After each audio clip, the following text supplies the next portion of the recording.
Okay. I want to say thanks to each and every one of you for being here today. It's going to be a great day.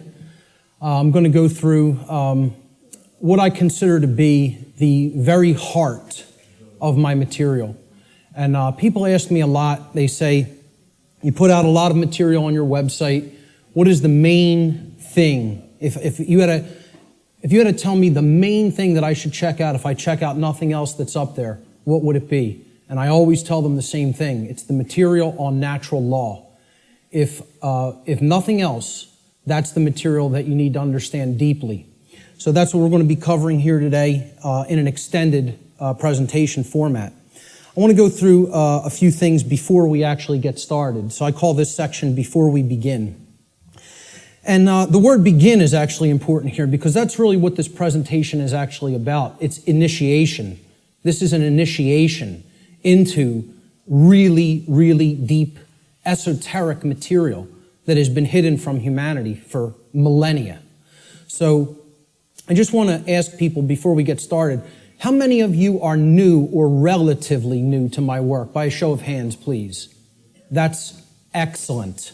This is great. That is great news. I am so glad to hear that. Okay? What I actually didn't want is to come here and talk to a bunch of people who are already totally familiar with my work and have already heard it. So this is great. Okay? How many of you here today feel that the human condition and life on earth for humanity right now is tolerable just the way that it is? By a show of hands. That's also pretty good, because if that was the case, I was going to say, there's nothing for you here today. There's the door. Okay? So that's good, that we're all hungry for change.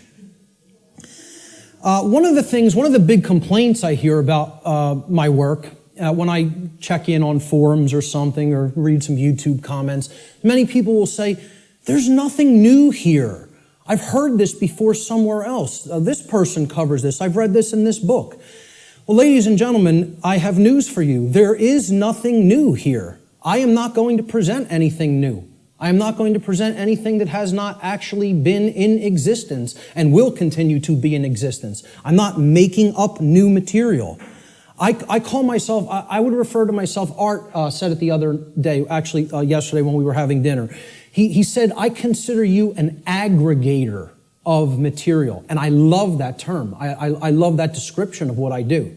I am an aggregator. I bring things together into a tapestry and then help to explain it in simple and easy to understand terms so that people can readily absorb it, take it in, and then do something with that information. So you will not be seeing or hearing anything new here today. Okay? As the old saying goes in all of the old mystery traditions, there is nothing new under the sun.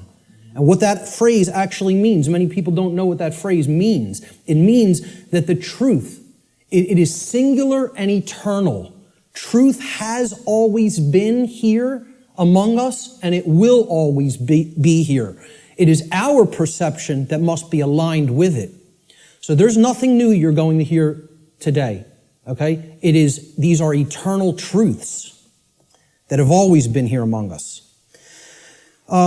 Another aspect I want to cover before we get started is about my presentation style. This is another thing that I get a lot of complaints about, and it's something that I have no intention of changing.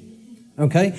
My presentation style has been described by some as extremely intense and at times even combative. This is a word many people will use to describe my presentation style.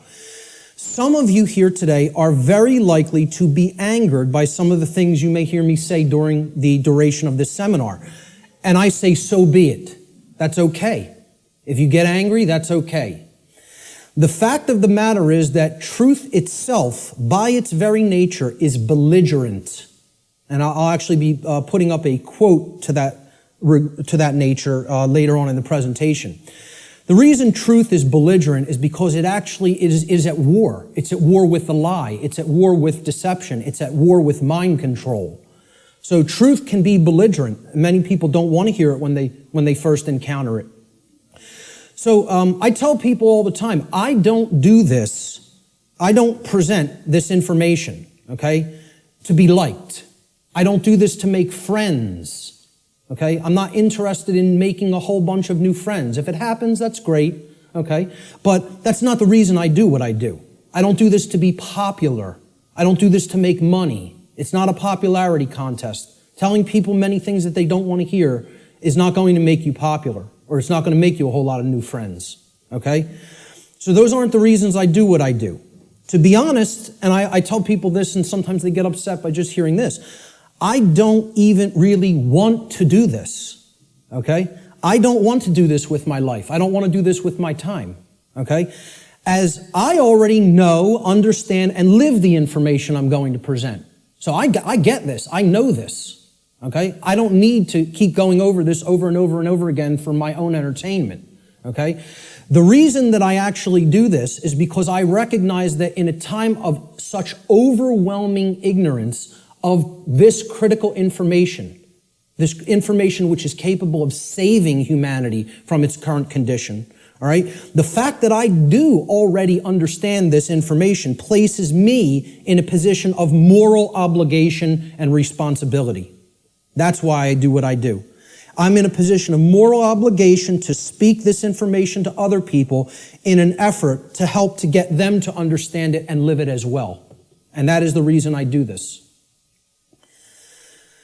Every person here today who wishes to take real world value, practical value from this seminar here today, I'm going to ask them to make a deliberate and conscious effort to do two things. The first is try to set aside, to the extent that you are capable of doing so, your perceptions of me as the presenter, okay? And this includes things like how you think I look, how you think I dress, the sound of my voice, my mannerisms, etc. Try to set those things aside to the extent that you're able to do it. And I know that's difficult for some.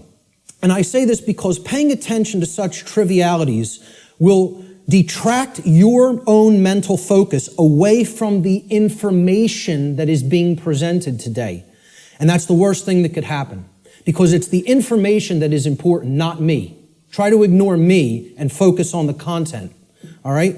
The second thing I ask people to try to do is to be consciously aware of any of your own impulses that you may have here today, to immediately reject the information that is being presented in this seminar based solely upon your own initial emotional reaction, your initial emotional response to this information, okay?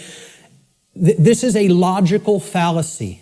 Okay, you cannot think with the emotions. So if you hear something you don't like or that angers you, that's okay. Feel the emotion. But don't just immediately say, that can't be true. And don't believe me either.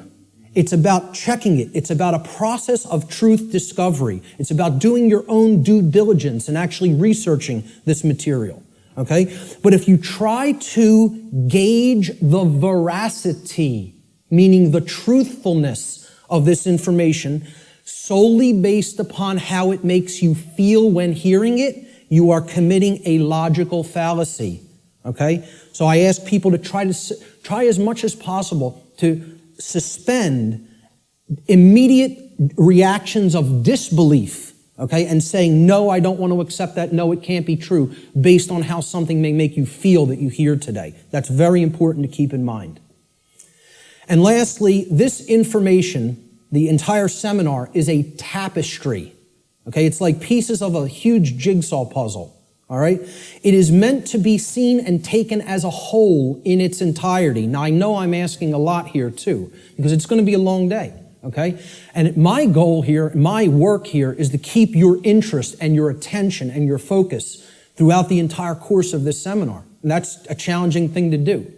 But what I'm asking people is, you have to try to see it as a whole. Because if you took the time to be here and you gave a monetary donation to be here, I'm highly recommending that you stay for the whole duration of the seminar.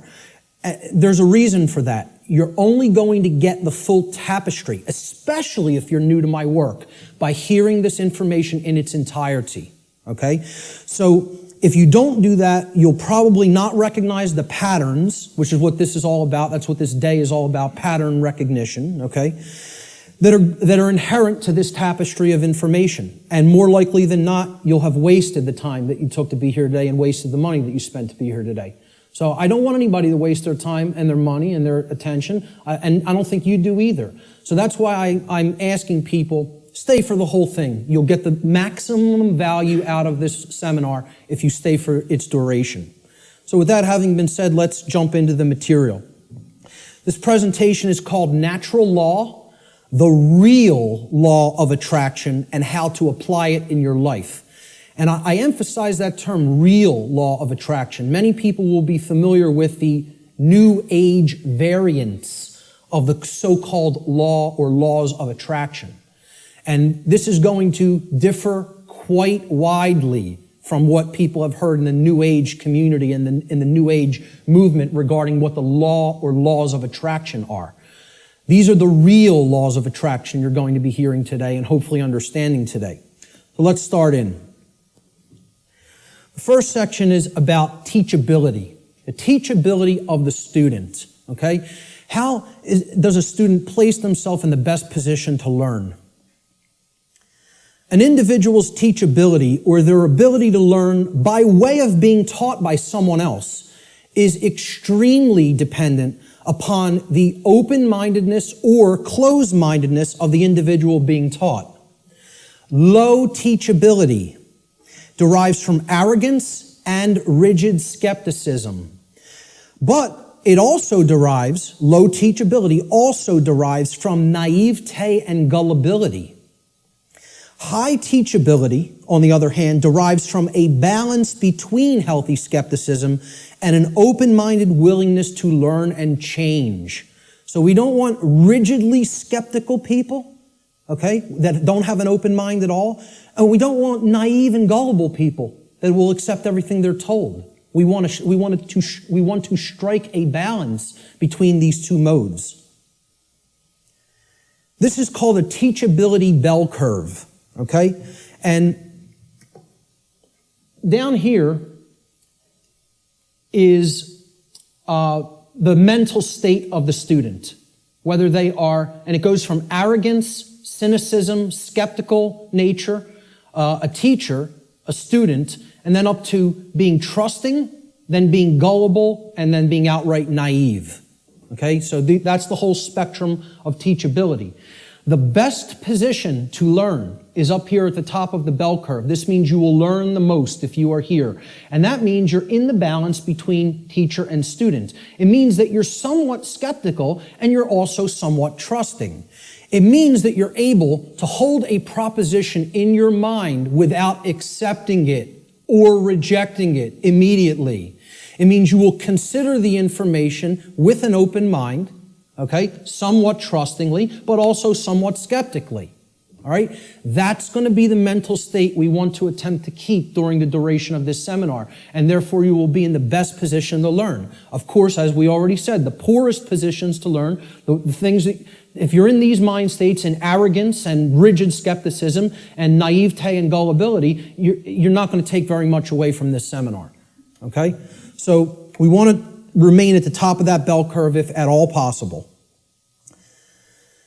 Human beings should consider with great care where their information comes from, the source for the information.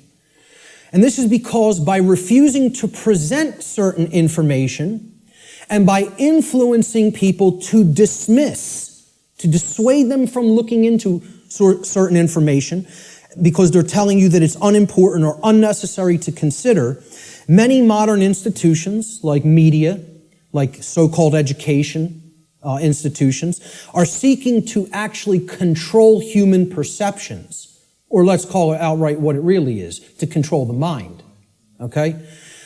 And therefore, to limit what human beings may even come to understand, and therefore by limiting what they are coming to understand, they're actually limiting what they're able to do, what they're able to change, what they're able to create in the world, okay? So you have to be skeptical of where your information comes from. And that's why I tell people at the very beginning in my lectures, do not believe me. The worst thing you could do is believe what I'm telling you. You need to look into it for yourself, and most of all, you need to do personal introspection to really feel inside of yourself whether this information resonates with truth. Everybody has that intuitive capacity. That also has to be turned on and engaged and used. All right?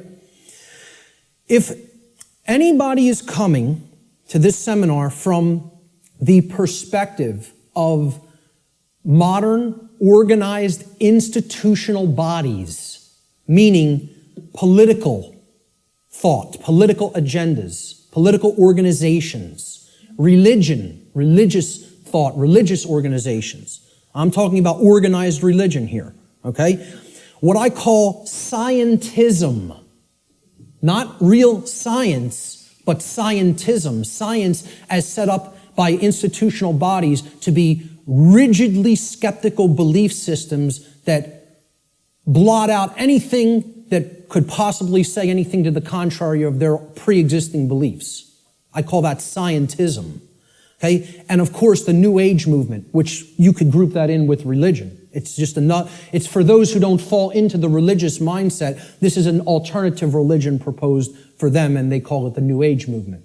And I tell people, please don't think this is going to concur with any of these belief systems, with any of these boxes for consciousness. This presentation is going to shatter these boxes. It stands outside of all of these because these are limiters for perception and thought. They want to place everything in a box, say nothing outside of this box is fit for human consumption, so do not go there. And as a result, they act as a mind control influence. The other and biggest limiter of the human perceptions and the mind, and ultimately of our behavior, is money itself. If you want to talk about the biggest religion, if these other religions aren't big enough and powerful enough for you, there's the one that is the ultimate power in the world, the ultimate religion, the God of this world, if you will. Okay? So what I'm basically saying here is if you're already in a mindset approaching the, let's call it the discovery of reality or the exploration of reality from any of these perspectives, you will be sorely disappointed here today by what you're going to hear, because the information here falls well outside of any of these institutional limiters for consciousness, okay? The requirements for creating change and the role of knowledge. Let's talk about these concepts for a moment.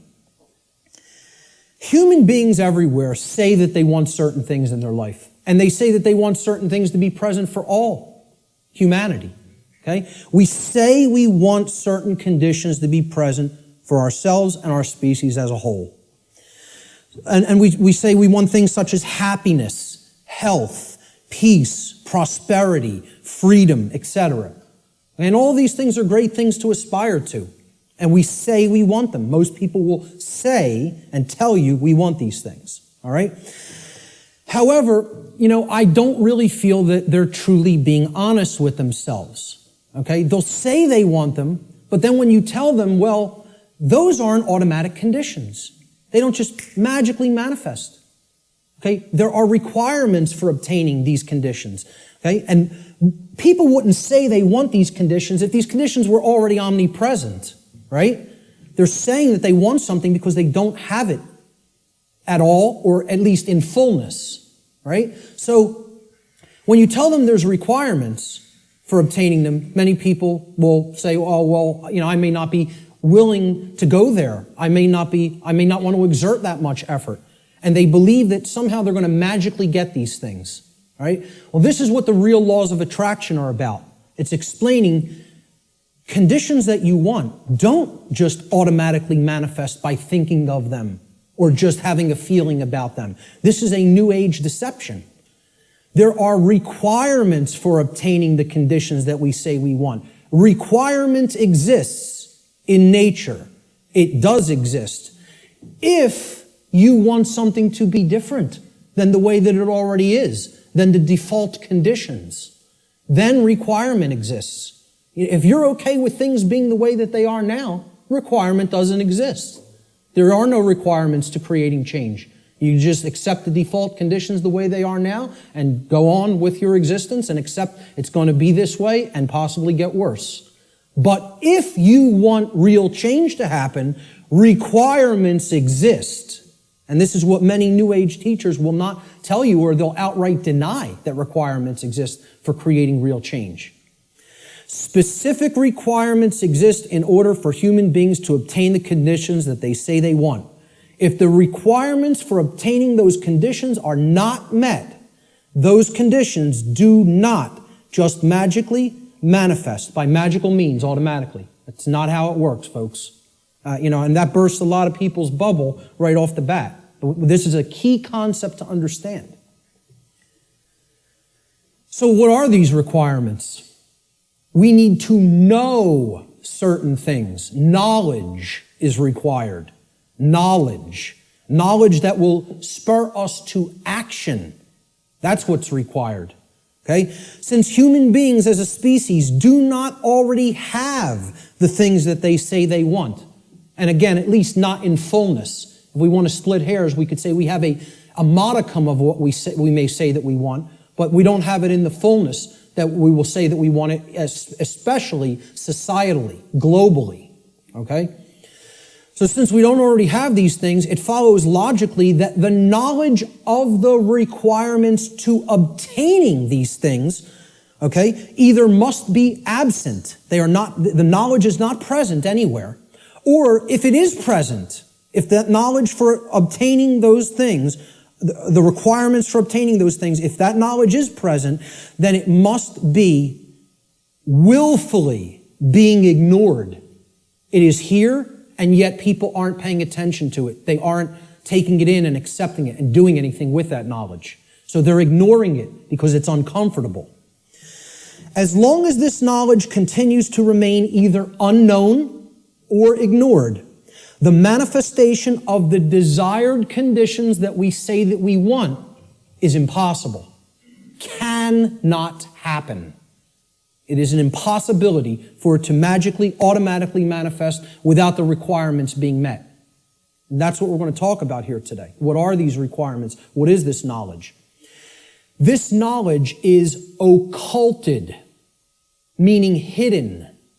Okay, now, how many people here came here today thinking that they were going to hear information about the occult by a show of hands? Okay, about half the room. Good. Okay, for the rest of the people, that may come as a shock. But what you have to understand right off the bat is that the word occult, it's simply derived from Latin, the Latin adjective occultus. Occultus in Latin means hidden, hidden from sight. And it's derived from the Latin noun oculus, which means eye. Okay? The word ocular in English means related to the eye or related to sight or vision. So what the occult is something, it is a body of knowledge that has been hidden away for a specific reason. And we're going to get into what that reason is. Okay, so from the term oculus or eye in Latin comes the verb occultare. Occultare means to hide, to conceal, or to keep secret. To keep hidden from the eye so that it cannot be seen. The information regarding natural law is occulted knowledge. It is knowledge that has been hidden from humanity. Okay, it's held by the few, which is represented here at the top of this pyramid. You can look at this as a pyramid representing knowledge or ignorance. At the top of the pyramid, you have knowledge. It's the higher you go in the pyramid, the more knowledge.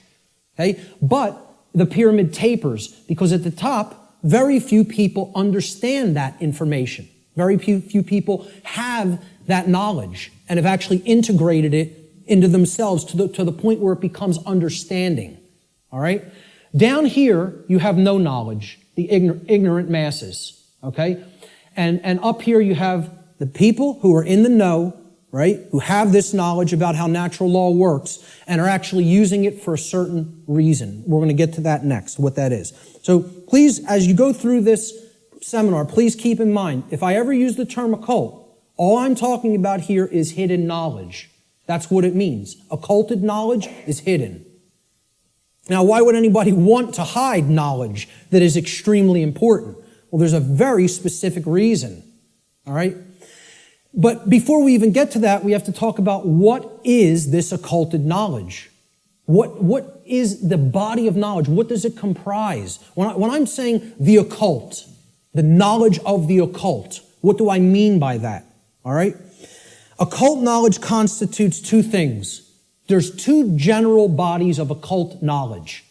In the actual mystery traditions and in occult schools, they talk about these as arcana, A-R-C-A-N-A, arcana. The word arcana is also Latin. It means knowledge. Okay? That's all it means.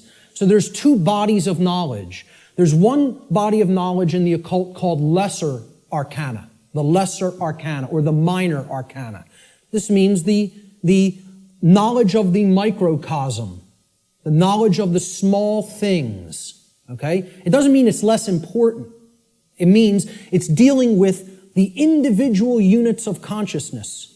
The human psyche, the psyche of the individual, okay? So the first major body of occult knowledge constitutes knowledge of human consciousness, how it works, how it operates, what our motivations are, things like that, okay? The second body of occult knowledge is called the greater arcana or the major arcana, all right? And again, this doesn't refer to that it's more important. It refers to, it is the macrocosmic understanding, the understanding of the very large laws of nature that govern the macrocosm, okay? So universal laws are part of the greater arcana of occult knowledge. And what I call here today, under the umbrella, the term natural law, falls into that second category of greater knowledge, the greater arcana of occult knowledge, okay? And what these natural laws are unseen and universal spiritual laws. We could talk about the word natural here too. Natural is derived from Egyptian and other Middle Eastern tradition languages, okay? The word neter in Egyptian, which would have been spelled without vowels, if we transliterated it, it would be NTR in English. Neter means spirit in Egyptian, in ancient Egyptian. The suffix al, even in English today, but if you go back into Arabic languages and ancient Middle Eastern languages, al as a suffix actually means of or related to, or having come from. Okay, so natural. If you put these root words together, neter and al, right? It means of or related to the realm of spirit, of or related to God, actually. The word neter also meant God, spirit or God. Okay? So this is the spiritual domain, the laws that actually are operating in the unseen realm. Okay? Now, they manifest in the physical realm. We're going to talk about that. Okay? Because that's the operation that it trickles down from. It starts in the spiritual domain and then it manifests in the physical domain. All right? So it's important to understand these two bodies of knowledge. The lesser arcana, okay, is about the monad or the individuated unit of consciousness of the human being. And then the greater knowledge is about the laws that govern the macrocosmic universe. All right? So what these laws do, this body of the workings of nature that I am calling under the umbrella natural law, they're universal spiritual laws which govern the consequences of behavior. They govern the consequences of behavior. And I would add a caveat to that. They govern the consequences of behavior for intelligent species, for beings that are capable of coming to their understanding. Okay? I would delineate that from like the animal kingdom. Okay? The animal kingdom is not held to the same standard as human beings when it comes to this body of information, because I don't think you're going to sit down with your cat and explain natural law to it. Okay? So when people say, well, why doesn't the animal kingdom held to account in the same way that human beings are. It's because, surprise, surprise, we don't share the same level of consciousness. Okay? There is differences in levels of consciousness and abilities to comprehend information and to actually know how something works. Just like you will not be explaining physics to your dog anytime soon, okay? You're not going to explain natural law to the animal kingdom and have them grasp it because they're not at the same level of consciousness as we are. Okay? So we are held to a different account when it comes to natural law. It governs human behavior. It would be an easy way of saying it. This body of knowledge has actually been called consequentialism by past researchers and teachers. And I have no problem with that term. I've actually looked into consequentialism, and it's quite similar, okay, in its scope and what it teaches.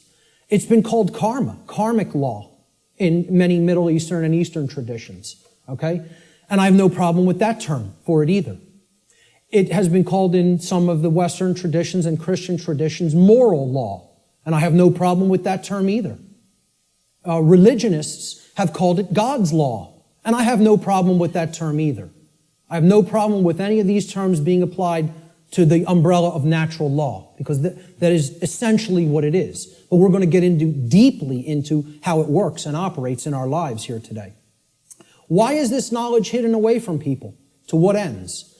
The knowledge of the occult, the hidden knowledge about how natural law works and how consciousness works, is not commonly known. That's why it's not the exoteric. It's not given to the masses. It's the esoteric. It is reserved for the few. And there's a reason for that. It's been deliberately hidden away and kept from the general public in order to create and maintain a power differential. Because if someone else is an extreme level of knowledge, and they know how something works, like something as trivial as how human consciousness works, how human motivations work, how human perceptions work, how human beings can be manipulated. If somebody has deep knowledge of that information, and there's a whole bunch of people over here who have not one iota of how that works, what kind of a number do you think somebody can do on people like that? See, the way I ask people to look at this is real simple. Imagine a very, very, very advanced psychologist at the top of his field, wrote all the textbooks, okay? And he's got a house out in the burbs. He comes into the university. He's got tenure, okay? He's got the trophy wife, the house out in the suburbs, the 3-car garage, driving the Lexus into work at his tenured job. And he finds out that his trophy wife is having an affair because she's bored. She's not satisfied with him at home. And it's maybe the 19-year-old, captain of the local high school football team or something. He's a senior. He's a star football player, right? The jock, yeah. And she has a fling with him. Well, what if he decides, I'm going to become buddy-buddy with my boy here after finding out about his wife's affair? And this kid, this punk, who's cheating on, my wife's cheating on me with, he knows nothing. He doesn't study the mind. He doesn't know anything even about himself. He watches TV 6 hours a day, plays violent video games, is obsessed with football, What kind of a number you think that psychologist can do on that kid? Total number. That's the answer, exactly. That's right. He could do a total number on him. He can gain his confidence, he can get into his head, and I guarantee you give him a little bit of time, he could screw up his life based on what he knows and how he would be able to manipulate based on his hatred of that person. Well, guess what? That's the position humanity's in. We're that punk jock. And I'm not saying we necessarily did something to deserve it, but we're in that same position where the people with this knowledge at the highest levels, they hate us. And they're doing a total number on us because we don't have this knowledge. And until that changes, don't expect the playing field to be leveled. Expect it to get worse. Okay? The knowledge is hidden to create and maintain a power differential. between those who hold it and those who are ignorant of it. It's that simple. The knowledge of natural law and its operations constitutes what I call the most deeply occulted or hidden information that exists on this planet. You will not find any more hidden information. This is the thing that all the distractions are there for, to keep you from learning. The endless trivialities, the nonsense you hear on the news, all the video games, all of the nonsense television, the sports, it's all there to keep people from understanding this. And I can't get you to accept that or believe it, and I don't ask you to believe it. I'm telling you that's what they're trying to, from my years of being inside occult traditions that are very, very dark. I'm telling you, this is what they don't want you to know. From firsthand experience. How many people here today know that I was involved in the dark occult in my past? Good. Great. Okay. The powers that be want to seek to keep this information hidden from the people of the earth at all costs, because understanding this information about natural law will level the playing field and put an end to the currently entrenched systems of control that are operating on the earth. We should very clearly make a distinguishment between nescience and ignorance, so that people fully understand the difference between these two concepts. How many people even have heard the term nescience? Very few. This is a word that has practically been sanitized from colloquial English, practically been sanitized from the English language. And there's a reason for that too. There's two contexts to not knowing something. The first context is nescience. Okay? Nescience comes from the Latin. The prefix ne in Latin means not or not present or absent. Okay? And then sciere in Latin means to know. It's where we get the word science from. Okay? So you put them together, and nescience, it actually, those two roots form another word, nesciere. Nesciere in Latin means not to know, to not understand. But there's a connotation to it. It means to not understand because the specific information that you may be having a desire to understand is completely absent. It is not present, and you cannot actually aggregate that information. You can't bring those pieces of grammar together to form the sentence. Okay? It's not present. Okay, so you don't have it at all. It's unattainable. This should be clearly delineated from ignorance. Now, nescience is not someone's fault. The information just isn't there. Okay, you can't be blamed for nescience. There is no blame in nescience. The person who is nescient is not to be blamed for being nescient. The information simply wasn't present so they could take it in and then come to understand it. Ignorance carries blame. This is another thing. People want to think in the New Age movement there's no such thing as. Nobody's to blame. And that goes to that there's no cause for anything that's happening, as you'll hear a lot in the New Age circles. Okay? I very strongly put down these notions, or attempt to. Okay? There are causes and effects. There are people who are responsible for what is happening. There is blame. Blame exists. Okay? There are people who are culpable. We're going to talk about moral culpability later. So ignorance has blame attached to it and responsibility attached to it. Okay? It comes from the Latin verb ignorare in Latin. And this means not to know, just like nescience means not to know, but in a completely different connotation. The connotation of ignorance means you don't know even though necessary information is present and right there before you, because you have willfully refused or disregarded that information. Whether you've refused it because it made you feel uncomfortable, or whether you disregarded it because you felt that's not important for me to know. I don't need to know that. Or you feel you already understand something that contradicts with what's, the new thing that you're hearing or seeing. Okay? So when you willfully disregard something, okay? If I wanted to willfully disregard the gentleman sitting in the front row, he's present. I could just pretend he's not here and ignore him. That's what ignoring is. This is why I try to say to people, the impact of the word is almost lost to us, of the word ignorance, because of the way it's pronounced. I tell people, start pronouncing it ignorance. Ignorance. Then people will hear the word ignore in it, and the connotation becomes clear. It means you're ignoring it. Ignorance. Okay? That's how I like to say it now. Because the connotation is clear that way. The information is there, the truth is there, and somebody wants to ignore it completely. Now, that is inexcusable, and there is blame that is attached with that. So what I ask people all the time is, do we have a nescient society, or do we have an ignorant one? Do we have an ignorant one?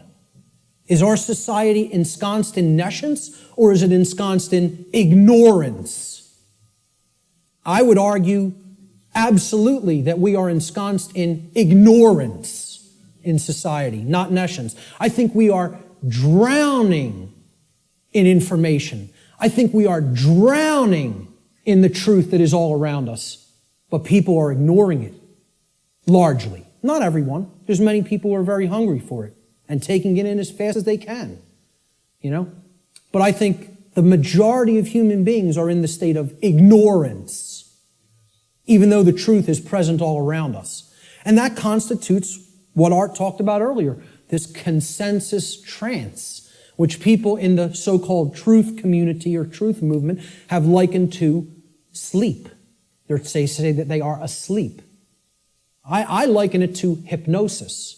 If you look at the origins of the word hypnosis, right, it means suppressed knowledge. It comes from Greek. Hypo means under, as in hypodermic, under the skin. And gnosis means knowledge, the suppression of knowledge. Hypo means suppression also, under and suppression. So hypnosis is the suppression of knowledge. And that's the state that these people are in. And it's done by themselves. It's not, see, we have to stop looking at this as a victim relationship. This is a willful choice. In a time of overwhelming information available at people's fingertips, the truth being ignored is not an option. It's a willful decision that people are making. And it's a decision that they should be held accountable to because of what is going on, that they are ignoring, what they are allowing to go on in their name and not saying a thing about it. Content to let evil run amok. All right? And then people will wonder, why are we losing freedom? Why is freedom on the wane? Why is totalitarianism and tyranny rising up? Why do we see so much control and obsession with control in our society? You know, they'll see that. Many of them will see the rising police state. They'll see the injustices in our society. They'll see the restrictions on our inherent natural liberty. Okay? But here's the thing, many of them will not make the transition to grasping. You know? They'll say, yeah, this is what's happening to the earth. It's being turned into a huge prison everywhere. And at the most rapid pace right here in America. Okay? And they'll see this lock going onto the cage. But the question that they never get to, they don't even get to the question, let alone the answer, is why? They'll talk about the symptoms. They'll describe the prison. They'll describe every corner of the cage accurately in many cases. They can tell you exactly how it's working. They can tell you all the different aspects of the control system. But they can't tell you why it's actually going into place. Why is that happening? Well, that's what this presentation answers. Why are we losing freedom? And it gets to the actual heart of that answer. So what this presentation constitutes is a master key that unlocks all the locks to all the doors on all the cages in the prison, if it is accepted. And once again, I don't tell you that belief is required for that, because truth is always present. It's always here. It's a matter of, will we perceive it as being present, acknowledge it's present by stop ignoring it, okay, and then accept it into ourselves, and then do something with it. Understanding is not the end. Taking in the knowledge and understanding it is the beginning. Action is required. See, knowledge is required, understanding is required, but then action is finally required. Above all, if change is to be created. And that's how the laws of attraction really work. So, will people as a whole, as a society, accept that master key? I can't answer that question. All I could do is try to place it into their hands. After I have taken that key and unlocked my personal prison, my personal cages, and freed my mind, all I can do is try to help people to see, here's how this key works. Here it is. Here's the information that constitutes that key. And here's how you put it to work in your life. That's all I can do. Can't make anybody take it. Let's look at what problem solving entails, because that's really critical to understand if we're going to get past this stage and where we're at in our stifled evolutionary development as a species. There's a few main steps to solving problems, any problem. Doesn't matter what the nature of the problem is. The first is you have to recognize that the problem exists. Recognize that there is a problem to begin with. And I think by asking the question, is everybody content with the way things are? And nobody raised their hand. I think that's great, because it at least acknowledges to me the people here today recognize we have a problem. And that's healthy. That's good. Okay? Many people out there don't believe we have a problem. You know, they like this place. They like the world the way that it is. You know, which is unfathomable to me, because to me it's a living hell. And that's not because of how my own personal life is going. I'm very content with my own personal life. I have no self-inflicted suffering in my personal life. I don't create problems for myself. My life goes on very well according to how I live it without hurting anybody else. The problem is other people. And that's another thing the New Agers won't acknowledge, and they'll flip out if you say that there's a problem with someone else. There are problems with other people, okay? And people will say people in glass houses shouldn't throw stones. My glass house has been taken down long since, long time ago, because I went through all that personal introspective work. And I dug deep into my subconscious and faced those problems and confronted them head on and healed them and came out of the mindset that I was once in. Okay? So, you know, people will say, if there's something you don't like, you're seeing in other people, that's something in yourself that you're seeing in them. This is New Age mumbo-jumbo nonsense, okay? If you're not part of the problem, I'm not part of this problem. I can say that honestly. I'm not part of this problem. I can look at every single person, anybody who's watching this, and say, I'm not part of the problem that's happening on the earth. With all honesty and knowing that I am telling the truth with that. Okay? But see, at one point, I was part of the problem. And a big part of the problem. Okay? What I had to do at some point is stop doing this and pointing out and saying the problem lies elsewhere while I was still part of it. And then I had to do this and point squarely at myself and say, what do I need to change here, and finally here, in the guts, in the courage? You know, people will say, yeah, change happens in the mind, it happens in the heart. But lastly, it happens in the guts. We need to generate what I call the heart, mind, guts. Okay? You got to care enough to know and then put it into action. The heart, mind, guts. Okay? That taking action is the most important step when it comes to creating change. And we're going to get to that in a moment. But the whole point here is I had to look at what I needed to change about myself in my thoughts, my emotions, and my actions, and then change those things in myself. This is what most people want to run away from. They want to say, yeah, I want those things that I say I want to magically to be present in my life, but I don't want to do those things that require self-change in how I think, in how I feel, and in how I act. I want it magically to happen without changing those things in me. So I can honestly look at the rest of the world and say, the problem does not lie within me. I am not seeing a manifestation of myself in other people. Other people have not done the same process that I have, the introspective work that I have, and gone through that painful, painstaking work that involves effort, hard effort. I'm not up here telling people, I'm offering you the tonic. You're going to take a sip and magically you will be enlightened. Okay? Knowing what's going on in the world is hard work. It involves destruction. It's a destructive process. It involves destruction of belief systems. It involves completely breaking down barriers that are in your head. Okay? Hardly anybody wants to do that work. People want to run 1,000,000 miles an hour in the opposite direction from that work. Anything but that. I'll take the grave instead of that. Okay? That's where most people's heads are at. All right? So let's get back to the steps here for problem solving. The first is you got to recognize that there's a problem. If you are in denial, good luck. Let me know how that works out for you. Because you're not solving any problem in a state of denial at all. Fear-based denial of the problem must first be dealt with and conquered and stamped out. And you have to acknowledge how bad it is. You know? People feel symptoms coming on of a disease or something and they want to ignore it because they don't want to believe I'm sick. I don't want to believe I'm sick. I don't want to believe I have a problem. Then you're waiting.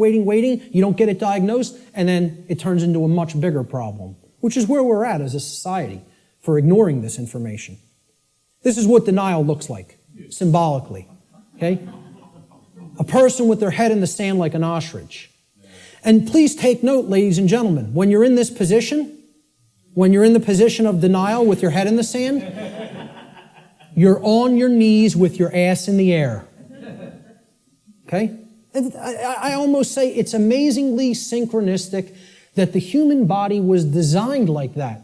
That in order to put your head in the sand, symbolically, so to speak, you have to be on your knees.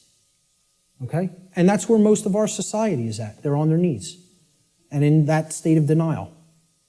The second step to problem solving is to recognize that the symptoms that are being displayed, the symptoms you are seeing, are merely effects of underlying causal factors.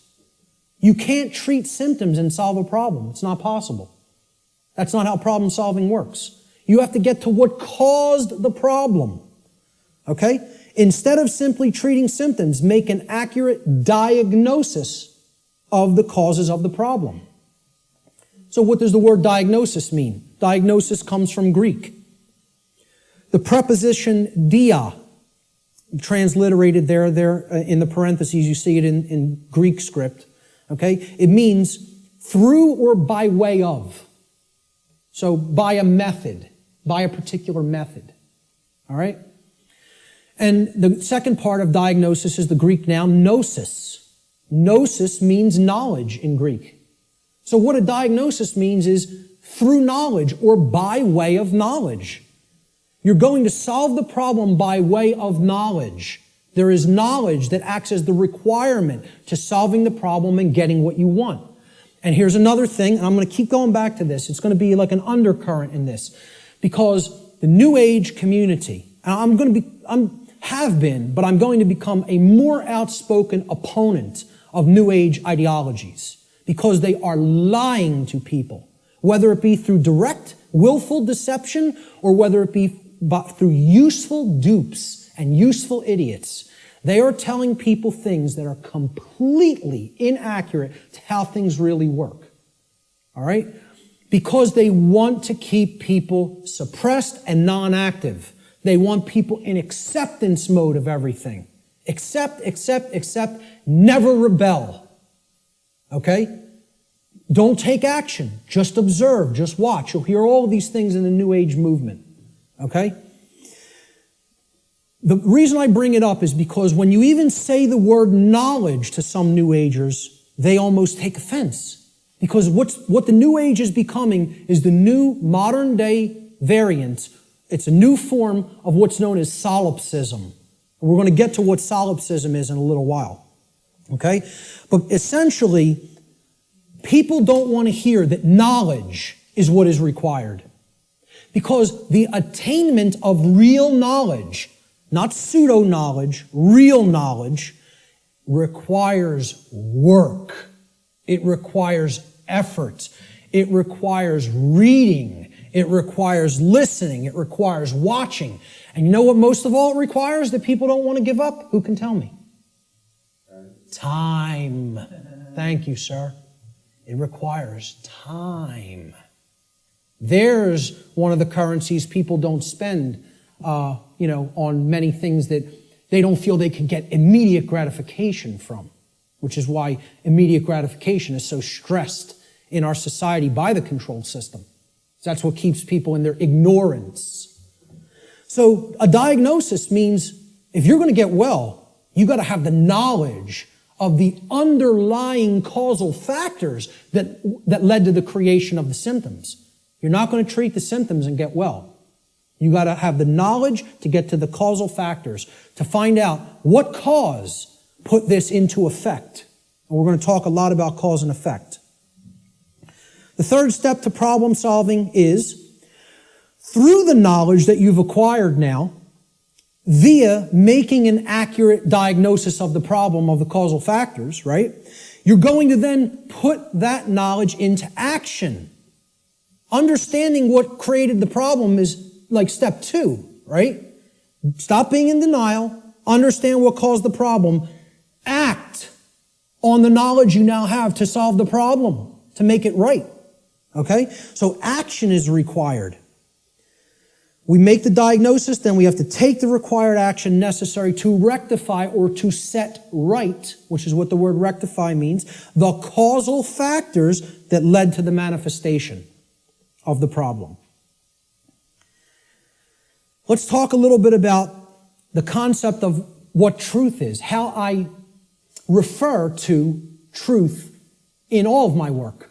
Because people have a real deeply mystified concept of what truth is or what it means. They'll get into all these really deep abstract discussions of the mind of God and, trying to get into quantum theory and everything. This is mystification of the concept of the truth. And we have to demystify it. We have to bring it down to real simple, easy to understand language that anybody can comprehend. And then really completely delineate that from perception of any given thing. Because the two are not the same. When people say perception is reality, nothing could be farther from reality than that statement. Perception is not reality. Okay? It is just what it says, perception. Seeing through, perceive, to see through something. Like a lens or a filter. Okay? I perceive things differently without these glasses. That's one perception. When I put them on, I perceive things quite differently and more clearly. Okay? Well, that's how human perception works, like a lens. It's a filter. Okay? But what's there is the same thing. What's there is the same thing. All that changes how I perceived it. All right? So let's look at this concept. Truth is objective. That means that it's not dependent upon the perceptions of human beings. No one wants to hear that. That is a direct assault, a direct frontal assault on the human ego. Because everybody wants to hear, my perceptions are important. And we want to also believe my perceptions are accurate. Okay? Now people will say, well, what makes you say your perception of this topic is going to be accurate? That's because I went through the process of having to admit over and over and over and over and over again, endlessly, how wrong I was about my former perceptions. I went through that destructive process of breaking down my former belief systems, of breaking down my former emotional patterns, of most of all, changing my behavior. That's the thing that's the most destructive because we get attached to our behaviors and patterns. So asking people to change, I recognize it's not easy. It took me probably about 8 years of my life to do it. Most people don't want to spend a minute on creating personal change, let alone 8 years. And, when I look at myself, in all honesty, again, none of this is to sound egoic or to toot my own horn, but I look at it like I was a mild case of ego entrapment, a mild case compared to where I see other people at. I feel like I was the, very brittle stone that just needed to be hit with a chisel a few times and it broke into powder. Other people are hardened granite or diamond. To break them down is going to take enormous effort and work. And most of them don't even want to do it. They're so calcified, they've been so compressed into that hardened state that they don't even want to start. So I realize telling people your perceptions are not what really matters, that truth isn't based upon how you perceive things, that it's independent from your perceptions. Most people don't want to hear that. They don't want to hear that. Human beings' perceptions are capable of wavering. They can waver slightly from the truth, and they can waver wildly from the truth. All right? What truth is that which does not waver. It doesn't move. It's that which is. It doesn't matter what anybody thinks about it. It doesn't matter whether anybody believes it. It doesn't matter whether anybody knows it. It doesn't matter whether anybody sees it. It doesn't matter whether anybody wants to see it. It's there. It's always been there. It's always going to be there. Nothing anybody does can change what has happened. Can anybody change what has already occurred in what we call in the thinking of linear time, the past? Not one person here is capable of doing that. Let me tell you something. Not one being in the entire manifested universe is capable of doing that. Because that which has already occurred is set in the record of the universe. Nothing can change the past. Ever. Great movie on this. Watch the new movie, The Time Machine. Not the original 50s version or 60s version. The new one. I think it came out in late 90s or early 2000s. Okay? This movie got crushed in reviews. Crushed. Whenever reviewers crush a movie and give it the worst ratings, go see that film. Because I guarantee you there's very important allegorical concepts that you need to understand embedded in that film, and that's why the reviewers crush it, because they don't want you getting any ideas, This movie got crushed in the theaters, and I'm telling you, it's one of the best films to understand the concept of the absolute impossibility of changing the past. The past cannot be altered. You know what can be altered? The future. That's what that movie's about. And you know where the alteration of the future begins? In the present moment. That's exactly right. That's the only place it begins. Okay? So what truth is, the demystified concept of truth, is it's simply that which already exists. It's that which has happened in the past and is happening in the present moment. The truth does not exist in the future. When we get to those future moments and it's the present, truth will be existent then, but not until, okay? So there is no such thing as truth in the future. Truth is that which has occurred in the past and that which is occurring in the present. It is simply that which is and that which has been. Please recognize when I use the word truth, that is all I'm talking about. I'm not talking about the mind of God. I'm not talking about the entire reason for the existence of the universe.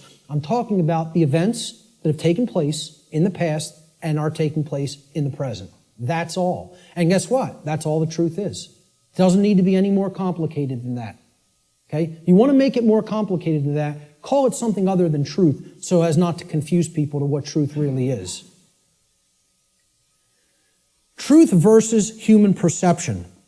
Okay? Now, I want to ask people to imagine, see these white lines? Imagine these white lines that do not waver as truth. And imagine that the perception that is set against the truth, we're going to take three different individuals. This is individual A, this is individual B, this is individual C. Okay? Their ability to perceive what has occurred and what is occurring is what I would refer to as consciousness. Okay? Consciousness is a being's ability to recognize patterns and meaning with respect to those patterns. Meaning you have an accurate understanding of what's taking place within and around you, or you have an inaccurate understanding of what's taking place in and around you.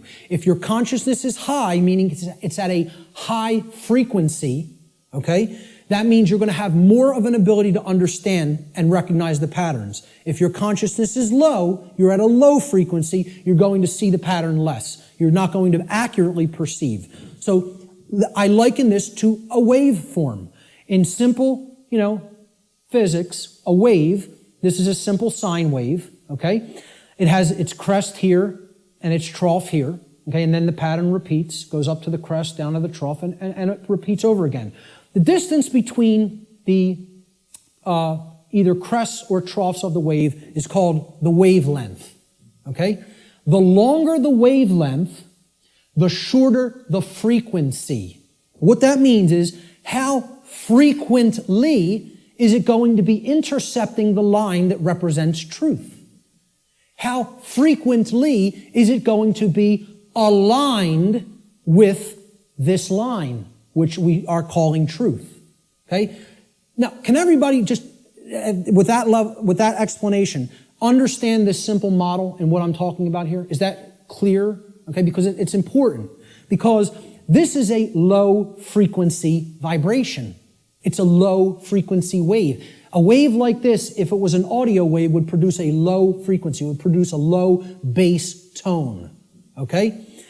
As we go up to a higher frequency, you can see the wavelength is shorter, meaning that it intercepts the line which represents truth much more frequently. We can count them. 1, 2, 3, 4, 5 here. 1, 2, 3, 4, 5, 6, 7, 8, 9 there. Okay? So this is a higher frequency vibration. And we go up to an even higher frequency. Let's say person C has this consciousness.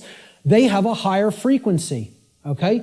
And they're intercepting the line that represents truth much more frequency. I won't count those out because there's a lot of them, okay? The higher the frequency, the more in tune with truth we are. What would happen if this frequency became infinitely high? What would it become?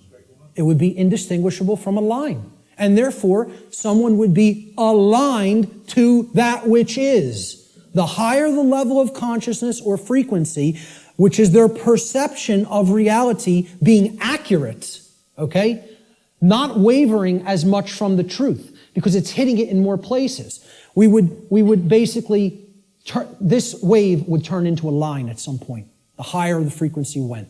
Think about this in sound, right? You hear a low bass tone, it's like, then it goes up, and it would go eventually outside the range of human hearing, because the frequency went so high. Same concept here. The higher the frequency, the higher the perception of reality, the quality of the perception is going to be. Okay? The concept to keep in mind here is perception is not reality. It's the filter we see reality through.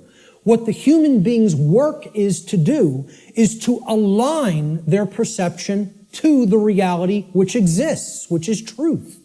We need to set aside what we want the truth to be and look at what it is. What it is altogether different than what we want it to be.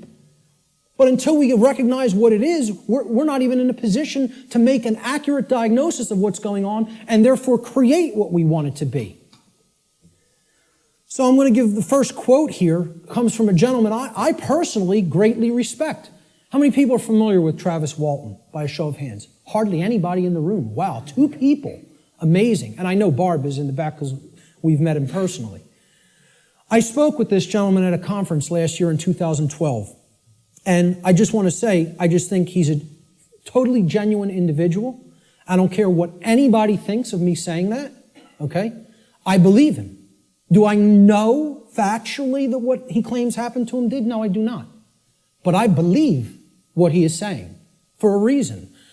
when I am around somebody, especially for any length of time, I think my intuition is good that I can get a feel for their heart. Okay? And when he's telling you stuff, it's very consistent. And in his book, he asks people, you need to listen to my whole story, suspend your disbelief for a minute, and then do your research and then make a judgment call. Do you want to believe me? Do you think I'm telling you the truth? Do you think I'm lying to you? And then make up your own mind. Okay? And who Travis Walton is, he claims that he was an abductee, that he was taken on board an extraterrestrial craft at a point in his life. He disappeared for days. They were out looking for him, and his best friends were accused of murdering him.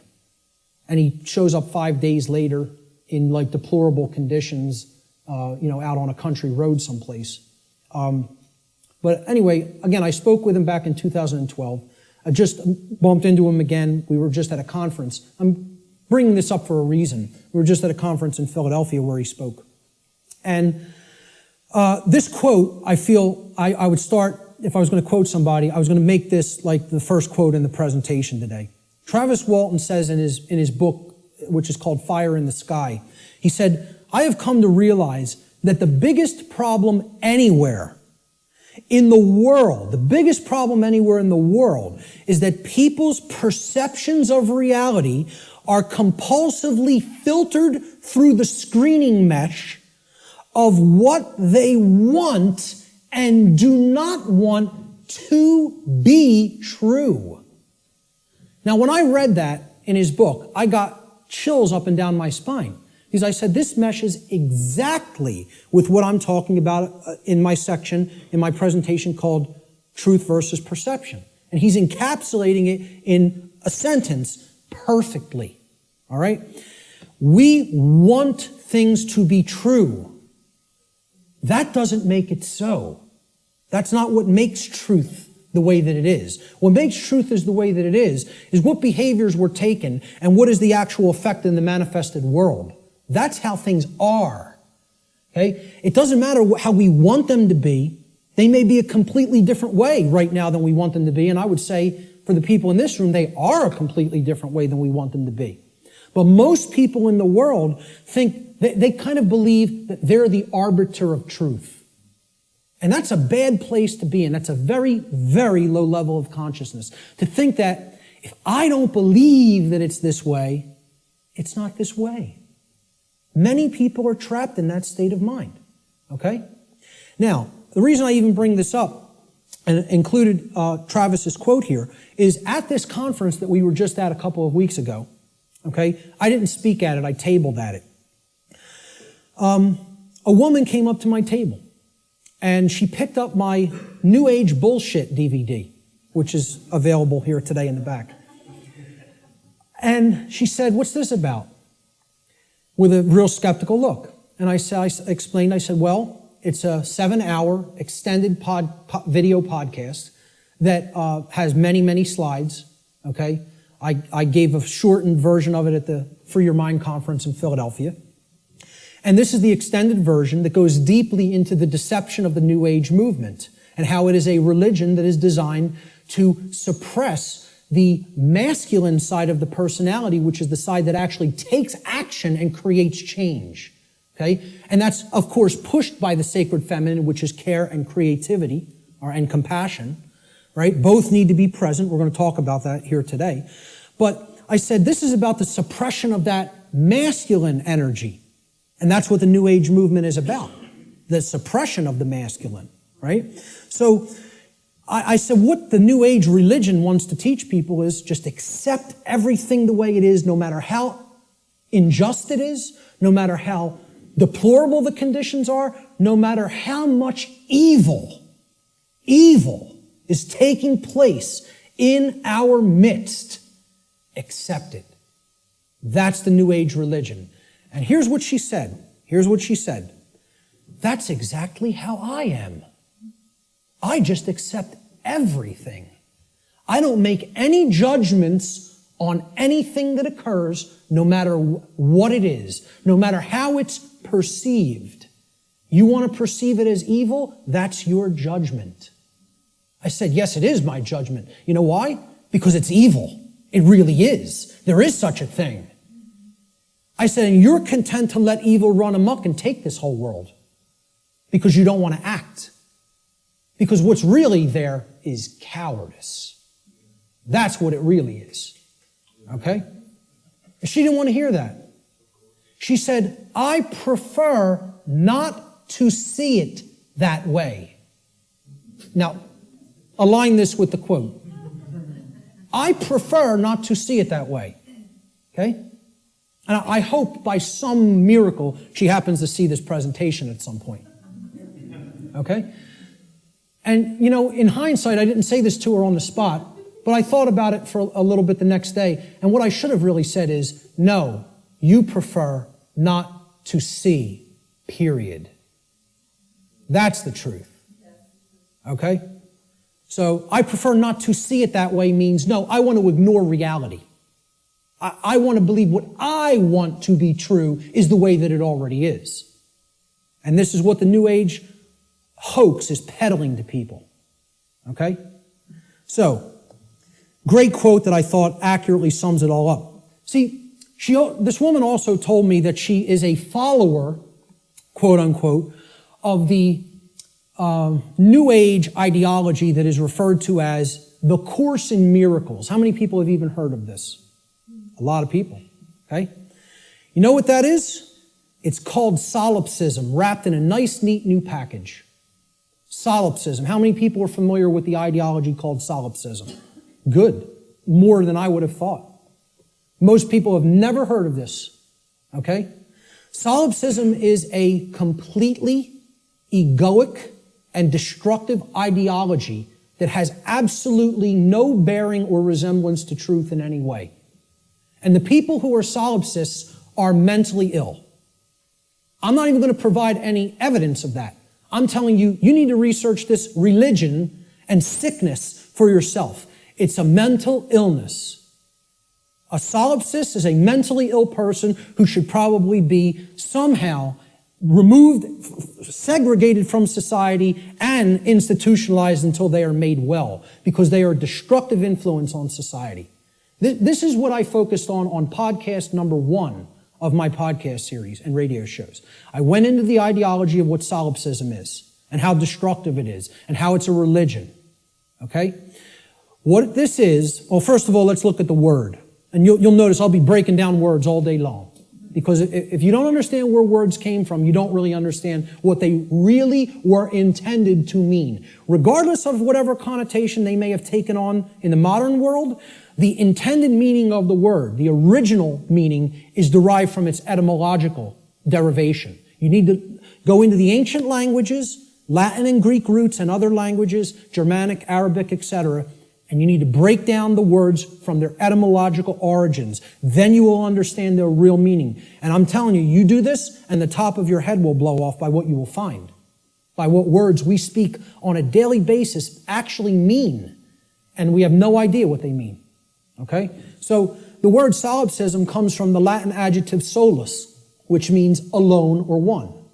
And then the Latin pronoun ipse, which means self, myself, etc. Okay?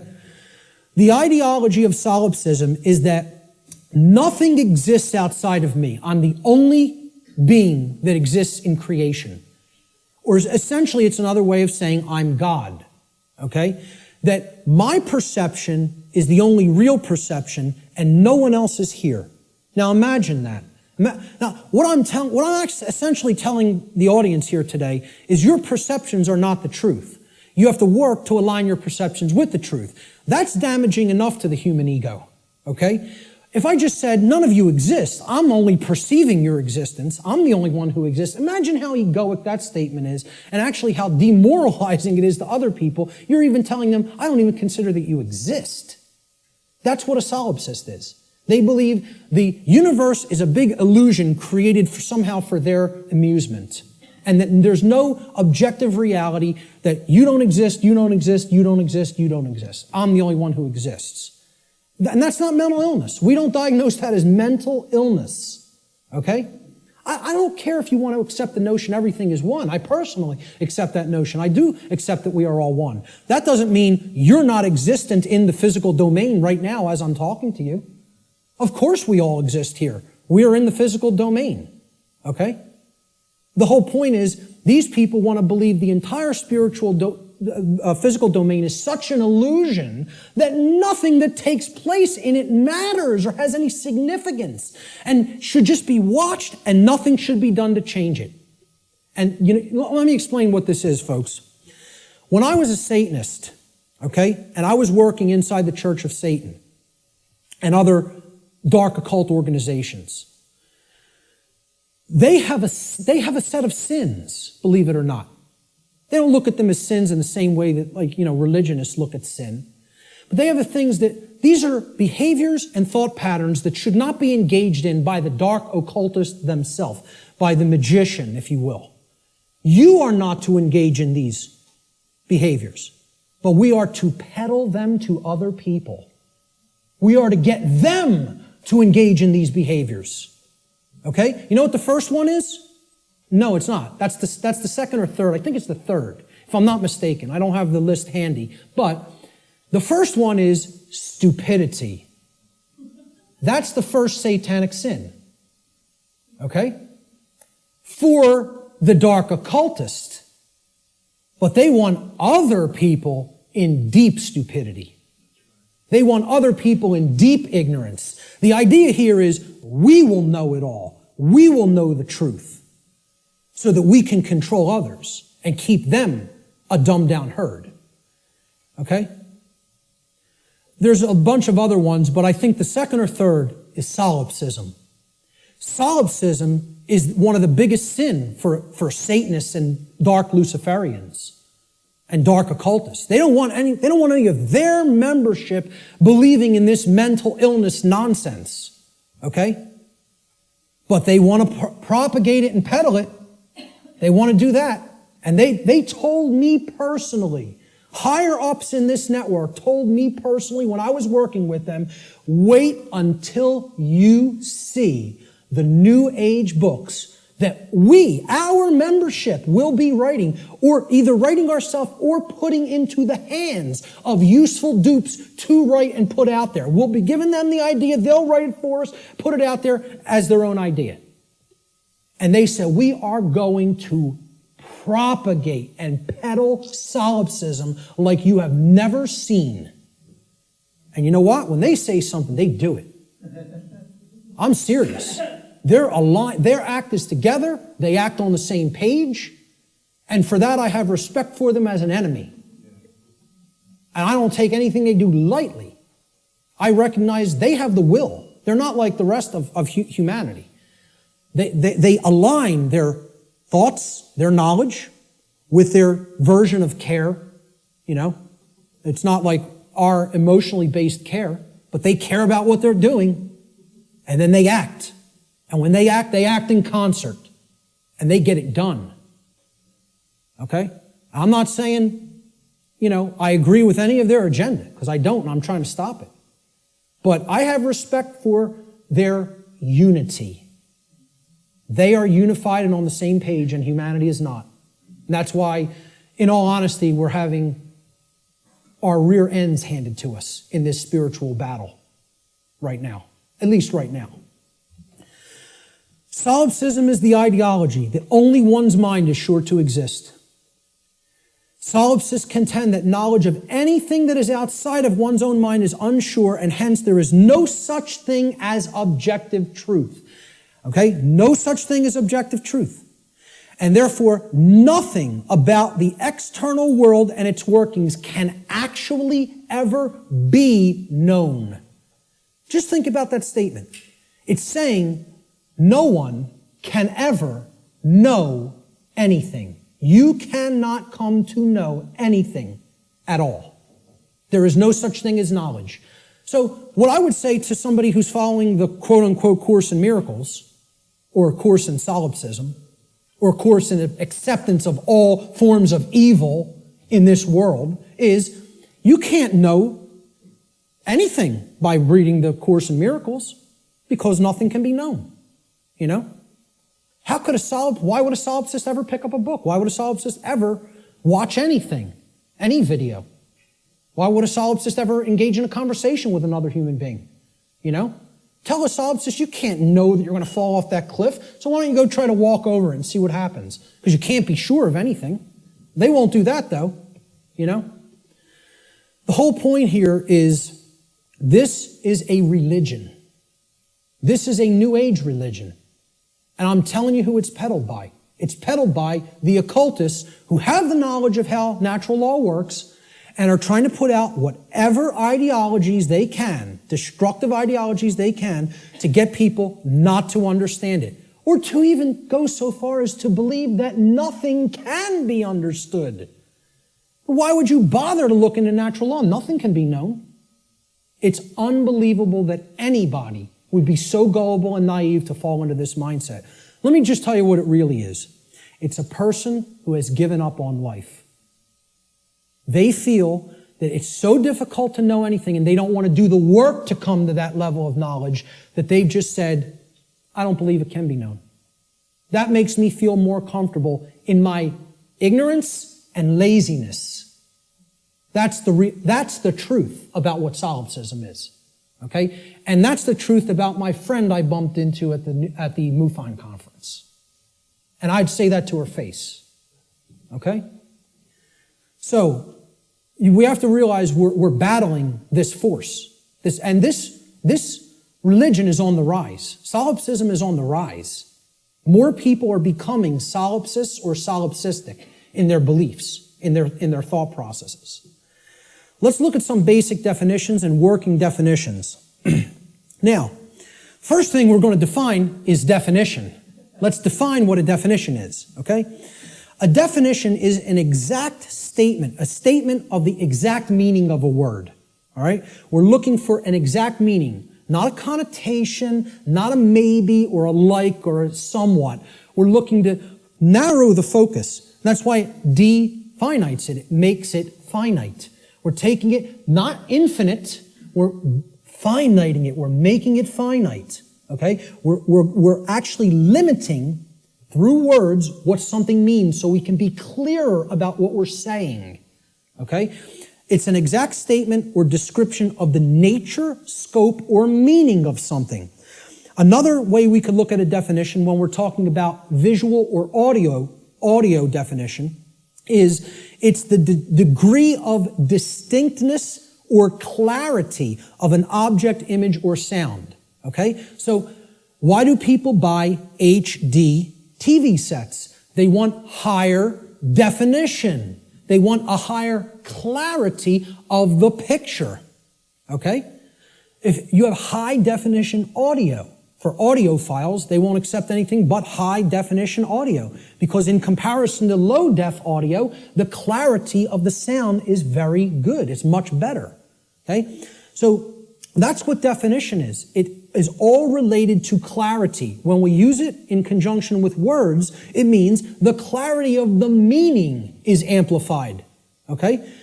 And when it's with a picture, the clarity of our vision, of ability to see what the picture is, the information in the picture is amplified. And same thing with sound. The more accurate the definitions that we have for words or concepts, the better our clarity of meaning and therefore our understanding of those concepts, words or concepts will be. So definition simply means clarity of meaning when we're applying it to words and concepts. So therefore, let's define natural law. So this is what we're going to be talking about for the rest of the day. We have to define it. The simple definition of natural is inherent, having a basis in nature, reality, and truth, not made or caused by humankind. So if it's natural, wasn't made by man. Mankind didn't make it. Okay? And again, the origin of the word, neter in Egyptian, means spirit, and all means of or related to. So of or related to spirit. It is all of nature, the spiritual domain. See, this is the other part. People believe that the spiritual domain is separate from the physical domain. This is a huge thread and a huge central focus in all of my work. If you think the spiritual domain is not where you are at now because you're in the physical domain, you're mistaken. If you think that the spiritual domain is someplace other than the physical domain, you're also mistaken. If you place emphasis on one above the other, and say, well, this one takes precedence and this one's not important. Either way you do it, whether you say the spiritual is more important and the world of matter should not be given any significance, it's imbalance and it's not true. Okay? Or if you say, hey, like scientism does in many, left brain scientism, the material world is all that there is. This is just a dead mechanized clockwork called the universe, and it happened by accident for no reason. And there's no such thing as the spiritual domain. Both of these worldviews, and we're going to get to a breakdown of these worldviews, they're completely inaccurate, they're not based in truth, and most of all, they're based on brain imbalance. And we're going to see how one of these worldviews or another develops when either the left brain hemisphere or the right brain hemisphere has taken precedence and dominance within the individual consciousness. So, natural means spiritual. These words could be used interchangeably. So when I'm talking about natural law, I mean spiritual law. Unseen spiritual laws. But overall, the dictionary definition of natural is it's inherent to nature and it's not made by man. The word law the definition is an existing condition which is both binding and immutable. So let's look at each one of these words. Existing. It means that it is present. It is present. Okay? It cannot be just ignored and expected that, that doesn't make it true and it's not going to have an effect. It's there. It's present. That's why it's a law that it's in operation. That is in operation. It is binding. Binding means it has an effect. It means it doesn't matter whether you believe that it has an effect. It doesn't matter whether you understand that it has an effect. It doesn't care. And this is another big hammer to the ego. The human ego wants to hear what it wants to hear.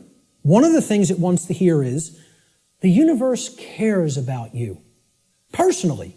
It cares about John. It cares about Bob. It cares about Mary. It cares about Elizabeth, whatever, okay? Cares about you individually as a being. Now, you could go so far as to say you believe that the creator of the universe cares about you. I'm not denying anybody or saying don't think that. What I'm saying is that the laws of the universe don't care about you. Laws have been created in this realm that work flawlessly, 100% of the time, flawlessly. Let me ask people to envision this scenario to try to clarify this. A couple are on a picnic. They're out in a state forest or something like that. They're on a picnic.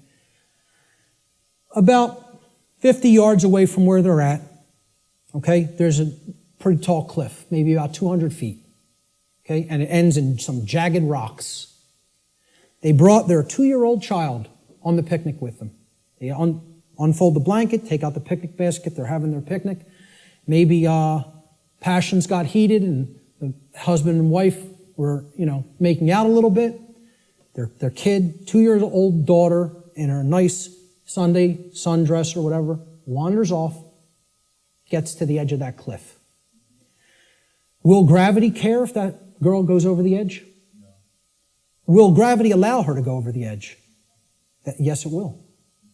Gravity is not going to say, this girl doesn't understand this law, and she'll die if she goes over that edge. She's innocent. She's nescient even. Not even ignorant. Innocent and nescient. Will that law still have an effect? You damn better well believe it will. And so does natural law in the same way. It doesn't care whether you don't know. It doesn't care whether you're nescient or ignorant. It's in effect. It's binding. And it is immutable. Immutable means that nothing you can ever do can ever change it. It is in effect eternally. Because man didn't put it into effect. You know who put it into effect? The creator of the universe put it into effect.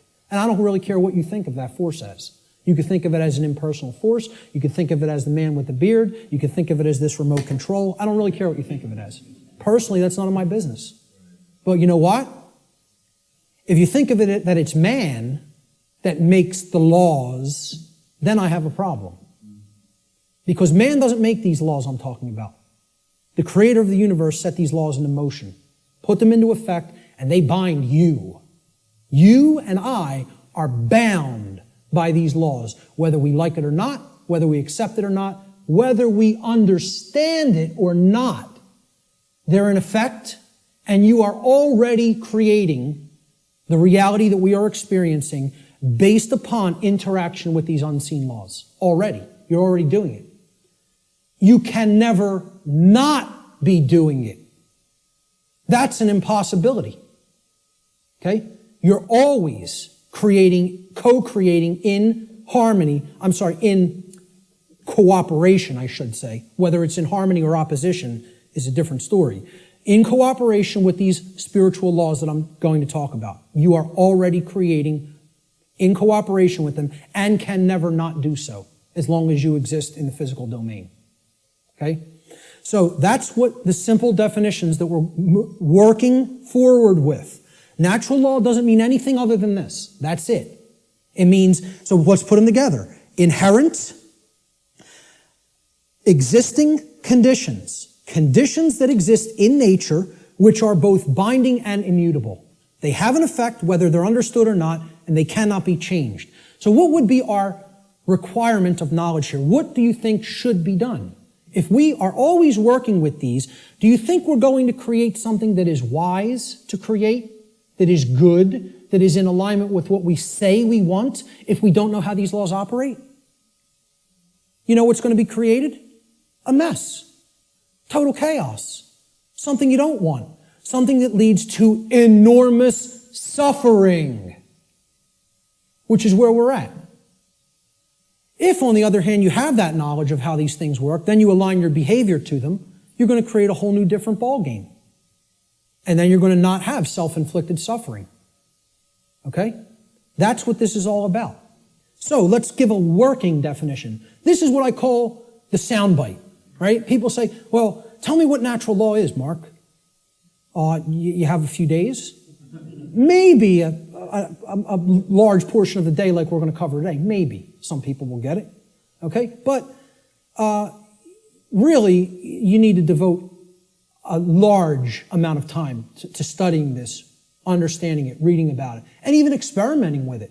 This is not an untestable hypothesis. Okay? And it's not a hypothesis. It's actually a law. But it's not untestable. You can test it. You can apply all the scientific methodologies to natural law. Same thing. Gather your information, observe, hypothesize, observe, test the results, publish the results. That's scientific methodology. The scientific methodology will be borne out for everything I'm talking about in this presentation if it is applied. Because this is not a religion. This is not some New Age mumbo jumbo. This is a science.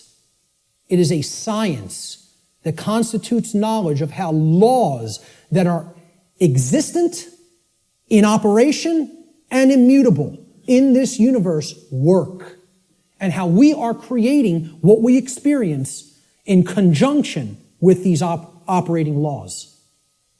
And man didn't put them into effect. Whatever created this universe put them into effect. I'm not here today to tell you what that is. Your job in your own personal experience is to get in touch with what you feel that is. I'm not here to tell you what that is. Now, I'm not here to tell anybody what that is. But my whole point is it created these laws, and they're in effect. And if you want to stop suffering, and if you want the human condition to change, you have to understand how these laws work. There is no way around that. Knowledge of these laws is required. And this is what people in the so-called New Age movement and in religious communities and in other communities don't want to acknowledge. They don't want to acknowledge that work is required. So let's give a working definition for natural law, my soundbite variant, okay? I tell people who want the 6 o'clock news edition of what natural law is, okay? Natural law is universal, non-man-made, binding, and immutable conditions that govern the consequences of behavior, and specifically, at least on this planet, human behavior. I would say in the universe, it governs the behavior of all intelligent beings. Intelligent beings. Okay? Natural law is a body of universal spiritual laws which act as the governing dynamics of consciousness. The governing dynamics of consciousness. That's the working definition. Let's look at the dynamics between discovery and belief. The difference between discovery and belief. Because again, natural law is capable of being discovered, understood, and harmonized with. Now, does that sound like a religion? Religion asks people to believe, accept, and do without question. What this is saying, this exists, you're bound by it. The best you can do is to understand its operation like you would understand gravity, and therefore not just walk toward the edge of a 200-foot cliff that is bottomed by jagged rocks. If you're intelligent and you understand how the law of gravity works, you won't do that behavior. Okay? Just like if you're intelligent and you understand how natural law works, you won't do certain behaviors to create a prison for the entire species, for your entire species. Unfortunately, humanity has not reached that level of consciousness yet. They are not at that level of co-creative intelligence to understand how these laws work and then align their behaviors to them. So natural law has nothing to do with religion. It's not a belief system. It's a science. It is a discoverable operation that is already in effect that we can either understand and align our behavior to or remain ignorant of and suffer as a result of that ignorance because it's already in effect and already has a binding effect upon you and your behaviors and everyone's. So when it comes to belief, and anybody that was trying to propagate a religion wouldn't put this slide up here. When it comes to natural law, it works just like gravity. So the clown that's going to jump over the cliff saying, I don't believe in gravity, what's going to happen? Down he goes. Because belief is irrelevant. Because natural law does not care about you. It does not care about you.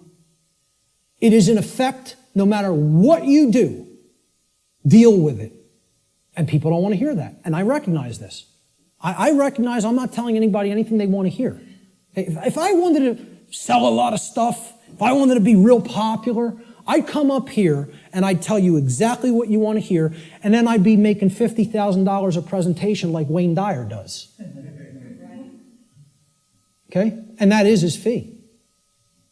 I know because I've actually had some people speak to his management.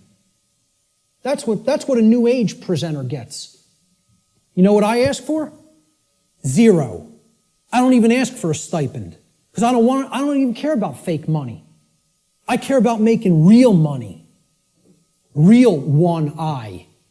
The word money is actually one eye.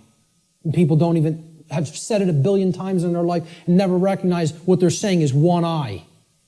And it's the symbol of the one eye, which represents spiritual enlightenment, is plastered all over the $1 bill. Okay? Well, this is the one. See, I tell people, I'm a poor man when it comes to the fake money, but I'm very rich in the real stuff. The real thing, I have tons of. The fake stuff, I don't do so well with, and I don't care. It's not what I'm concerned about. I know it's fake. Okay? So I don't ask for a stipend when I present. I tell whoever's setting up the presentation, pay for my travel and lodging. Hook me up with a dinner or whatever. That's it. I'll come out and speak anywhere. Okay?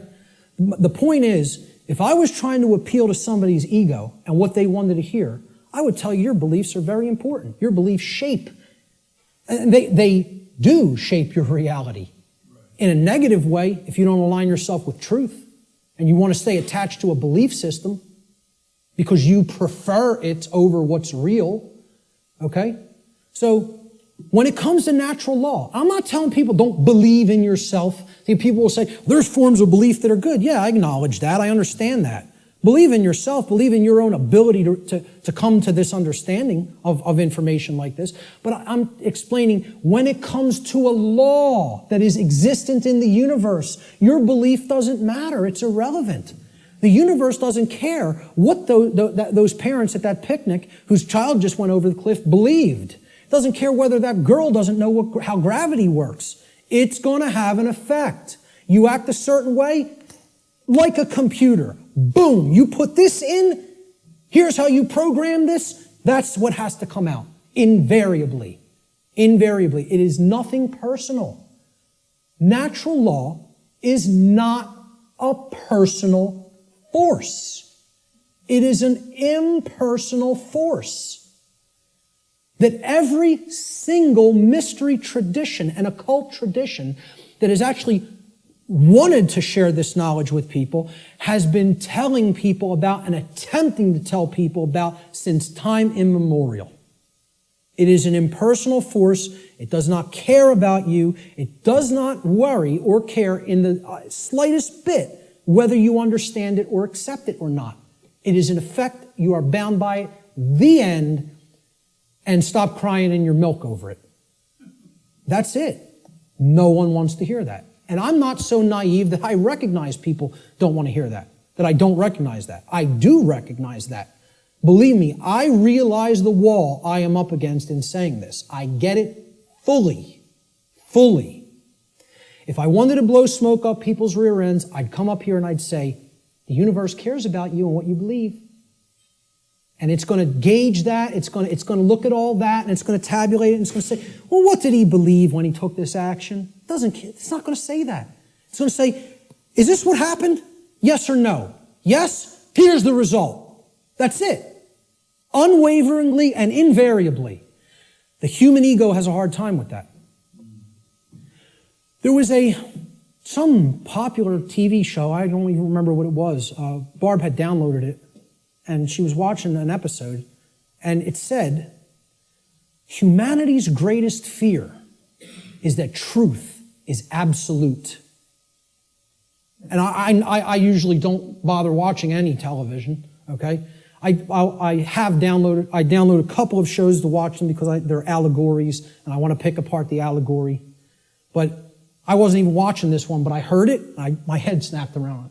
Whoa! That came through a network television show? How'd that happen?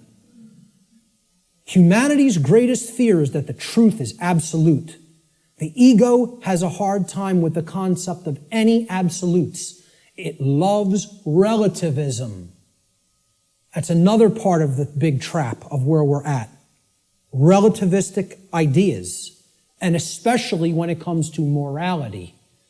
We're going to talk about moral relativism.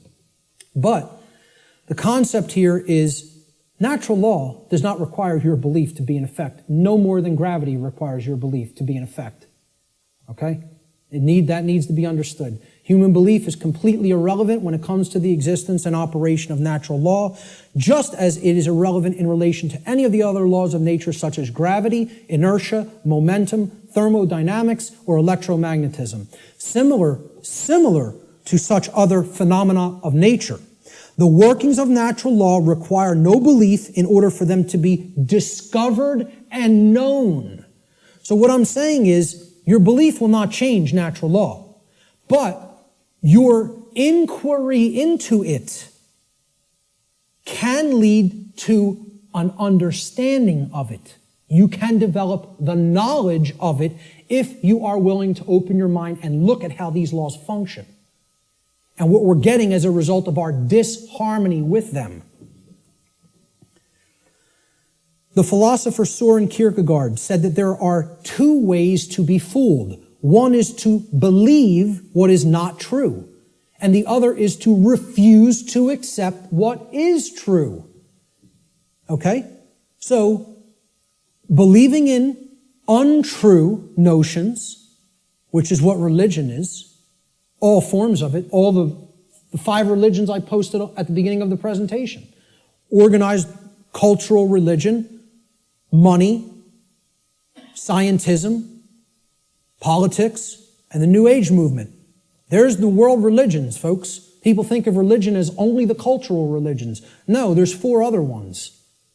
One's called government and authority, okay? Or politics, however you want to name it. The other one is money, finance. There's another religion. One of them is the New Age movement, and one of them is scientism, which I'm not going to refer to as real science because it is not. It is a belief system and a religion. So what Kierkegaard is saying here is you could believe things that aren't true, and that will hold you back. And you can refuse to accept what is true, and that will also hold you back. I say these are the only two ways that humanity ever creates self-inflicted suffering for itself. You want to know how suffering is created for the human species? That it doesn't need to experience? We believe what's not true. We refuse to accept what is true. That's why self-inflicted suffering exists in our species. And if we are to become wise, we need to stop doing both of those things, and then we'll stop creating suffering for ourselves. So let's look at consciousness and the human brain. Okay? Because consciousness is an intangible force. Okay? It's something that exists, but you can't really see it. Many people even have a hard time explaining what it is. But there is physiological expressions for consciousness in the physical domain, and the brain is one of them. And of course, people will say, well, don't leave out the heart. Of course, the heart is also very important. Heart has an even bigger electromagnetic field than the brain, and is tied into the physiology in an even more complex way than the brain is. But we need to understand the basic structure of the brain to understand the types of imbalances that go on within it that lead to these debilitating conditions within humanity that continue to create suffering for us. And also, what these belief systems do is they prevent the activation of the heart and the actions, of care and action. Not only do they prevent real knowledge from manifesting within the being, they prevent care, and they create apathy, and they create inaction, laziness, inaction, and cowardice, so that we don't actually act and take action based upon what we've come to know. So let's look at how the brain and consciousness actually work. People will also try to give ridiculously overcomplicated and mystified definitions of what consciousness means. And many people are even scared of the term, okay? We have to demystify these terms and bring them down to real simple English and real simple concepts that the average person can grasp, okay? And stop trying to make it more complicated than it is. Being conscious of something, meaning having consciousness of it, is an ability of the being to recognize patterns. Remember, this is all about pattern recognition. To recognize patterns and meaning with respect to events that are taking place or have taken place, okay, both within oneself, okay, in the inner realm, in the lesser realm, the realm of the individuated consciousness, and in the realm in which the self exists and operates, the macrocosm. So let's break it down, right? Ability of a being to recognize patterns and meaning with respect to events taking place within oneself, the microcosm, and in the macrocosmic world, the world at large. And the events taking place is the truth. So it's our ability to accurately perceive truth of what has happened and what is happening. That's consciousness. That's consciousness. And it's made way overly complicated by people. It's mostly made overly complicated in the New Age movement, again, which I can't stress enough how big of a deception it is. For people, really have to go and check out my work on the New Age deception. Okay? It's on my website. It's in the video section, and it's in the podcast section. And it's a 7-hour presentation. But I'm telling you, it will be as worthwhile for you to check out as this seminar. So, that's what consciousness is. Now, how does consciousness express? There's a difference between what it is and how it expresses in our life. Consciousness expresses. I ask people, just tell me, what are the ways you could ever make yourself known to any other being? How can any other being come to know who you are in this incarnation, in this physical manifestation? How could they possibly come to know you? How could you manifest yourself or make yourself known to them? And there's only 3 ways: thoughts, emotions, and actions. Okay? And I would say speech falls into the line of the combination of thoughts and emotions. And speech is also a form of action. I'm using force to, make the air flow over my vocal cords to make sounds come out so that you can hear what the concepts I'm trying to express. So it is a form of action. And it derives from what we have thought up to this point and the emotions that we have, and we could express it through speech. So thought, emotion, and action. Thought you have to look at as the creative force that is the expression for consciousness within the individual. Okay? So it's a neutral force. You don't look at your thoughts as masculine or feminine, do you? But you do look at them as creative forces. In order for anything to manifest in the physical domain, it had to first exist as a thought. This computer, somebody had to envision all the parts, how it works, how it's put together. Okay? This camera equipment, the clothes you're wearing, the seats, everything that exists had to first exist in the realm of thought. Had to. By law. Then it comes into physical manifestation through action. Your emotions are a polarized component, you could look at it as. It is a feminine aspect of consciousness. Because other people don't feel your emotions, they could perceive or sense them. You're the one who's feeling the emotions in your physiology. It's an internal expression. You feel emotions inwardly, inside in the physiology. Hence, this is a feminine expression for consciousness. It is something that is not externalized and put out. It is something that is felt within. So the emotions in the mind-body-spirit connection are the spirit in which we do something. Okay, so that's the feminine force or the spirit. Of course, thoughts are within our mind, hence that's the mind component of the consciousness. Then there's a marriage between them. Okay, so you could look at thoughts as the creative essence, which then blends with or marries to the feminine. Now, see, we're getting into a notion that is taught in many different religious traditions. It's called the Trinity.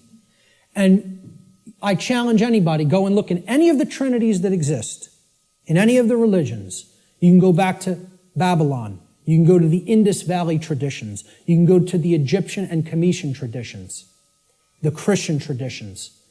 Every single religious tradition that has talked of a Trinity, okay, it is always a Father Creator, a sacred feminine figure, okay, of some kind that the Father then impregnates or inseminates in some form.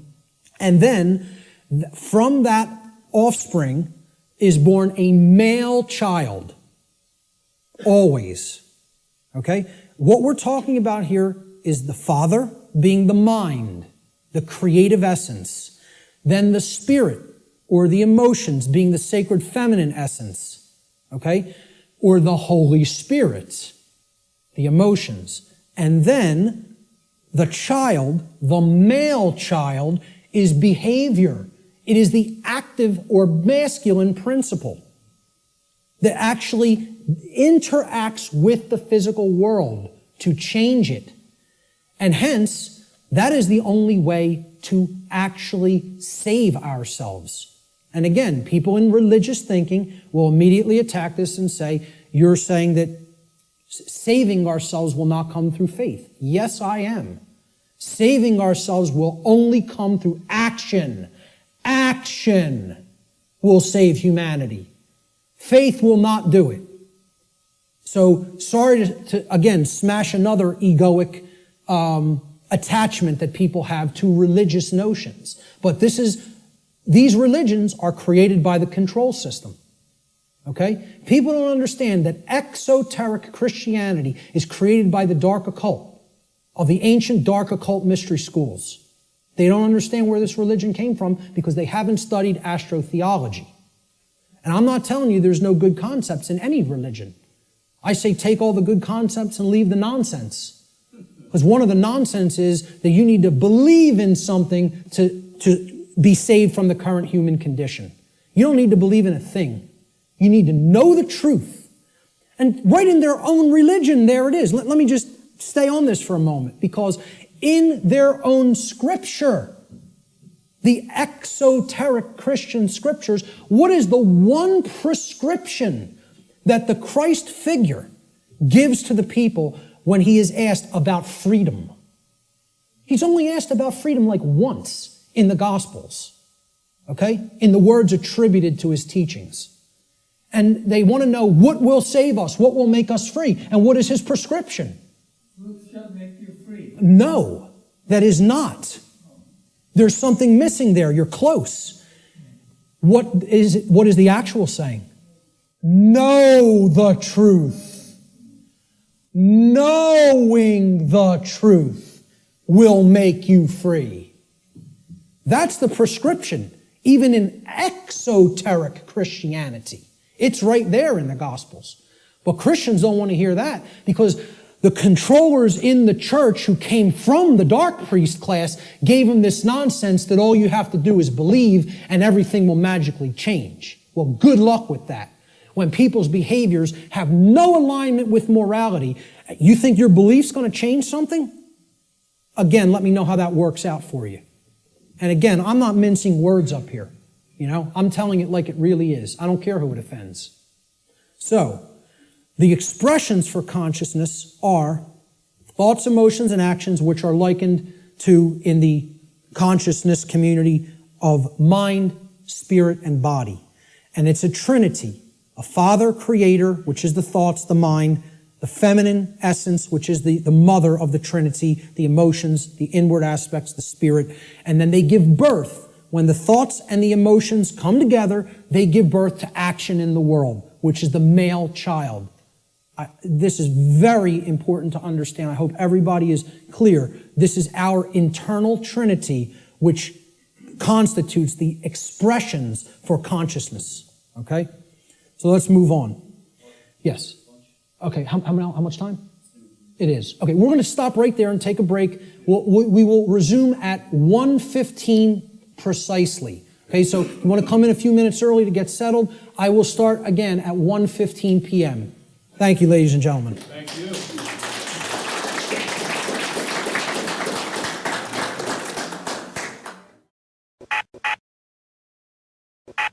Okay, welcome back, everyone. I hope everybody had a really good lunch and is energized for the afternoon session. We're going to have, I'm going to go until about 3:20 p.m. In the first part of this, and we'll take a 10-minute break there, and then we'll start in again about 3:30, and we'll go until 5, and then we'll come to our dinner break. So let's pick up where we left off. I was talking about brain structure and human behavior and how these two things are completely interrelated.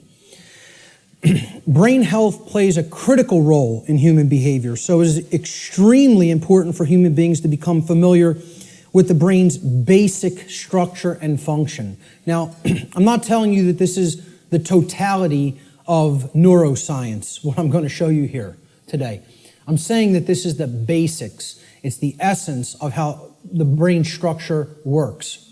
So this is part of understanding the physiological aspects of how consciousness works, all right? So there's three main complexes, structures, that comprise the total human brain. The first is the R complex, or the reptilian brain. So this part of the brain facilitates basic survival functions. It's the part of the brain that goes to work and becomes active when we're in what's called fight or flight mode, okay? When survival is at stake. It also controls basic motor functions and respiration, okay? The second part of the brain is above the R complex. This is called the limbic system. It's also known as the mammal brain, the mammalian brain. This part of the brain facilitates human emotions, and it makes human emotion possible to be felt in the physiology. It does this by releasing what's known as neuropeptides into the bloodstream through different glands that comprise the limbic brain, or what's called the midbrain also.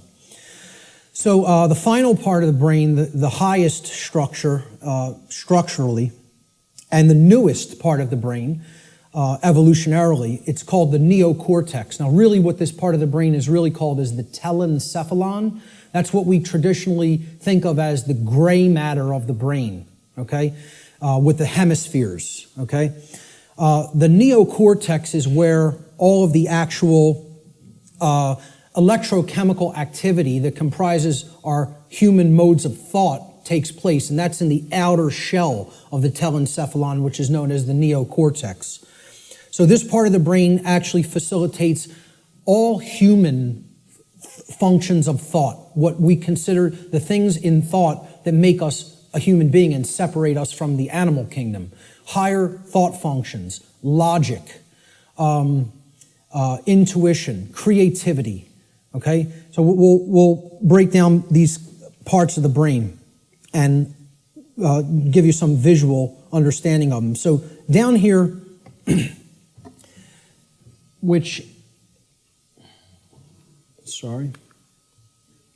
down here is the reptilian brain. It's comprised of the brain stem right here, and this part of the brain is called the cerebellum, okay? These two components together essentially comprise the R complex. So again, the R complex is the lowest consciousness part of the brain. We don't do any thinking with this part of the brain. It's the reactive part of the brain. It reacts to stimulus. It's the stimulus response mechanism. Now up here in this middle part of the brain, these are all the different glands like the hypothalamus, the thalamus, the pituitary and pineal glands, etc., that comprise the midbrain or the limbic system. All human emotions are facilitated, are made possible by this part of the brain, okay? So this part of the brain, if it wasn't working properly, you would not be able to experience a normal range of human emotions. This is part of what psychopathy is. Psychopaths, this part of the brain is not functioning properly, whether it be from a birth disorder or whether it be from conditions over one's life that if someone has stayed in chronically has numbed out this part of the brain and it is not functioning properly anymore, so the person's not actually experiencing a normal range of emotions. This part of the brain, which again is the telencephalon, this gray matter part with all of the grooves, etc., that's the neocortex. The neocortex is the outer casing, basically, of the telencephalon, the higher brain. It's the human brain, okay? Neo means new, so it's the newest part of the brain structure as far as evolutionary development of the human being goes. So this part of the brain facilitates all higher order thinking. Now, what you have to understand about the telencephalon, or the hemispheres of the brain, is that they're first of all bilaterally symmetrical, and they generally control different functions of thought. Now, I'm not telling you it's 100%. Neuroscience is more complicated than that, okay? But in general, the left hemisphere of the brain is what governs logic, analytical thought, and scientific and mathematical thinking, and also linear thought processes, okay? Physical world tasks and details, being able to break things down and analyze them, all right? So this is taking things apart, breaking them down into smaller components and analyzing the pieces. That's what the left brain does. You could look at it as a series processor, okay? It has to go into this part first, then here, and then we could spit out the output. A linear process, like a series processor, okay? The right side of the brain, the right hemisphere, governs or generally facilitates and makes possible human creativity, our emotional makeup, okay, all the emotional dynamics of the human being, holistic thought, being able to see the big picture thinking, pattern recognition, and then things like compassion, nurturing, care, okay? Ethics to a large extent. And I would say ethical thinking comes from a balance between the two, as we're going to get into. Now, if this left part of the brain here becomes chronically dominant, the masculine part of the brain, and again, I'm putting these symbols here. This is an ancient archetypal symbol called the blade. It's a simple upward pointing triangle. And this downward pointing triangle is another ancient archetypal symbol that was referred to in the ancient world as the chalice, the cup, etc. Okay? And this was a rudimentary phallic symbol, and this was a rudimentary womb symbol, representing the male and the female, or the masculine and feminine, more accurately, components of the consciousness. The idea is to keep a balance between these two. When we have a balance between the two, that's when we're operating on all cylinders, so to speak. That's when real consciousness and pattern recognition is developed. And that's when real morality and ethical considerations are also created within the personality, within the being. If this part of the brain is chronically dominant, the left part of the brain, okay, what happens is the right side of the brain is imbalanced. It's not really functioning at a higher level, okay? And the limbic brain will actually suffer that effect, okay? It will also start to shut down. So you will have a lot of left brain patterns going on and a lot of left brain processing going on. But if that's all that's happening and we're not using this part of the brain equally, the R complex of the brain is what essential executive functions are going to be routed to. We're going to be living from the R complex in a kind of stimulus response only mode instead of living from a holistic brain balanced mode, which is when we're in that balanced state, the neocortex, which governs higher order thinking and makes higher order thinking and ethical thinking possible, is what rules the personality. Okay? Now, conversely, if the right side of the brain is chronically dominant, so let's put it this way. The left side of the brain being chronically dominant, you have the controller. That's the master mentality. The right side of the brain being chronically dominant, that's the slave mentality. That's the I won't stand up for myself and I'll just accept everything. The total new ager, in other words. Okay? So this part of the brain, if it's chronically dominant, the opposite happens with the structures of the brain. The R complex will shut down. It will suffer. Okay? It will not work properly, which the R complex is necessary. It makes you stand up for yourself when you're under attack. Again, it's the fight-flight response. In a dangerous situation, you've got to know whether you're going to fight whatever's attacking you or whether you're going to get out of dodge and run away. Okay? That's a survival mechanism that's necessary when there's danger. So when this part of the brain is chronically imbalanced, the R complex gets shut down, people freeze essentially, and they don't stand up for themselves and take action. What's happening is they're being ruled by their emotions. And again, the limbic brain governs all emotions, positive and negative. So that's compassion and that's fear. It's any possible human emotion. The midbrain is what's ultimately facilitating that emotion in the physiology. All right? So if this part of the brain is chronically dominant, the opposite happens. You go into slave think, you shut down, you freeze, you're ruled by the emotions, and you don't stand up for yourself. So, the neocortex of the brain has two hemispheres. The left brain largely facilitates logic and scientific thought, while the right brain hemisphere largely facilitates creativity and compassion. When both hemispheres are in balance, the neocortex acts in its proper role as the executive command center of the whole human brain. And that's when true intelligence is born. Now, true intelligence is a concept that I think more people really have to understand. People have equated intelligence with intellect, especially in the Western society. All right? Intellect is not intelligence. Let me say that again. Intellect is not intelligence. Intelligence comprises more than intellect. Intellect is left brain understanding.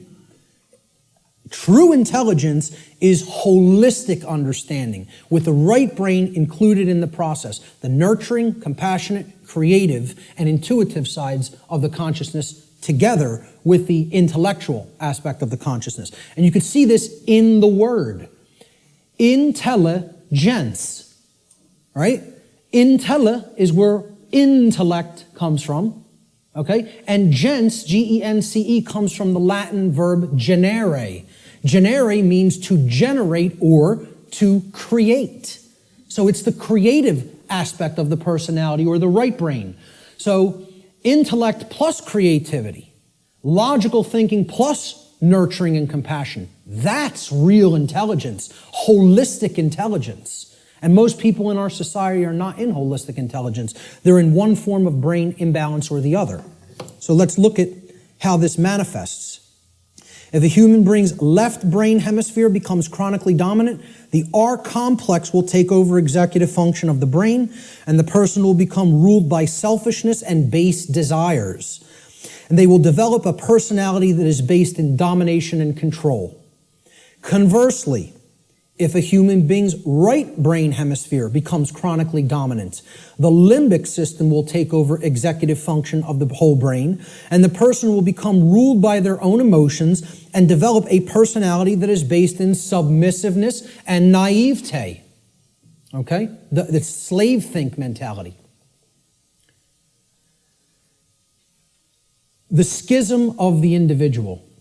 Okay? And this is critical, because this is not only a schism within the individual consciousness, it's a schism of worldview, of the way we view ourselves in the world and the way we view our relationship to others in the world. So I call this the mental schism.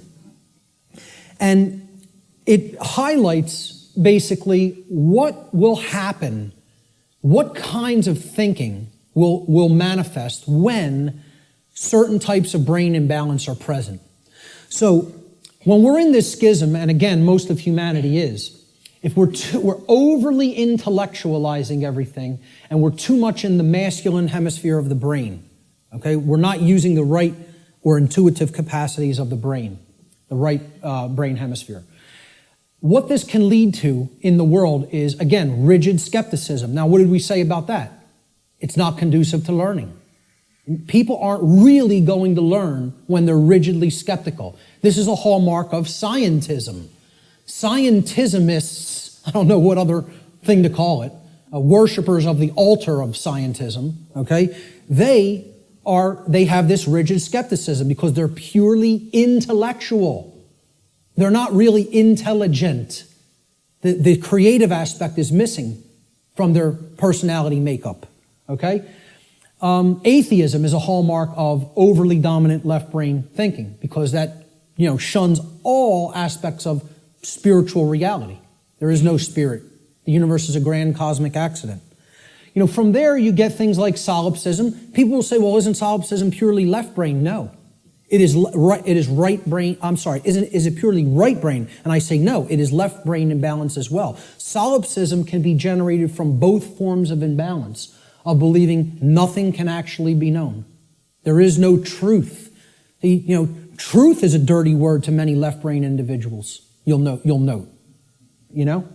So solipsism plays into left brain imbalance as well. All of these states here inevitably lead to these things down here. Moral relativism comes next. The idea that there's no such thing as the difference between right and wrong, that we just get to make those things up. They don't exist inherently in nature, We just can decide on what's right and what's wrong for ourselves and make it up, randomly. So very, very dangerous ideology, which we're going to be talking about a lot. Social Darwinism inevitably comes after that, all right? This is the idea that a certain class of society can get to direct how the lives of everybody else will go because they're the intelligentsia, so-called, okay? We're the intellectual people, really is what it is, the over-intellectualizing. And we'll direct society because we're the fittest. Like Darwinism postulates the survival of the fittest, well, social Darwinism postulates the survival of the most socially ruthless. And many people believe that's the natural order. They believe that's the natural order, and nothing could be farther from the truth. What that is it's the psychopathic chaos. It has nothing to do with nature, and it has nothing to do with order. It's the exact opposite. So, this state, and these are hallmarks of dark occultism as well. Okay? I think I should know a thing or two about it, as I was a priest in it for almost 10 years. I might know a couple of things about Satanism. Okay? So, moral relativism is one of the big tenets of Satanism. It's actually one of the pillars of Satanism. Social Darwinism is highly praised and valued in Satanism. And eugenics. Okay? Because if people don't understand what eugenics is basically people, who have gone so deep into this form of left brain imbalance that they believe they're God and they can get to decide who lives and who dies. That's really what it is. We will control who breeds and who does not get to breed, who gets to live and who does not get to live. All right? That's essentially eugenics in a nutshell. And again, these are all authoritarianism, forms of authoritarianism. Okay? And it's the idea that man is the author. Man is the creator. Man is the God. Man will make the law. Man will decide who, life and death at any given moment. We will decide what's right and wrong, etc. That's essentially what all of these forms of thought are. Extreme left-brained imbalance. And I was there. I was in this state in my life. I was in it for years. For years. All right? Let's look at the other form of imbalance. If the right side of the brain is chronically dominant, this leads to, similar kind of imbalance, but in the exact opposite form. The brain is still completely imbalanced, therefore the person's not in a high state of consciousness. They're completely unconscious to what's really going on within them and around them. But the manifestation is generally the opposite of the left brain forms of imbalance. So if you're in real right brain imbalanced state of consciousness, this will lead to naivete, believing anything you're told, accepting things from quote unquote official channels and official sources without actually checking into them for yourself. Blind belief. You'll believe the next religion that comes along. We just have to tell them what they want to hear, and I'll believe that. So, New Agers are basically in this category: naivete and blind belief. People who trust government, of course, are in that category because, again, it's about creating the masters and the slaves. That's what brain imbalance is for, and that's why the controllers want to propagate this imbalance and keep it in place. Again, religious extremism, that's hallmarks of right brain belief, right brain imbalance. Solipsism, no such thing as truth, all from right brain imbalance as well. Feelings of unworthiness, self-loathing, accepting orders from other people, being an order follower. We're going to have a whole section on order followers later and how this is the exact opposite of anything virtuous. For people that believe order following is some kind of a virtue, I don't know what to tell you, but it's the thing that leads to all evil in the world, is accepting somebody's orders and not actually gauging for yourself whether the activity, the behavior is moral or not. Okay? And it creates a willing slave. This form of imbalance is ultimately generating a willing slave, whereas this form of imbalance is ultimately generating a psychopathic master. And they're all forms of mind control. It's just another aspect of how mind control works. The propagators of mind control are just doing this to keep that imbalance present in one form or another. They don't even care which it is. As long as they have some that are imbalanced toward one direction and some imbalanced toward the other direction, that's how the dynamic plays off against itself. And you have a world that is continue to be kept under lockdown. So let's look at the worldview schism that goes hand in hand with the brain schism or the mental schism. And again, worldview is exactly what it says. How do you view the world? How do you view yourself in it? How do you view others in it? Well, when there's chronic left brain dominance, the worldview that emerges is one of randomness. And again, this is a hallmark of scientism. The world is this grand cosmic accident. All right? The whole universe is a grand accident. There's no purpose. Right? There's no creator. Everything just magically manifested on its own for no reason from a single singularity, a single point in space-time for no reason. You give me that one, and I'll tell you everything else that happened after that. But you got to give me that one, and I have some bridges to sell you, So, there's no underlying intelligence in nature. Nature is dead. That's what this worldview is about. Nature is dead. It's a dead thing. It's a mechanized machine that is there for no reason. Okay? There's no such thing as the spirit at all. No such thing as spiritual dimension. No such thing as natural law, certainly. Because for one to accept natural law, well, where does it come from? I ask people whether they accept that natural law exists or that, there's actual objective truth and morality, and 2/3 of people don't accept it. They don't believe that it exists. They don't think there is objective reality and objective truth and objective morality. They think it's all relative and we get to make it up. I've actually done a psychological small psychological profiling or study, just asking people this question at random and collecting results and analyzing them. We're at about 2/3 of people who are moral relativists and believe that truth is relative also, that it's not objective. Okay? Now, you ask the same people, do you believe in karma? 88, almost 90% of people believe karma is real and it exists. So I'm like, I can't believe this.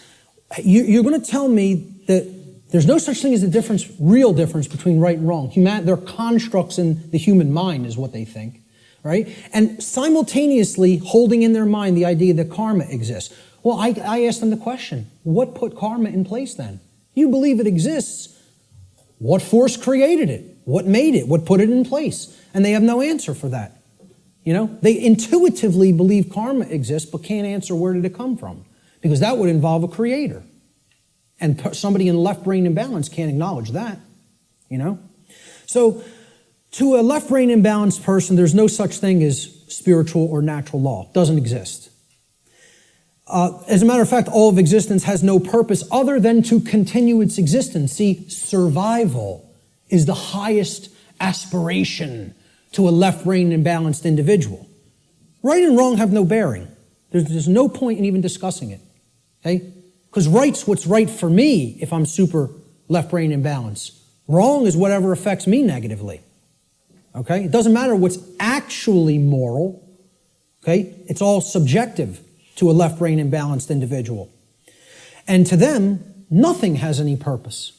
Since it's all a grand cosmic accident, how could there be a purpose for existence? Without a creator, who's going to create the purpose for it? So it has no purpose other than to continue surviving. And again, that's right there is proof they're in the R complex, they're in the base brain. Survival is the highest goal. Survival is the only aspiration. Now, in Satanism, it's about as left brain imbalanced as it gets, folks. You know what their number one law is? Survival. Survival is the highest law. Okay, and we hear about this in Darwinism too. The ultimate purpose of the being is to continue to survive. I would highly debate that. I would highly disagree with that. There are laws higher than survival. Okay? But in Satanism, they simply refer to it as self-preservation. And that means preservation of systems of belief as well. Systems that are serving the self, the egoic self. They must continue to survive. Self-preservation as the highest law. That's the number one tenet of Satanism. And it doesn't matter who you need to step on to do it. Who you need to step on to get one up on somebody else. This is extreme left brain imbalance worldview. All of these characteristics in the randomness worldview are hallmarks of scientism, atheism, totalitarianism, and dark occultism. You could add to that list. You know, whether you refer to it as Satanism, dark Luciferianism, it doesn't make a difference.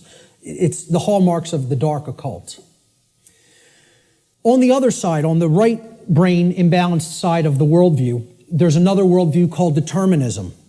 Okay, determinism is based in right brain imbalance and is defined by, in general, helplessness, religiosity, and the dismissal of free will.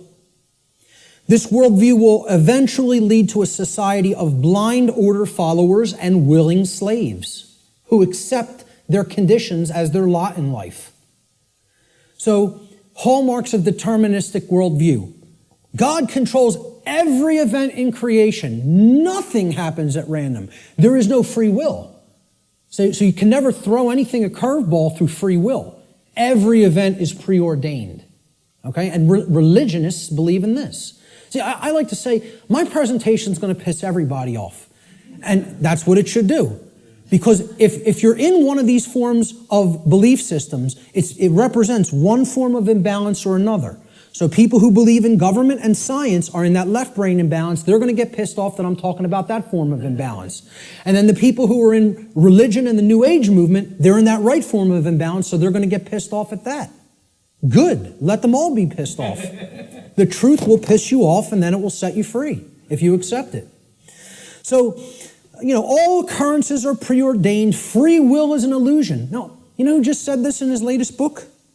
Stephen Hawking, who you would think is the most left-brain person that you could think, worships at the altar of scientism, believes the universe is a grand accident, okay, and a mechanized machine, okay?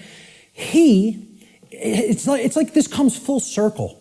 It feeds off of each other like a feedback loop, these forms of imbalance. He went so far through left brain imbalance, he's so in the left brain, that he actually developed the hallmark of right brain imbalance, which is that there's no such thing as free will.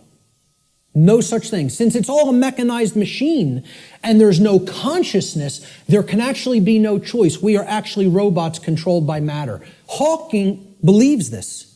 He actually wrote this in his book. He said free will is as dead as God. Okay? And millions of people buy this moron's books, and I'll call him a moron right to his face. There's not a drop of intelligence in that man, and people think he's one of the most intelligent people in the world. You might be one of the most overly intellectual people in the world, but you have no wisdom at all. Zero, if that's how you think. And again, put him in front of me and I'll tell it to him to his face. Okay? Because these people actually believe he's smart.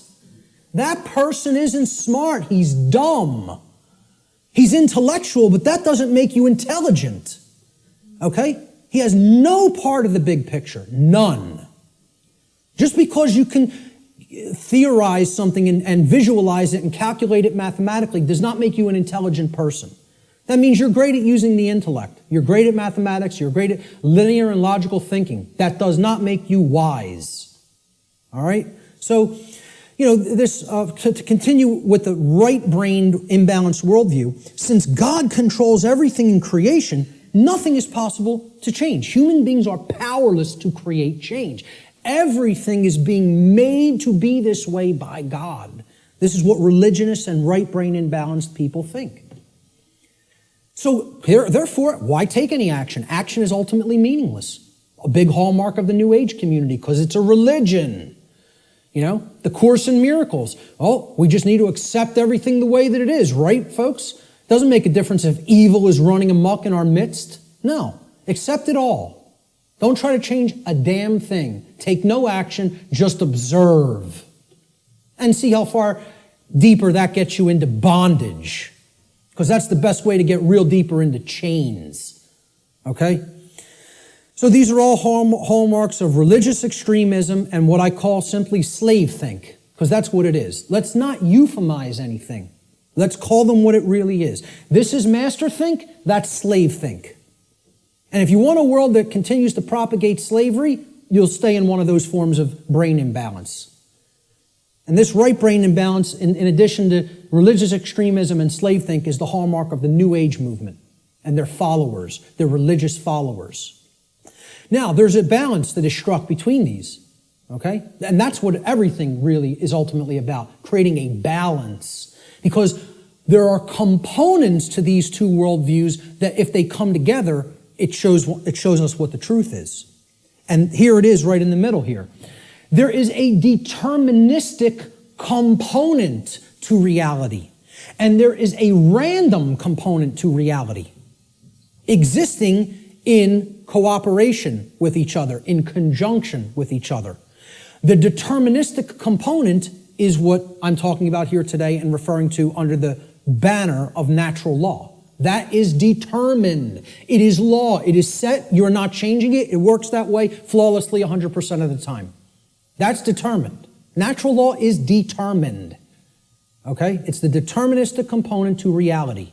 Then there is a randomness component to reality that works continuously in conjunction with natural law. And this is a little thing called free will.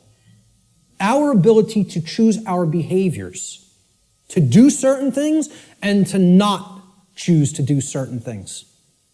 And we have it.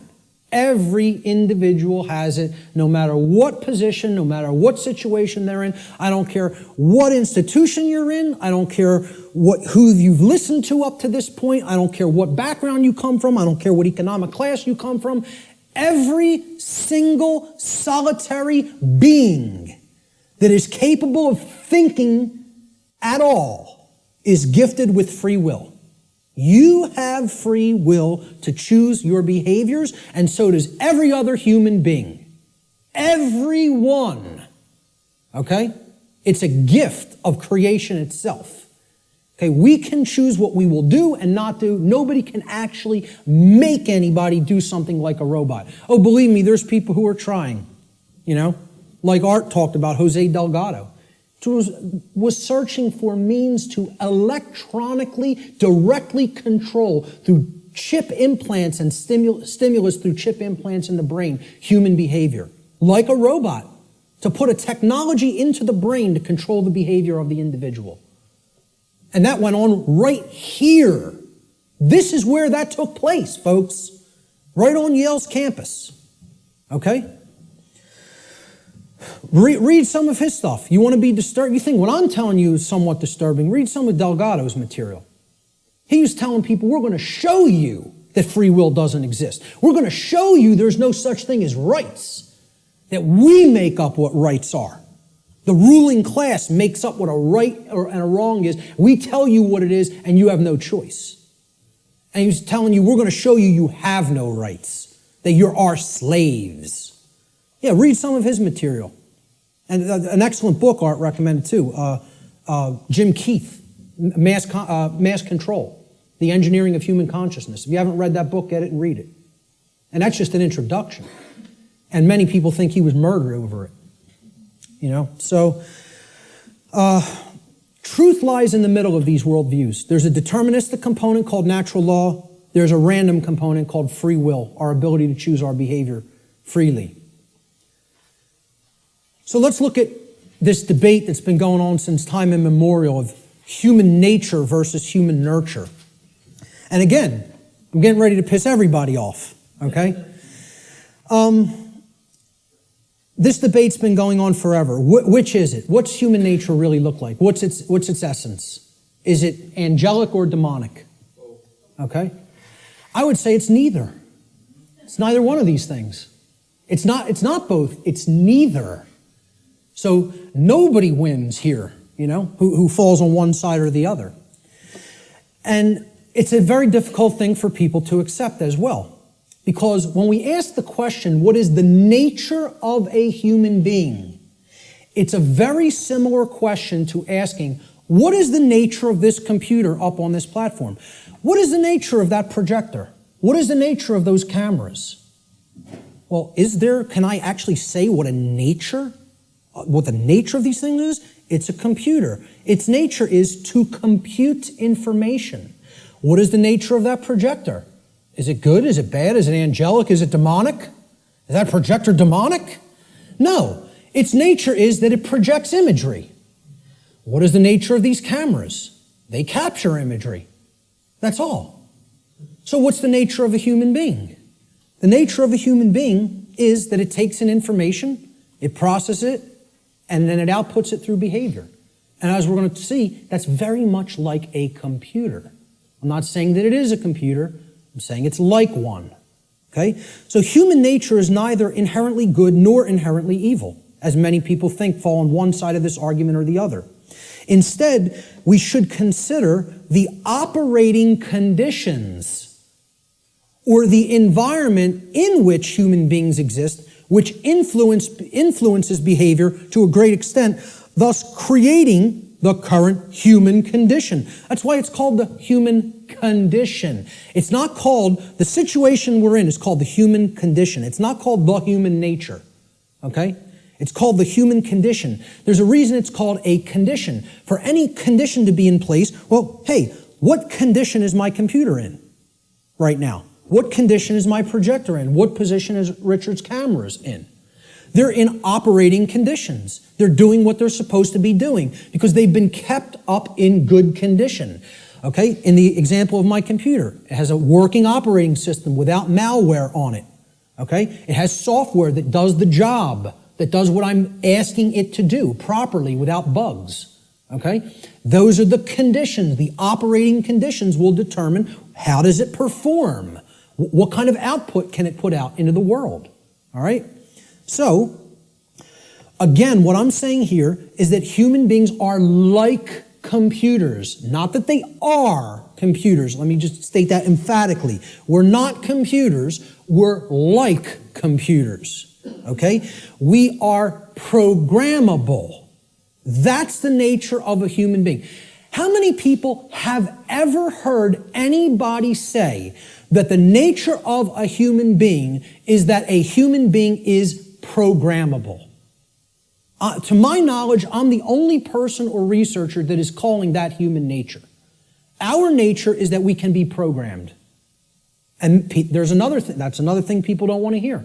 They don't want to hear this because they liken it to a mechanized machine. And I'm not saying, again, to emphasize, I'm not saying we are computers. I'm saying we're like them in the ways that we can be programmed. So what gets put into a person through the environment, which is called the culture, all right, and becomes their programming, determines what they will output onto the screen, which is called human life.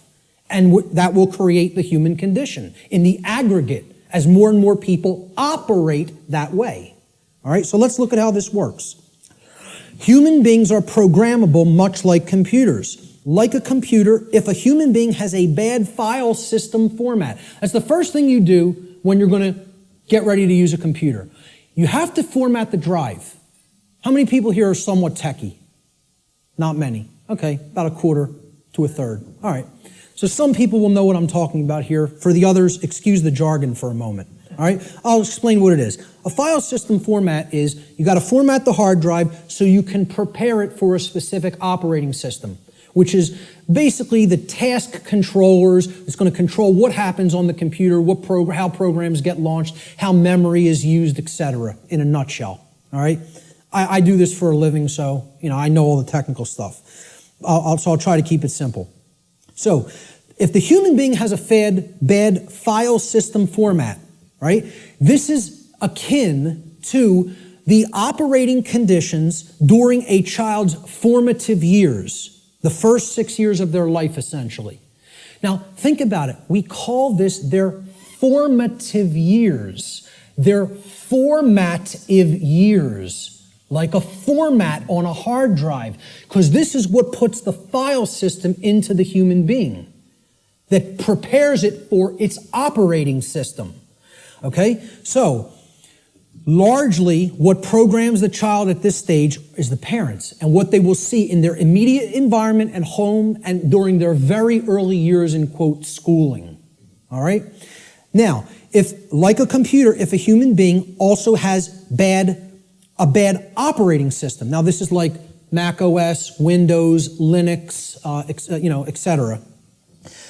Android, iOS, these are operating systems.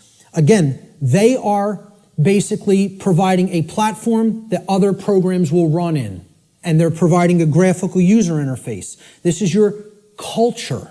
The operating system is the culture in which the programs run, okay? So let's say if you have a bad operating system, meaning you're already surrounded in a bad environment, in a bad culture, right? That's also going to negatively impact the output. And then they have bad software programs. Now, these are the programs that you run. Now, if I didn't have a good presentation piece of software, my presentation might come out sloppy. It might crash in the middle of it. It might not display the graphics or the text properly, okay? So you got to make sure you're working with good, reliable software as well. Now, what the software is the belief systems, what the person has taken into the mind and is processed and made part of themselves. And now, if all of those things are bad, we have three bad components. The format is bad, the file system format, which is the formative years of the child, okay? The culture is bad, meaning they're already growing up in a bad culture or in a culture that condones moral relativism, etc., and doesn't understand natural law. And the software programs that have been input into the child are bad, meaning their belief systems, okay? What do you think the output of that, quote, computer is going to be like? Is it going to be good? Is it going to be chaotic? If I screw up my system's hard drive format, if I put an operating system that is like at alpha state and it's not ready for prime time because the development's not finished, it's half-baked, okay? And then I load crappy software that's full of bugs and the developers didn't really care about programming them correctly.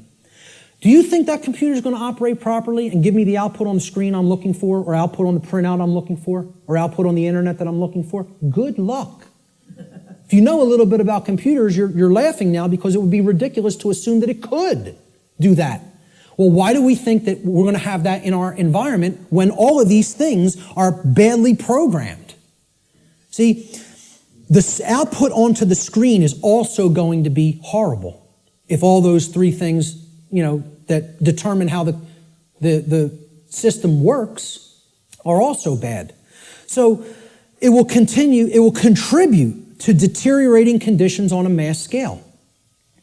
Like a computer, the behavior of a human being largely depends upon its programming. And its programming is the quality of the information that is being input into it. The quality of the information it's taking in. The quality of the information it's taking in is going to determine the quality of the information it's outputting, like any other computer. So if garbage goes in, surprise, garbage is going to come out. If good information goes in, quality will come out. And the output will be as one wants it to be. It will be able to process and create efficiently, effectively, not chaotically. Here's a very simple diagram. Again, if people understand it, they really get how natural law functions. And again, it's very unpopular. People don't want to look at what the bottom base foundation or platform of this structure is. Because once again, this idea that knowledge is what's required makes many people upset because they want to believe they're going to achieve these things they say they want without doing the work to acquire that knowledge and therefore understand the requirements for obtaining those conditions. So we start with available information. And when people look at what I'm going to describe here, they will recognize it as something. And I'll hold what that is for a moment. Available information is what you're starting with. This constitutes potential knowledge, and it can become knowledge if it's taken in, if it's amassed, if it's aggregated, okay? It can be gathered, it can be processed, it can be understood, and then it can be acted upon. You could call this the grammar stage of this three-part process I'm going to explain. Okay? You could also refer to this as the input stage. If we're looking at it in a computer model, this is the stage of inputting information or programming something. Okay? Now the next step that's built upon this is once you've taken information in, necessary information, you then come to a position of understanding it. You know what it means, you recognize the patterns. All right? So this is the second step in this process. Now, your understanding or lack of understanding, okay, now in the first stage, your knowledge or lack of knowledge is going to lead to understanding or lack of understanding. If you have understanding present, your decision-making processes are going to be in harmony with what you say you want, okay? You're going to understand, here's what I want, this is what's necessary to get that, to make that happen, to manifest it. That's understanding. It's a decision-making process that happens within the mind. These processes take place in the human mind and are chosen by each individual based upon available information. So again, you can see if information is held back, if it is occulted, or even if it's just people are dissuaded from taking it in because people will say, no, there's nothing there, there's nothing to it, right? You could see how they'll never get to this step. They'll never understand. They'll never get to the second level of creating our reality. All right? Effectively, efficiently. The third stage to this process is what you do with what you have come to understand, to know and understand.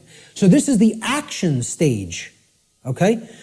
Each individual's behavior, the behaviors that they choose through their own free will, is based upon the quality of their decision-making processes that are happening within the human mind.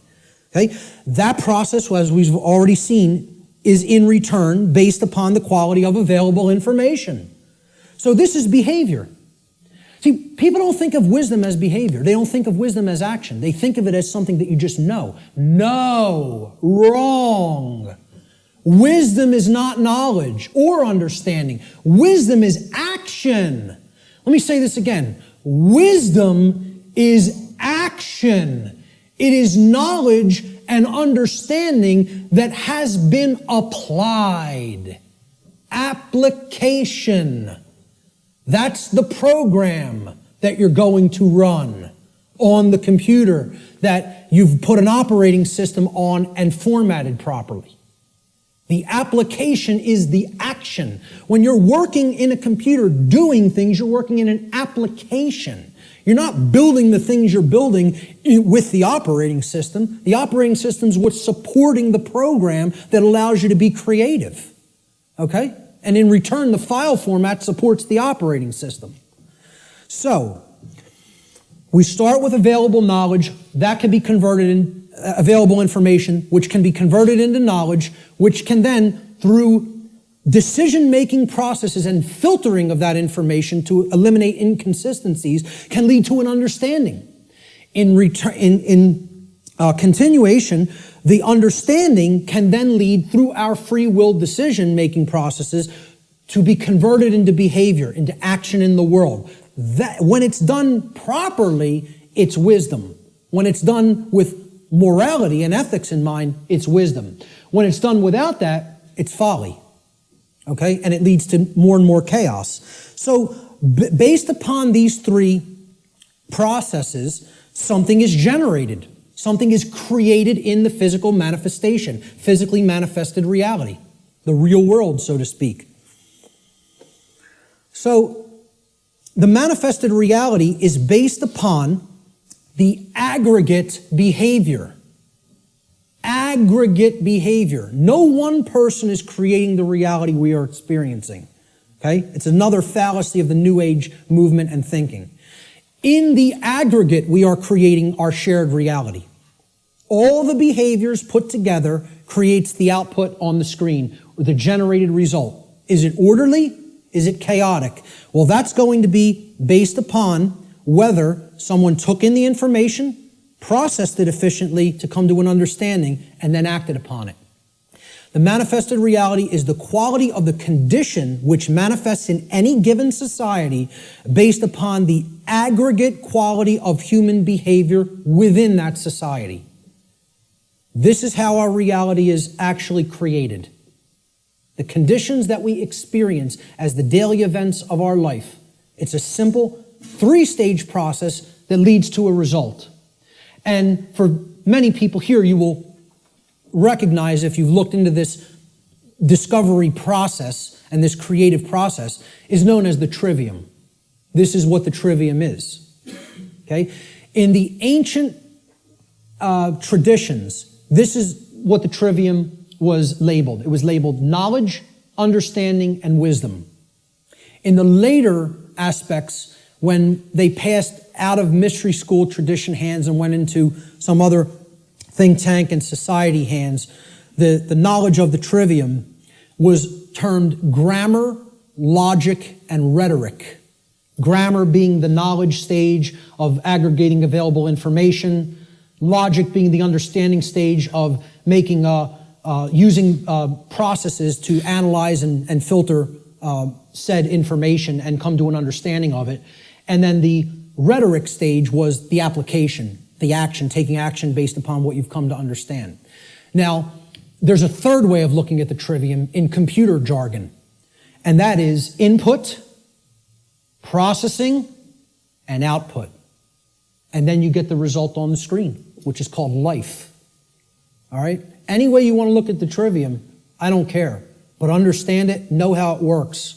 Okay? Because this is why a big part of why we're in the situation that we're in is that the trivium methodology of truth discovery has been completely obliterated from public consciousness.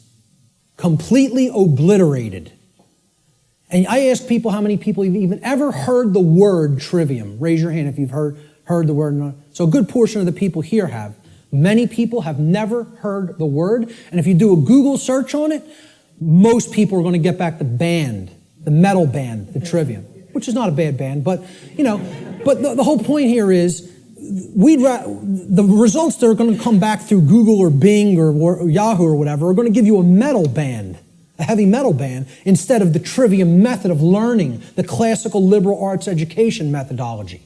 Because they want to try to sanitize that as much from human consumption as possible. They don't even want you to understand how that works at all. And that's why it's been removed from public schooling. And that's why, as long as this society stays the way it is, it'll never be put back into public schooling. You know, I tell people a little anecdote. When I was in high school, and thank God I went to the high school I did, because they really hammered Latin and Greek into you. You were going to know your Latin and Greek when you came out of my high school, okay? For whatever other indoctrination they put into you, that's a different story. But I'll tell you what, you came out of there knowing your ancient languages.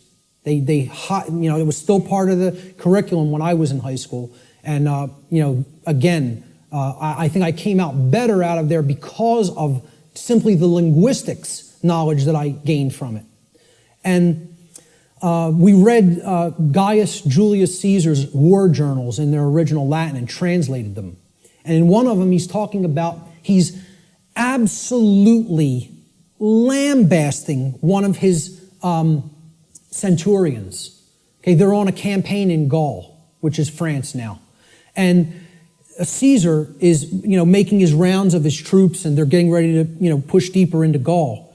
And he finds, when they would have their encampments, they would have a lot of, slaves of the Roman Empire that they would take with them on their campaigns that would do a lot of the lifting of the equipment and the carrying of the equipment for the centurions to do battle in the next battlefield location. And the slaves would have to do all that manual labor. And Caesar says to one of his centurions, he's passing by their encampment, and he sees one of the actual centurion leaders teaching one of the slaves the trivium method. And he flips out on him in this journal. He says, I caught one of my centurions, teaching the trivium, and freaks out on him. How dare you teach a slave our method of learning? Soon they won't want to be a slave anymore. There'd be an uprising if they knew what we knew, if they knew our truth discovery methodology. He said, I forget how it really ended, but I think how it ended was, he told this centurion, if I ever catch you doing this again, I will personally cast you into the wilderness of Gaul and let the Gaulians deal with you, who knew that the Roman Empire was trying to conquer their people at that point, which is basically saying it would be a death sentence, but I won't even carry it out. I'll let our enemy carry it out on you. That's how much he didn't want their slaves to understand their methodology for learning. And that's the trivium. And that's why most people have never heard the word. So you got to look into it and understand how it works. That's all I can say about it. It is how we build our reality, either efficiently or destructively. So let's look at some of the principles of natural law. Now, in my extended seminar, which goes over a 6-week class of lessons, I get into these principles deeply in an extended form. We're not going to do that today because time doesn't allow. I'm going to briefly touch on each one. Okay? The word principles, let's define it. Principle comes from the Latin noun principia. Principia means first, foremost, leading, chief, or most necessary. It is that which matters most. It is the first things that must be understood before anything else can be understood. Principles have to come first. And this is the problem. Our society does not put principles first. It puts trivialities first, and we're no longer a society that even cares about principles or first things. So first things first. First things or principles have to come first. So let's look at what the principles that underlie natural law. These are the things that are most important. That's what principles should mean to people. If we ask people to define what a principle is, first thing they should say, that's the most important thing. The most important thing in my life. Now, when in the natural law seminar, we did a homework assignment, we asked people what the most important thing was to them. Very few responded with principles. Most people responded with saying that people or the family was the number one response. The familial connection was more important to them than principles. Now, when people hear me say that that's backwards, they'll say, how cold are you? That's so cold, okay? What I'm telling you is that the familial connection, no matter what it is, between a mother and a son, a mother and a daughter, a father and a son, father and a daughter, husband and wife, doesn't matter as much as principles. I'm not telling you they don't matter at all. I'm telling you have to put principles first. Otherwise, those relationships are just meaningless. They don't really have any real value unless they're based upon principles first, which is why so many relationships are dysfunctional. Principles have to come first before you can even build a solid relationship with another human being. So, let's look at what some of the principles of how natural laws work first before we can actually find out what the expressions of these laws are in our lives, which will be the next section. These are what I call the general principles of natural law. Natural law is expressed through 7 basic underlying principles, plus what I have referred to as an 8th or hidden principle, which you hear very few other researchers, even people who are studying this from the occult perspective, who are studying this from the consequentialism perspective, you very hear them incorporate the 8th and all-encompassing principle, which I'll get to last here. This 8th principle, which I call the lost principle, binds all the other 7 principles together. All right? These principles together constitute a master key through which universal wisdom, including the knowledge of the requirements to obtaining what we desire, is then unveiled or de-occulted. When people ask me, well, what do you consider yourself in your performance of presenting what you present? I tell them, I consider myself a de-occultist. I'm no longer an occultist. I'm a de-occultist. I'm attempting to take this information out of hiding. It's been hidden. The hiding of it is destroying the fabric of our society and putting us into bondage. It needs to come out and be non-hidden. It needs to be unveiled and shared widely and freely with anybody who's capable of accepting it and comprehending it now. Because we're not in a position where we could wait longer. We're at the precipice. Okay? There is a moral obligation to bring this information to the public now. Okay? So, I consider myself a de-occultist. One who takes things out of hiding and presents them openly. These are the 7 general principles of natural law. Many people who have studied some variants of occultism may recognize these as what are known as the Hermetic principles. Hermetic essentially comes from Hermes. Hermes Trismegistus, the thrice great one, as he was referred to in the ancient Greek mystery traditions. Okay?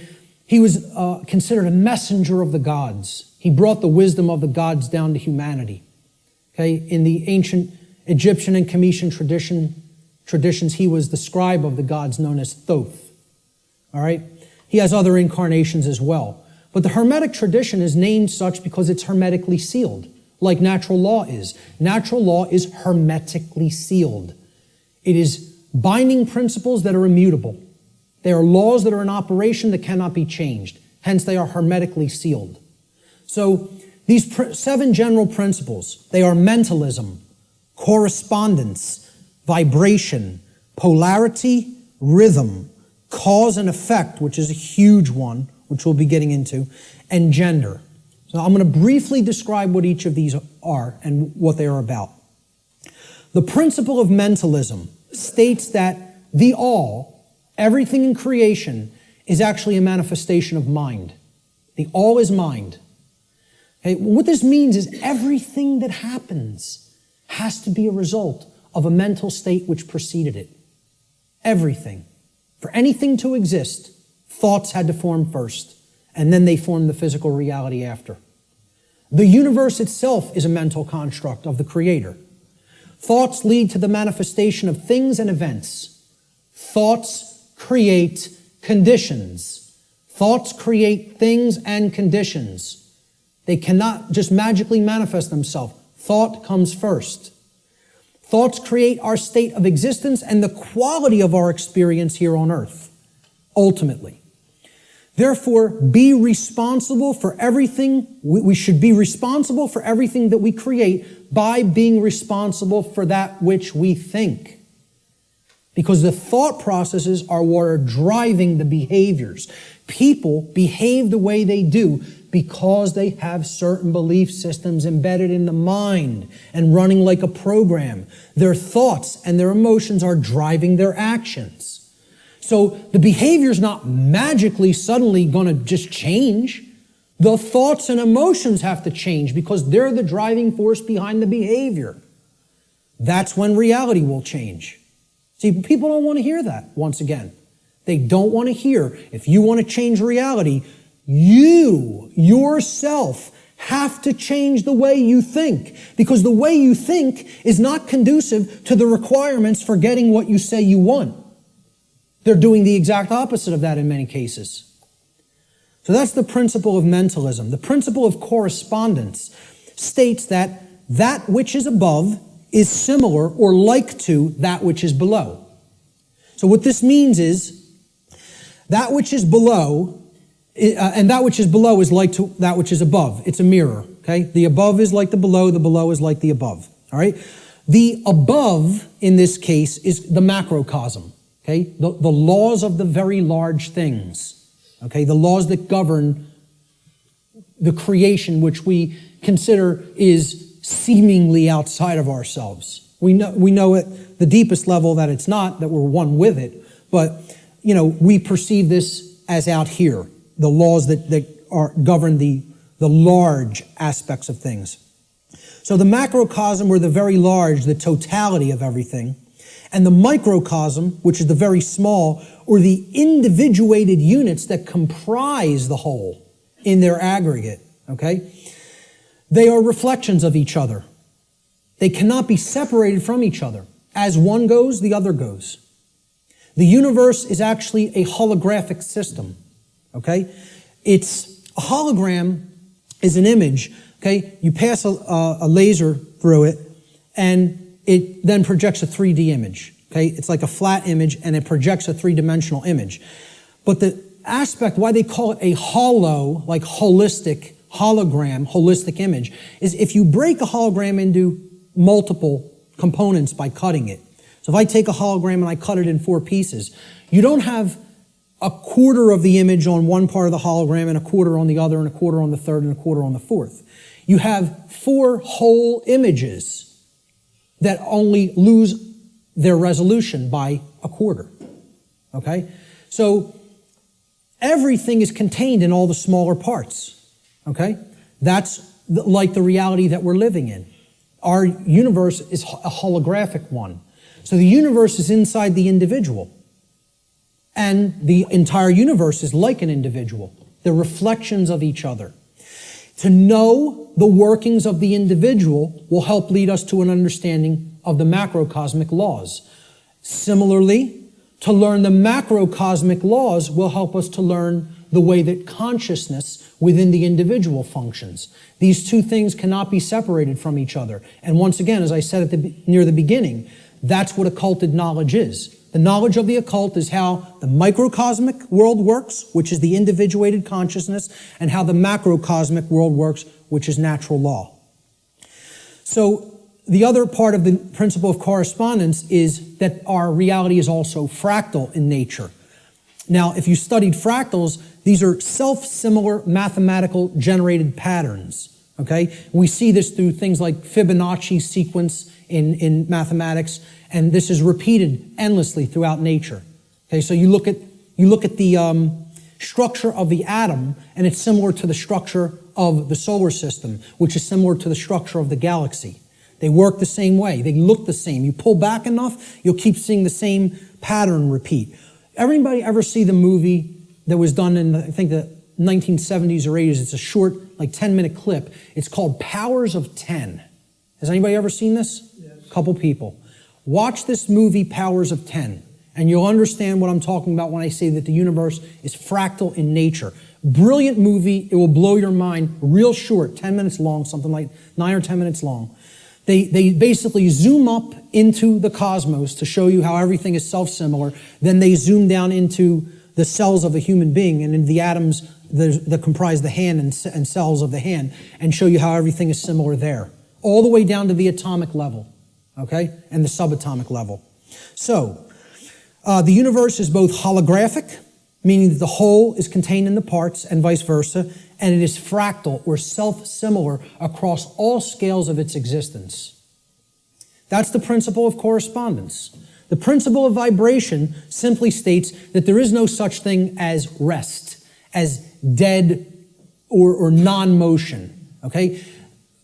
Death, in that sense, is an illusion because true death would be the cessation of all motion and energy. There is no such thing. It doesn't exist. You cannot go anywhere in creation where something is at complete rest, okay? And I joke around about this. Barb tells me funny stories when she comes home from work and she's trying to, enlighten some of the other RNs that she works with. And she was trying to explain to one of the other nurses, that desk has atoms in it and they're not at rest. They're like in crazy chaotic motion, especially the electron clouds of the atom. And if you look at it at a deep enough level, you would see it's like chaos going on and it's all kinds of motion happening, seemingly at random. And the other nurse goes, Barb, you're so crazy. What I say to that is, how could you have made it to nursing school and not ever have even considered the concept of the atom? Right. And it's amazing.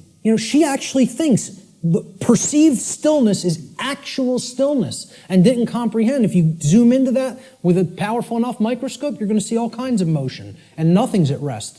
And she thought Barb was the weird one for trying to explain that to her. Okay, so there is no such thing as true rest. It doesn't exist. If something's in existence, it's in motion.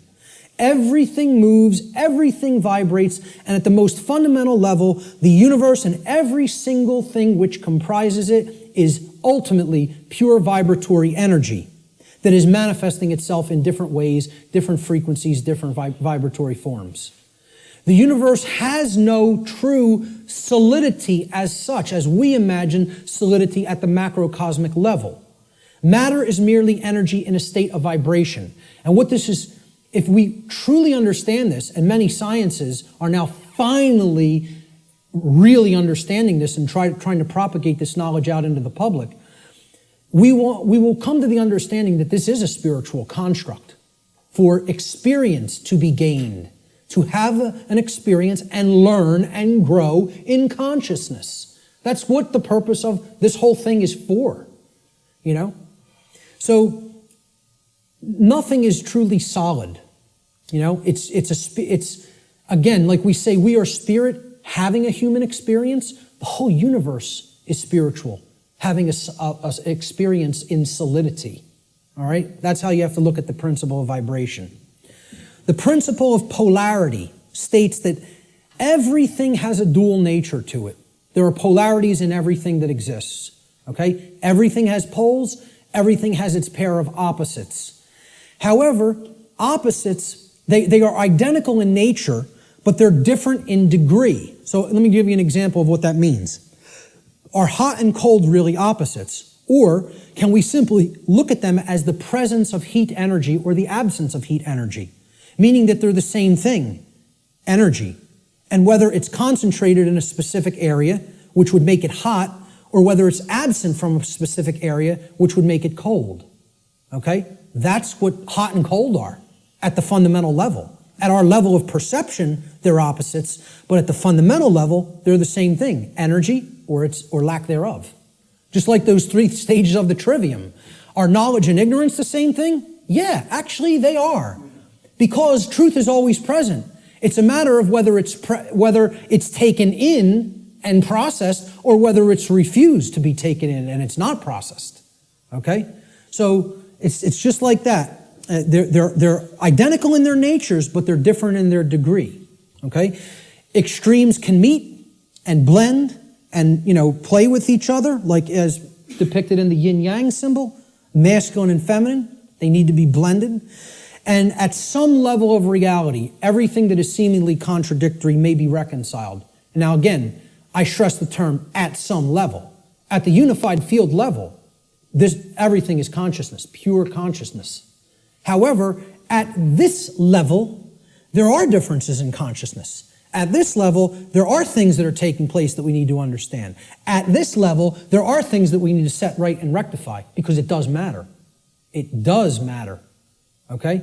So, again, be careful with some of the New Ageisms that get put out there.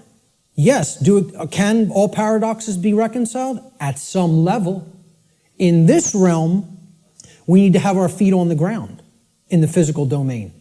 You know, this is the concept in the Hermetic tradition, which is where a lot of this understanding derived from. Out of ancient Egypt, what was known as Kem, the land called Kem, was what the actual Cometians referred to it as. The word Egypt is a bastardization of the capital, the Greek pronunciation of the capital city of Kem, which was Memphis at one point. And that city was referred to as Hygeptos in Greek. And that became Egypt in English. But the original name for Egypt was Kem. That's simply called black or dark in their language.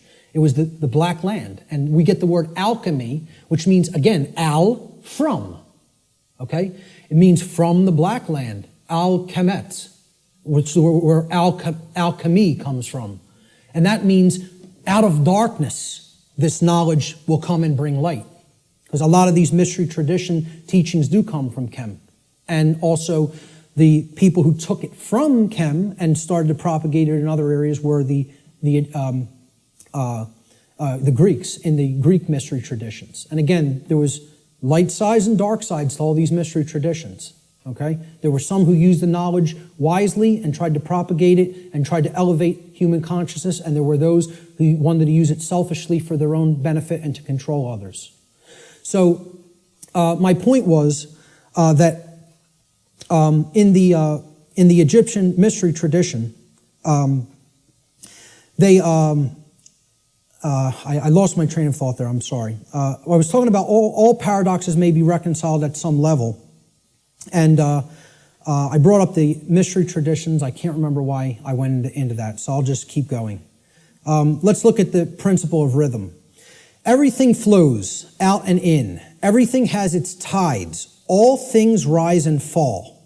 Okay, so everything has a rhythm to it or a swing to it. There's tendencies that exist in energy. The pendulum swing manifests in everything that we undergo, everything that we perceive. The measure of the swing to the right is the measure of the swing to the left. It's just an opposite. It's perceived as an opposite. Rhythm will compensate.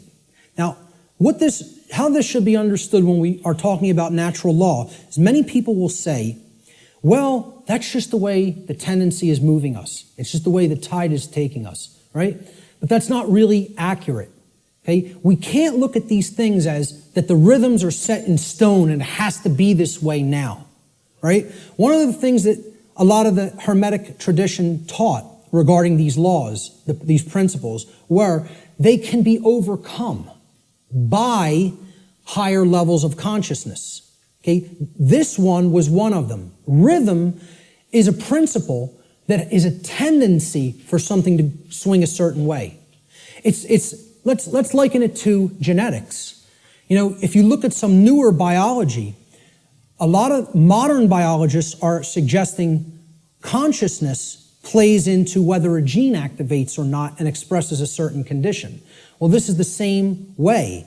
There's something that can be done about the swing or the tide, okay? Let's look at it as you have a boat, and you want to row the boat out to sea, right?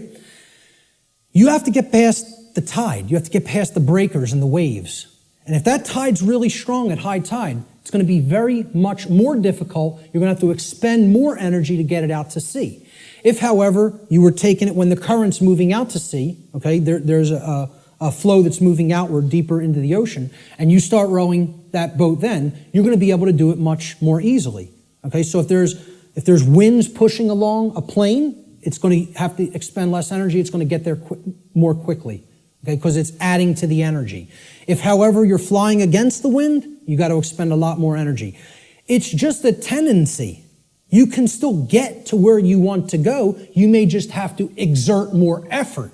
Right now, we're in a tendency of things are not flowing, okay? It's an ebb, all right? And it's something that needs to really have more energy put into it if we're going to resist the tendency. It doesn't mean nothing can be done about it. It doesn't mean it can't be overcome. It means at the time we're living in, okay, we want to make this motion go in this direction, but its tendency is to move in this direction. So more will is required at this time to move the consciousness.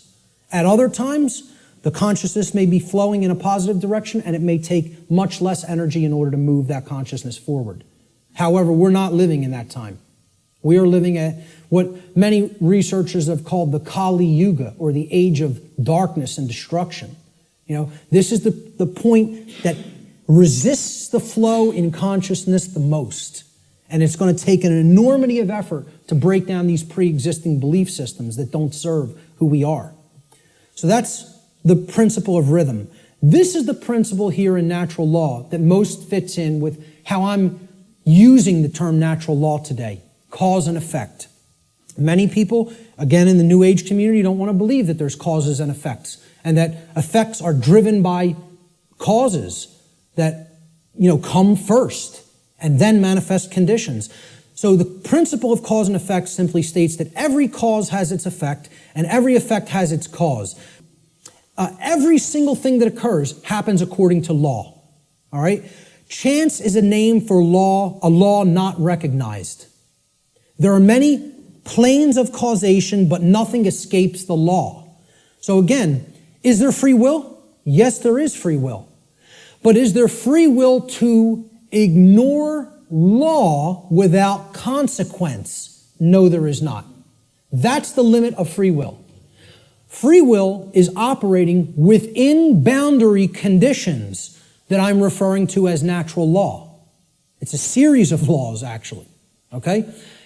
Free will operates within these parameters or boundary conditions that cannot be exceeded or gone beyond without consequence. Oh yeah, you can break natural law. Yes, you can break it, but you cannot break it without consequence.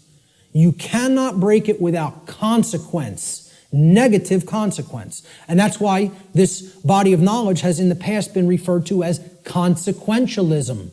It is the knowledge of how consequences are generated by our free will decision-making processes within the boundaries of natural law. So this is the law of cause and effect, the principle of cause and effect. And I think this image, I was searching for images that encapsulate cause and effect, and I found this cartoon. I think it does it brilliantly. Most of all, because will the effect happen immediately? No, it will not happen immediately. There is a time lag. You set the cause into motion. The universe is going to intelligently bring to you, through a rearrangement of all the dynamics that it needs to rearrange, the effect of what you've generated by setting that cause into motion. And there is a time gap between the cause going into place and the effect coming around and hitting you. This is why the pattern recognition of cause and effect is more difficult, because it is separated by a time lag, by what we perceive as linear time. Now, if you did a wrong to somebody and immediately you were stung by a wasp, every single time you did a wrong to somebody, it showed up and bit you immediately within 2 seconds of you hurting somebody, stealing from somebody, lying to somebody, etc. Would you start to connect the stinging to the wrong that you did? I think most people would see the pattern. They would recognize the pattern. But since that doesn't happen, and there's a time lag to experiencing something harmful to ourselves once we do something harmful to other people, it's very difficult for people to see the connection through the time lag. And moreover, it doesn't exactly happen in a one-to-one ratio like this, okay? Karmic consequence is more complicated than all of that, all right? What's happening is that all of us are experiencing in the aggregate the wrongs that the human species is conducting on a daily basis, which we do not attempt to rectify and stop through our inaction, karma is being accrued. People think that karma can only be accrued from action. No, it cannot. It can be accrued from inaction as well. And that's where many people in our society is. They're not taking any action, and they're willing to let evil run unchecked. So this is ultimately going to come back and bite us, and what we set into motion is going to actually topple over onto us if we don't change our thoughts, emotions, and behaviors. Nothing escapes law. We are bound by it eternally. Let me just go back. I'll leave it on this slide for a moment. For some people familiar with my work, you've seen me break down the Matrix trilogy. And the law of cause and effect is brought forward extensively in the second Matrix movie, The Matrix Reloaded. And the scene that encapsulates this the most is the character of the Merovingian, who tells to the heroes who want to be free from the Matrix and its control, okay? You are coming to me without an understanding of why you are in this position. You don't understand the causal factors that have led to the current conditions that are in place. Therefore, you are coming to me with no power to effect change. You are powerless. So why should I help you? You're powerless because you lack knowledge and understanding of what set these events into motion. Why? The question why. He says, why is the only source of real power. Without why, you are powerless. He's talking about cause and effect, and he says it specifically. Causality, he calls the only real truth. And this is the villain. The words of truth come through it's a big technique in Hollywood too. The words of truth are spoken by the villain in the movie or in the series. Okay? But if you listen, and there is a twist, a dark twist to what he says. He says free will is like an illusion. No, it is not. That's where the dark occultist is trying to trip up the heroes. There are both free will and natural law. He tries to say free will. The Morpheus character says to him, everything starts with choice. And Morpheus is correct. Our choices set that causality into motion before it becomes an effect. And the Merovingian tries to tell him, no, there is no free will. That's where the dark occultist will give you the bulk of truth and then poison it with that one thing he wants to get you to accept. Okay? So the next thing that needs to be understood is the two planes. All right? There's the plane of effects and then there's the plane of causes. No power to affect any change lies on the plane of effects, which is the physical manifested reality. Again, what already is, nothing can be done about. What already is, you cannot change. You cannot change the past. You can change what it is starting now and make sure that it gets changed in the future. But right now, what is the truth, and all you could do is accept that or reject it. You can't change the past. So the physical world that is manifested up to this point happened because of things that occurred in the past. The causes happened in the past. Nothing you can do about that right now. Okay? The plane of effects or the physical world is where manifested realities have already occurred, have already taken shape, have already formed due to their underlying causal factors. The plane of effects constitutes that which has already occurred. As such, no power to effect change lies here because that which has already occurred cannot unoccur. That which has occurred can't undo itself. It happened. It's already done.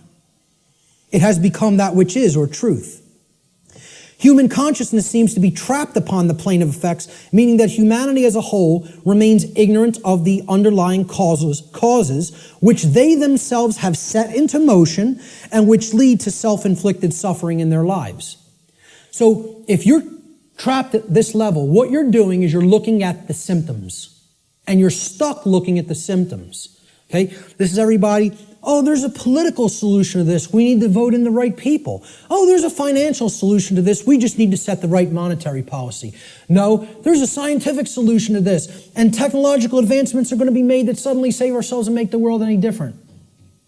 And they think all of this is going to be done while slavery is still in place. Well, again, good luck with that. And let me know how it works out. Okay? I speak at free energy related events. I work with the Tesla Science Foundation. I speak at MUFON related events that talk about disclosure of extraterrestrial presence. Okay? Both of these communities don't understand. The things that they say they want are impossible. And I'm going to start talking about them in this way more openly. You know, because I've kind of like given them some soft teachings, and I think they need to hear it a little bit more harshly.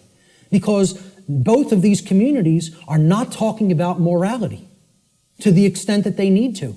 They think we're going to have free energy, but nothing's going to change as far as the social structure of the world goes. We'll just develop free energy and that'll magically save us. We'll still have slavery, but free energy will be here and the world will be a magically better place. The UFO community, they often think, oh, we're going to get disclosure. They're going to come out and tell us everything they know about other intelligences that are out there in the galaxy and in the universe with us. Okay? And they think they're going to get that in a climate of slavery. Well, good luck with all those things. You got to take down the existing structure first. Okay? People think, oh, we got to build the new world while the old one decays. You have to destroy the existing power structure with the power of truth before anything new is going to grow here. Because this place is a garden full of weeds, of poisoned ideologies and completely erroneous belief systems that have no bearing on truth whatsoever and cannot get us what we say we want. Until those thoughts are changed, don't expect the results you want. So to the free energy movement, I say, you're never going to get free energy in a climate of slavery. To the UFO community, I say, you will never get disclosure in a climate of slavery. Slavery has to end first. Then you could get what you say you want. So, again, no power to affect any change lies in the world of effects. Cannot be done. You are rearranging the deck chairs on the Titanic while it sinks. You're not creating any change doing those things because the underlying causes aren't changing. And the underlying causes are how we think, how we feel, and how we behave. And no one wants to look at that. They want to think all those things can stay in place and I can magically get what I want. I want to keep my hand over the fire, but I don't want it to burn and blister. Well, enjoy. See, find out what you get when you do that. Because that's what we're doing when it comes to natural law. So let's look at the plane of causality. This is the other plane. This is the mental realm, the mental world. Again, according to the law of mentalism, the first principle of natural law, everything that manifests must first manifest in mind before it can manifest physically. So again, if the plane of causality is the mental world that's generating the causes in mind, okay? Everything is happening there first, and then it is trickling down to the physical domain. It is manifesting in the physical domain only after it has manifested in the mental world.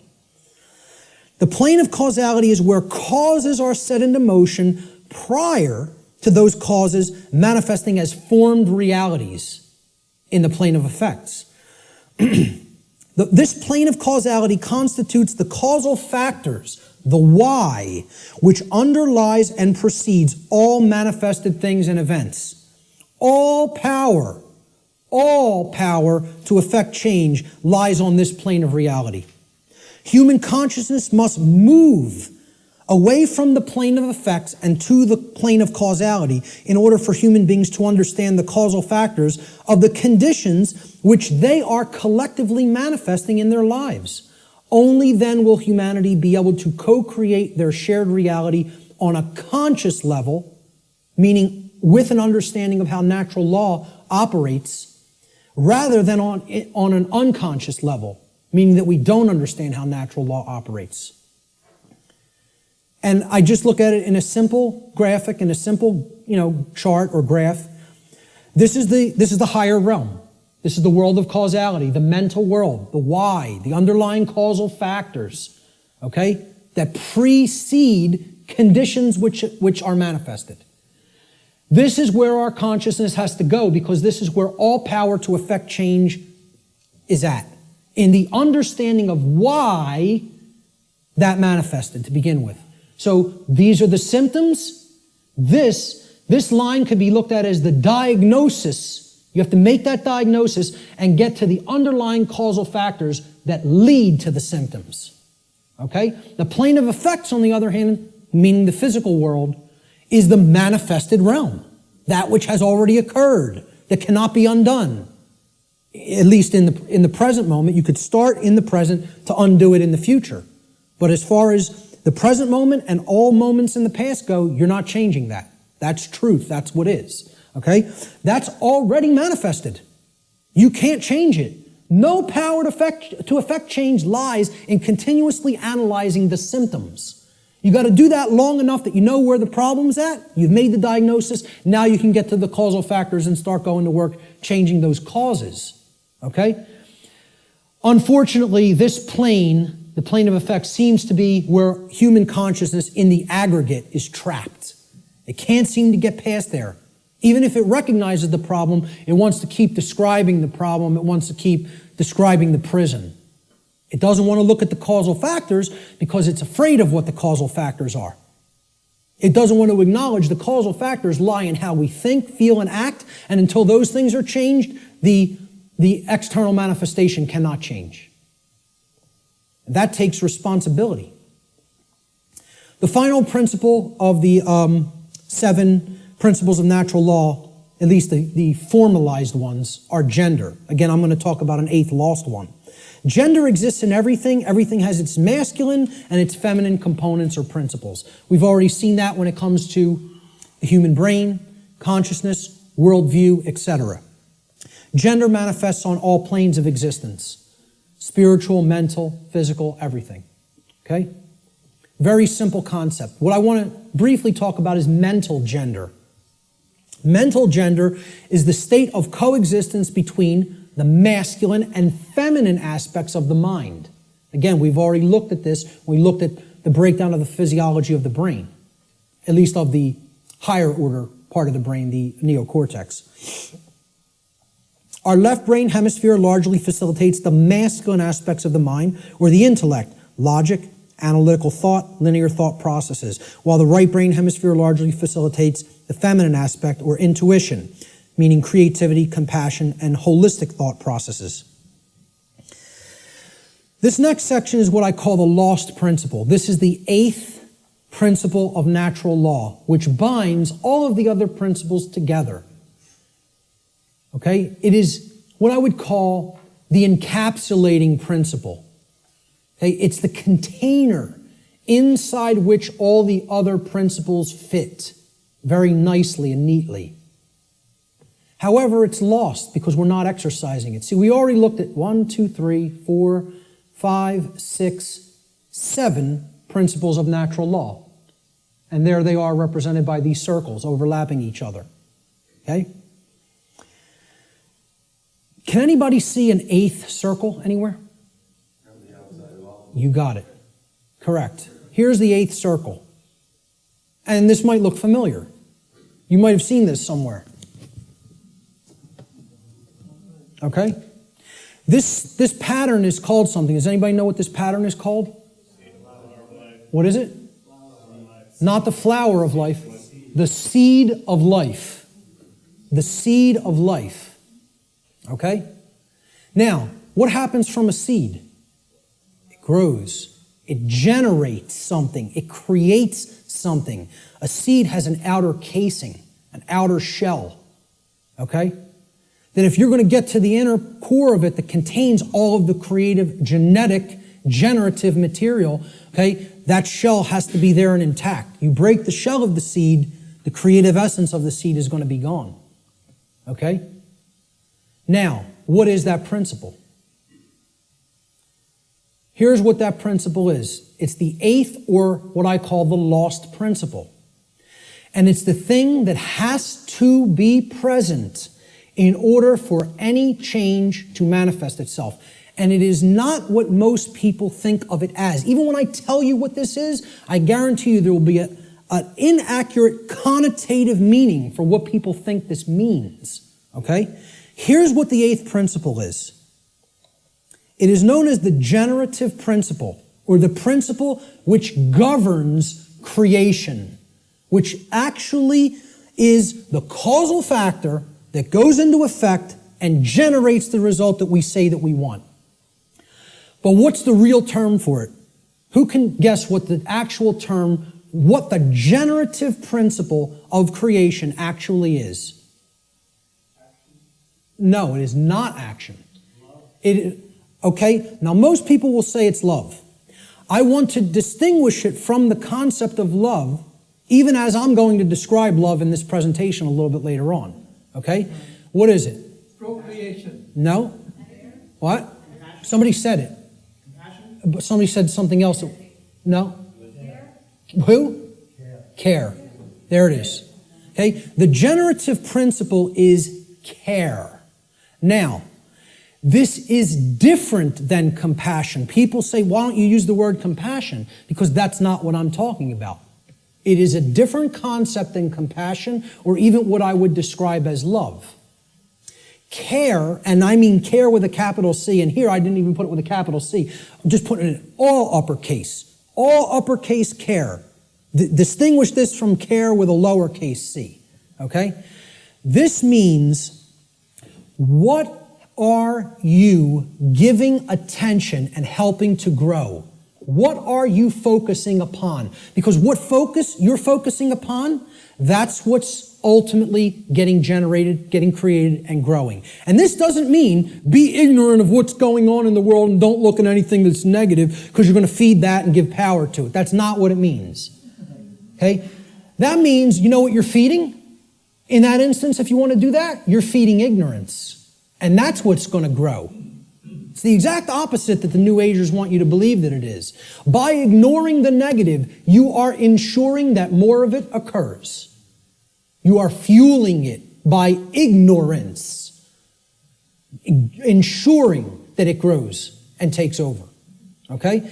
What care has to be looked at here as is, this is what you're giving your energy to. This is what you're focused upon.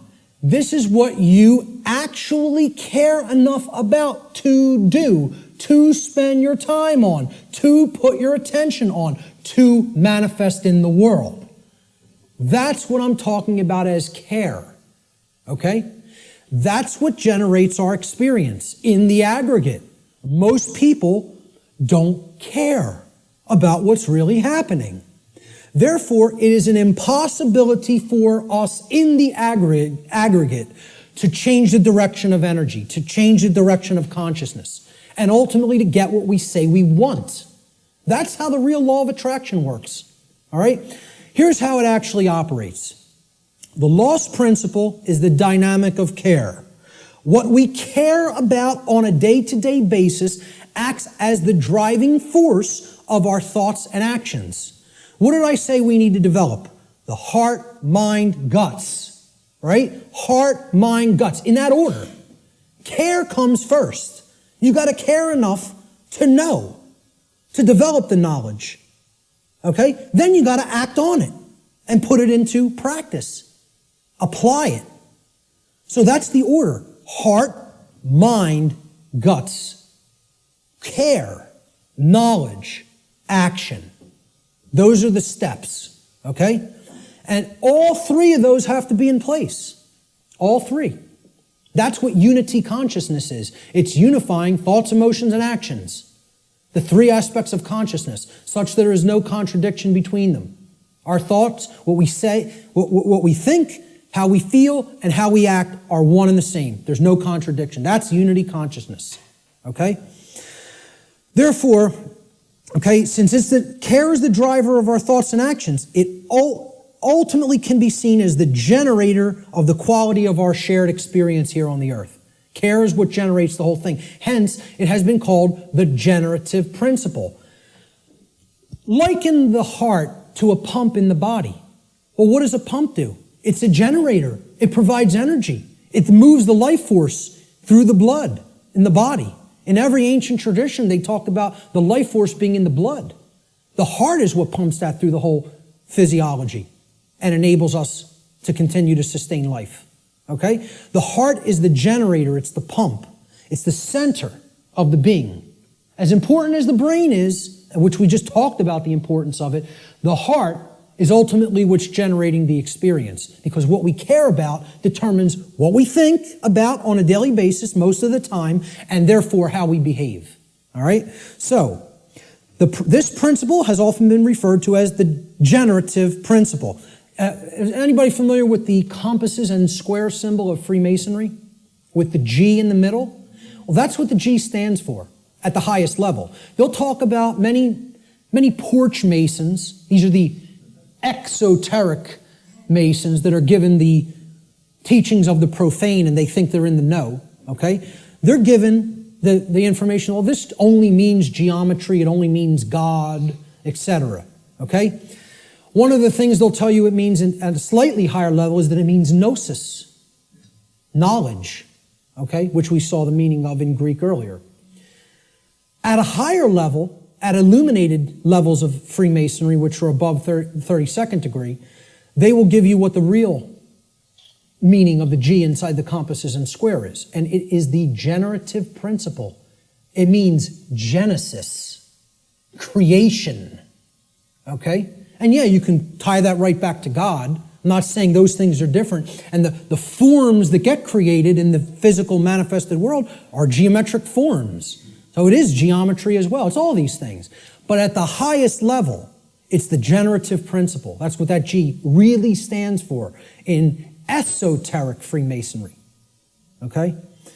It's called the generative principle because that means to create. It comes from, the word generative comes from Latin, the verb generare, as we've already talked about, means to create. The generative principle is what we create through.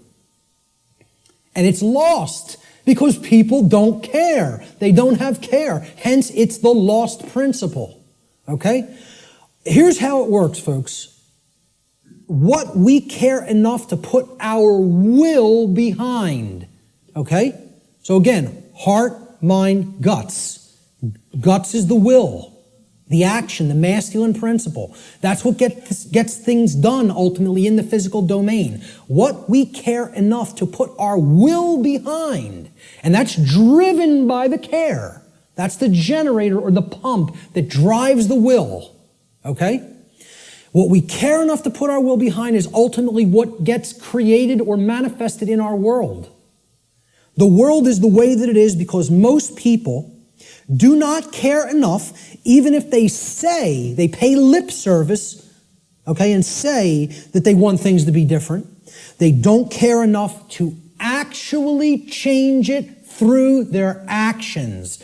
Because when it comes all down to it, and I said this in my New Age, BS seminar or lecture, okay? What it comes down to is preventing action. Preventing action. That's what the New Age community is designed to do. They want people inactive because the dark occultists know that the thing that is ultimately generating our reality is behavior, as you saw in that simple four-part chart, that little building block chart that I put up there. Action is what's generating the reality.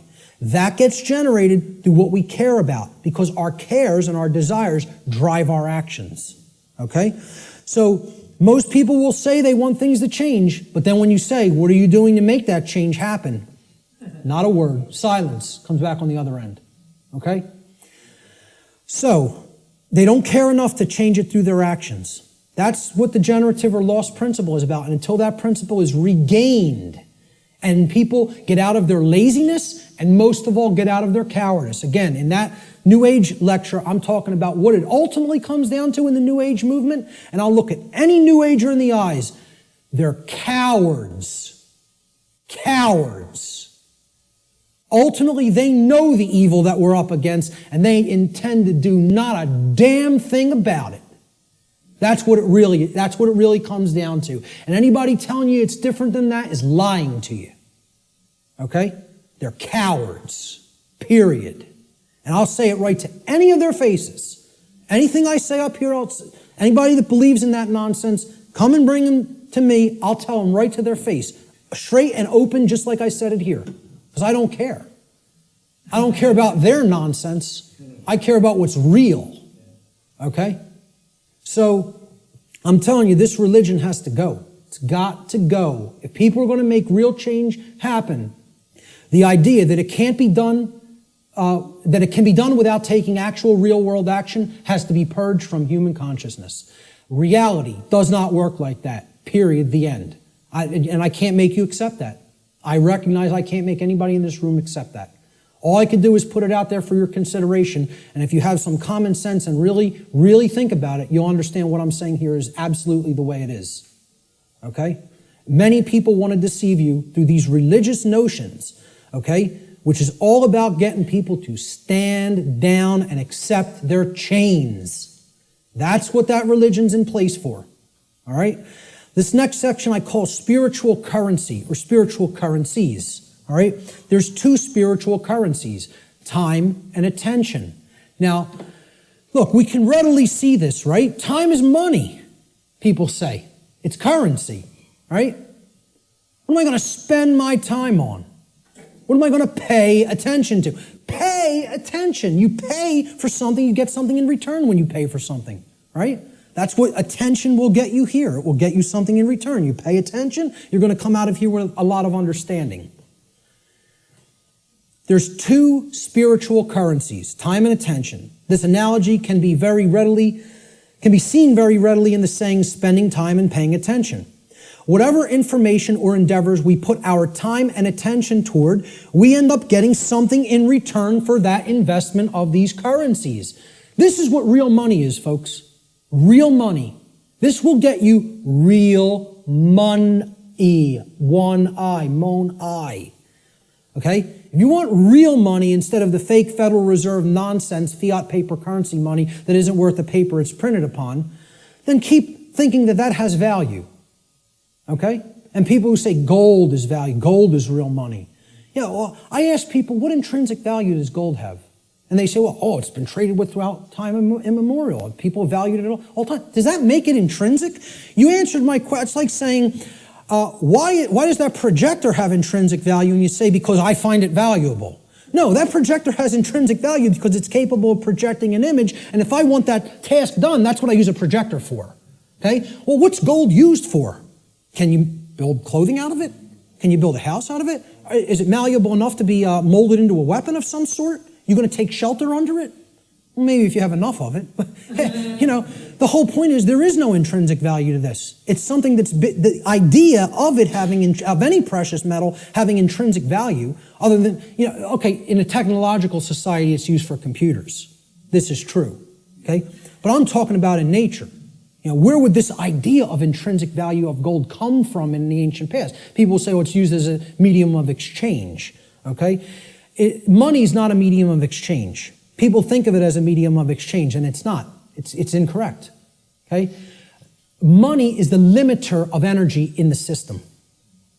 See, people think of money as currency. Even the name is a mind control technique because it's supposed to be it's the current in the energy system.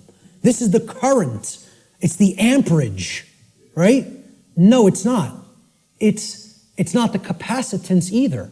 It's not a store. That's another thing people will tell you money is, what they say is real money. Okay? It's all fake. It's all fake. It's not a store either. You know what it is? It's the resistance in the system. It's the resistance to change in the system. It acts as the resistor. Because as long as that modality of slavery called money continues to exist, it will always be extraordinarily difficult to create real lasting change. So again, I piss off everybody. Religion's got to go, scientism's got to go, New Age thought's got to go, money's got to go. All of it's got to go. You know why? It's all religion. It's all religion, and the word religion means to hold one back, to tie one up and keep them where they're at, as we're going to get to in a few moments. Okay? So let's get back to spiritual currencies. we end up getting something in return on what we put our investment of spiritual currencies toward. And you know what if it's put toward the right goals, the end result is true money, one eye, okay? True spiritual vision, the ability to see, to unoccult something and see it for what it really is. That's what comes from truly putting time and attention onto the right things. This return could come in the form of knowledge. It could come in the form of understanding. It could come in the form of skills, expertise, and empowerment, but only if we invest these two spiritual currencies wisely. And let me tell you something, folks, that's why most people don't have any money. They got nothing to pay for it with. See, you pay attention and you get money. You spend time and you get money. I'm talking about the real thing. Cool. We're going to take a break in about 5 to 10 minutes. Okay? So we have to invest our spiritual currencies wisely. We should seek to improve our quality of attention by placing it upon information that is capable of improving both ourselves and the human condition as a whole. Give me a heads up in about 8 or 9 minutes. Thank you. Such an effort would also constitute a valuable investment of our time. We should ask ourselves, what am I spending my time on? What am I spending my time doing? And what am I paying attention to? That's where you will find whether you're investing in real value, something that is truly valuable. If most of the time we're spending our time on nonsense and trivialities and, divisive things and TV and sports and all other kinds of entertainment and distraction, well, you're going to have a return on that investment, and that return is going to be low. It's not going to result in much money, real money, okay? Most importantly, we need to ask ourselves, what kind of quality am I getting in return for my investments of time and money? Time and attention, Okay? These are the spiritual currencies, and that's what most people don't want to give. They don't want to give these freely for a return on investment. They don't want to pay attention to the right things. They don't want to spend time on the right things. This is a simple chart of how our quality of our attention, okay, and again, this is in the aggregate, but it's created by all the individuals, how the quality of our overall attention as a species will affect our world in accordance with the principle of correspondence, which states, as goes the microcosm or the microcosmic units, so will become the macrocosm. Okay? So over here, we have a pure information stream. This is good information. This is information that is capable, that resonates with truth, and is capable of helping to develop wisdom or right action within the being. This over here is the poisoned information stream like we get from the mainstream media, from scientism, from the New Age movement, from government indoctrination centers called schools, okay? This is the poisoned information stream. Now, everybody's going to take in some form of a mixture of both of these streams. What the goal needs to be is to purify. Just like, hey, you take in bad food, you're going to have bad health. You take in bad information, the output through behavior is going to be bad. So you got to purify. Meaning, if there's valves here on the individual buckets, these are called the individual people, okay? And they're all coming together with the quality of their water, right? What they're holding within their consciousness. And that's all going into the big pool called the world. Everybody's bringing their bucket to the pool, they're pouring it in, and then they're jumping in. And that's the world. That's the quality of the world, right? The quality of this whole thing here is going to be based on how much poisoned, polluted information was in your bucket compared to how much pure information was in your bucket. Okay? So there's valves over here. We got to shut this one off, this brown muddy valve over here, and we got to open this one up. Okay? If we do that, the world will be purified and we won't be creating self-inflicted suffering. We don't do that, we're going to be swimming in brown muck. Okay? And generating all kinds of problems for ourselves. So, how are we spending our time? What are we paying attention to? Is this what we're doing with our time and attention? Sitting behind the hypnosis box? Which means suppression of knowledge. Hypnosis is the suppression of knowledge or the suppression of spirit. Okay? Or are we going to devote our time to some pursuits of wisdom, which means developing knowledge, converting it to understanding by processing it accurately, and then converting it into wisdom through action, through right action. And, you got to read to do this. People don't want to hear that either. Okay? Reading is required. The ancient Romans had two words, the same word, okay? That meant two different things in their language. The word was liber, L-I-B-E-R. Liber meant free, as in not a slave. A free being would be described as liber, free. It's the basis of the English word liberty, liberty, freedom, okay? They had the same word also meant a different concept. So the word liber didn't just mean free. If it was used in a different context, does anybody know what else the word liber meant, L-I-B-E-R, meant in Latin? Book. It meant book. Does that tell us something? They associated the Latin word for book also meant free in their language. Okay? And again, liber is the basis for the word library. Okay? Library. Okay? Where you can go to become free if you read the right books. And again, the world is our library now. We've reunited all the parts of the big library that were cast to the four corners of the earth. The mystery traditions are available at your fingertips now, which hasn't been the case at any time in human history. And what are we doing? We're playing Farmville on Facebook. So we have to ask ourselves, what are we spending our spiritual currency on? And are we investing it wisely for a return of real money, which is actually spiritual enlightenment? I'm going to take a quick break right there, and we'll pick it up with the next section in 10 minutes. 10 minutes, right back here to continue. Thank you.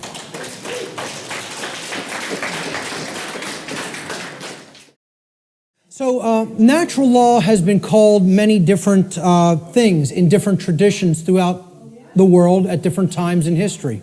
Let's look at what some people have called it. It's been called the law of cause and effect, or the laws of cause and effect. And there's a scientific connotation to this concept of cause and effect too. Even scientists will say an effect invariably follows a cause. And they'll also say things like, for every action, there exists an equal and opposing reaction. So there's a consequence when an action is taken. In the more New Age circles, you've heard it referred to as the law or laws of attraction. Okay? I call this presentation the real law of attraction. So, however, there are some good things that the New Age community, and I don't tell you it's all bad, I don't make that blanket statement, okay? It is a religion in many respects, but however, there are some truths embedded in it that can be taken on their own and, value can be gleaned from. So one of those sayings is, the energy that we emit is the energy that we attract. This is true.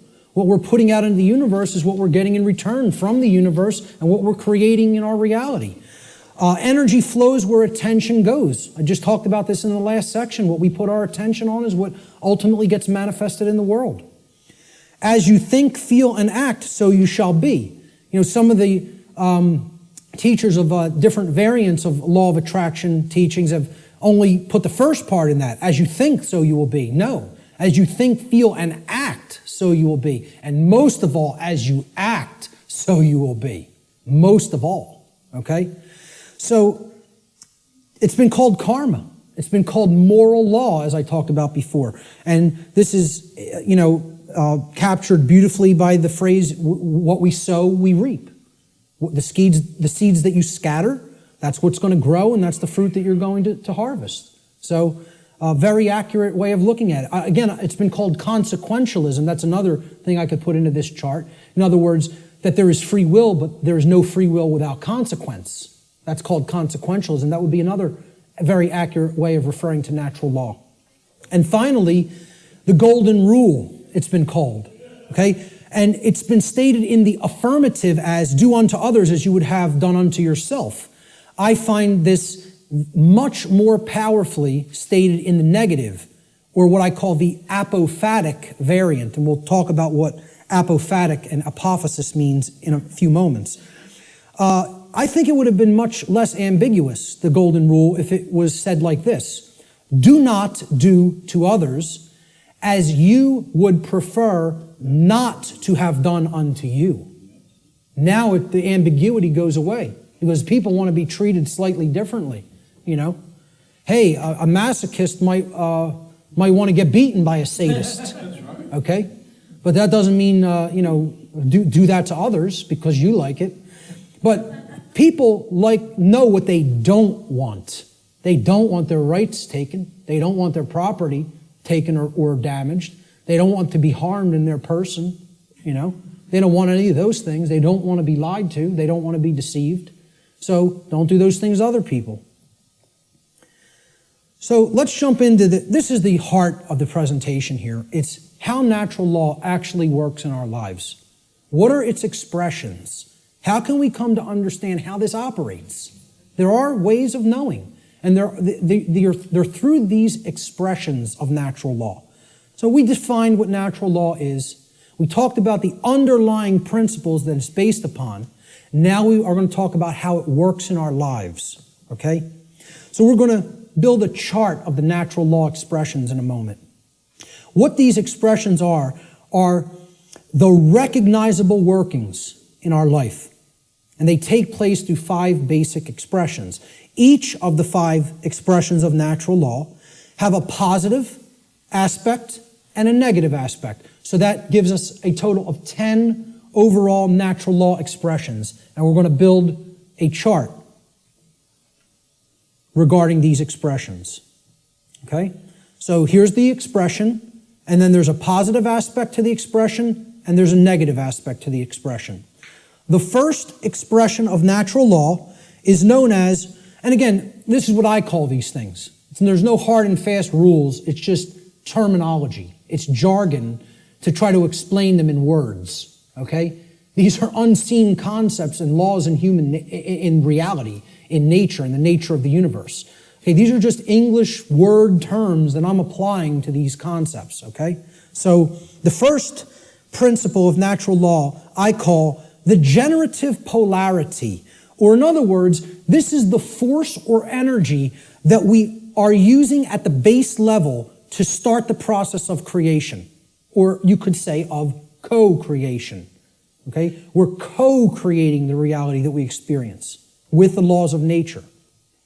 So you can look at the first first expression of natural law, which is the generative polarity, as the force that we use to set all of the other events which are to come, which are to manifest in our lives, into motion. Or in other words, what we use, the force that we use to generate or create the quality of our experience. That's the generative polarity. The positive expression of the generative polarity is love. Now, this is not what many people think of as love, okay? It's not familial love. It's not relationship love. It's not Hollywood movie variant of love. It's not romance novel variant of love, okay? I call love consciousness. Love is the force which helps us to expand consciousness and become open to truth if we are in it. If we are in that vibratory energy, we become open to truth. All right? So here's what it looks like visually. I try to put a visual aspect to all of these concepts. Okay? And people would think I'm going to put 2 people together kissing or hugging or something like that. Okay? Love is inside each individual if it's present. Okay? It doesn't depend on any other person. You can express love with another person, and there's no problem with that. I'm not saying that's a bad thing. That's a great thing if it's present in your life. The capital L, capital O, capital V, capital E definition of love that I'm giving here is not that. It is this force that opens up our consciousness. It's the flowering expression of consciousness. Okay? So how I word this is, The positive aspect of the generative polarity, the first expression of natural law, is love. In regard to natural law, love should be seen as the expansive force for consciousness. It is the force which helps us to become open to truth and expand our awareness. That's the connotation that I'm giving for the concept called love here. Okay, that's the positive expression of the creative polarity.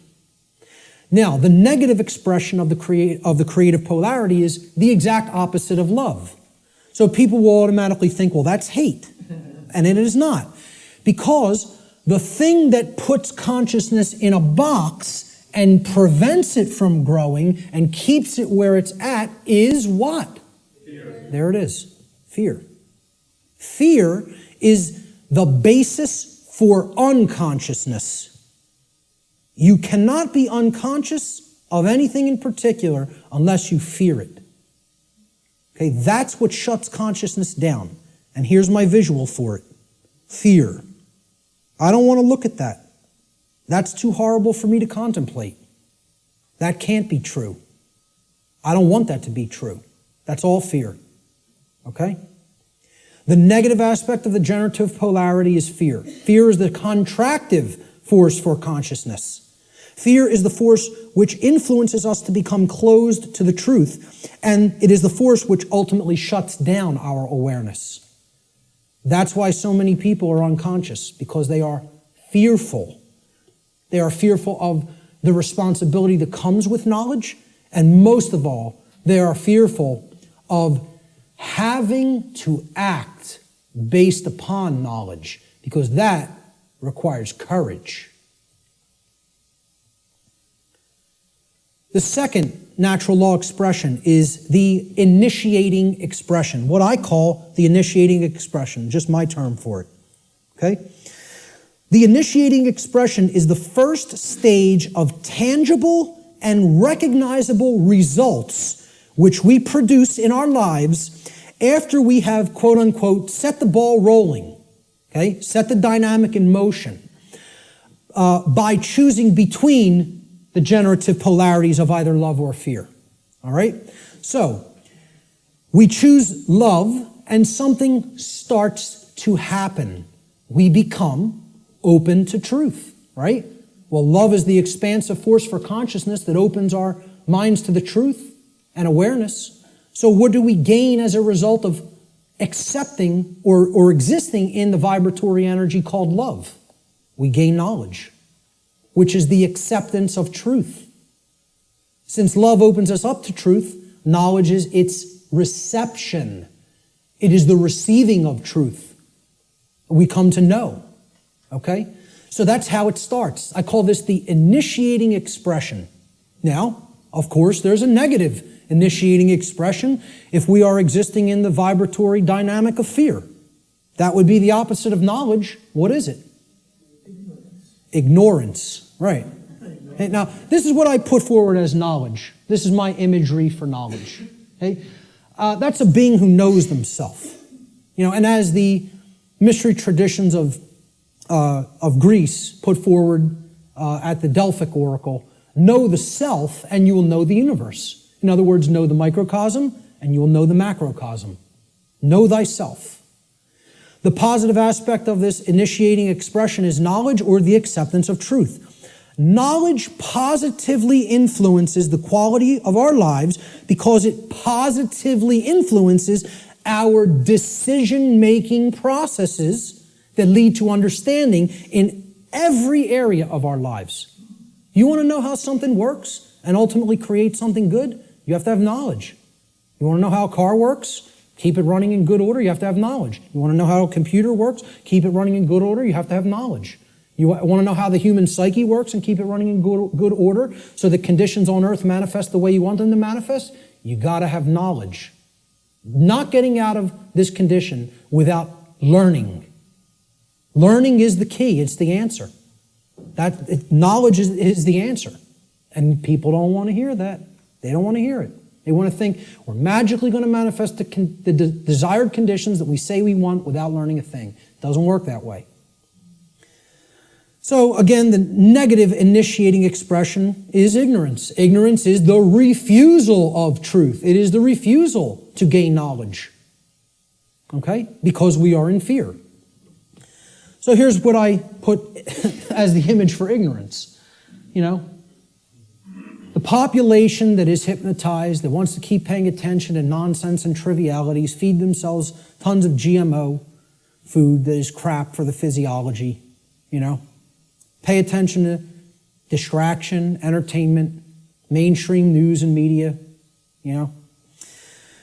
It's all there to just shut the consciousness down and keep people in a depressed psychological state and keep them in a state of psychological infancy. The negative aspect of the initiating expression of natural law is ignorance, or the refusal of truth. Ignorance negatively influences the quality of our lives because it negatively influences these decision-making processes that lead to understanding in every area of our lives. If you're ignorant about how anything works, you can't create the desired condition. It's just not possible.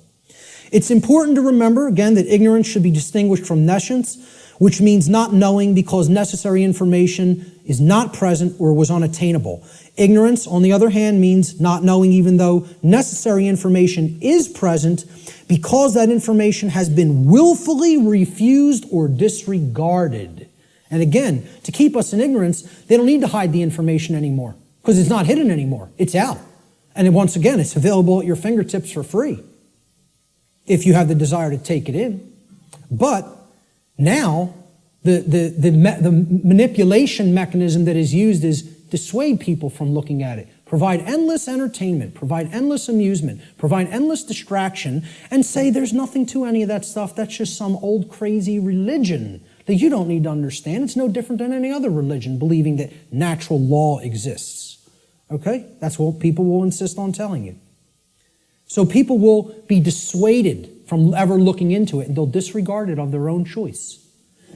Thomas Jefferson said that if a nation expects to be ignorant and free in a state of civilization, it expects what never was and never will be.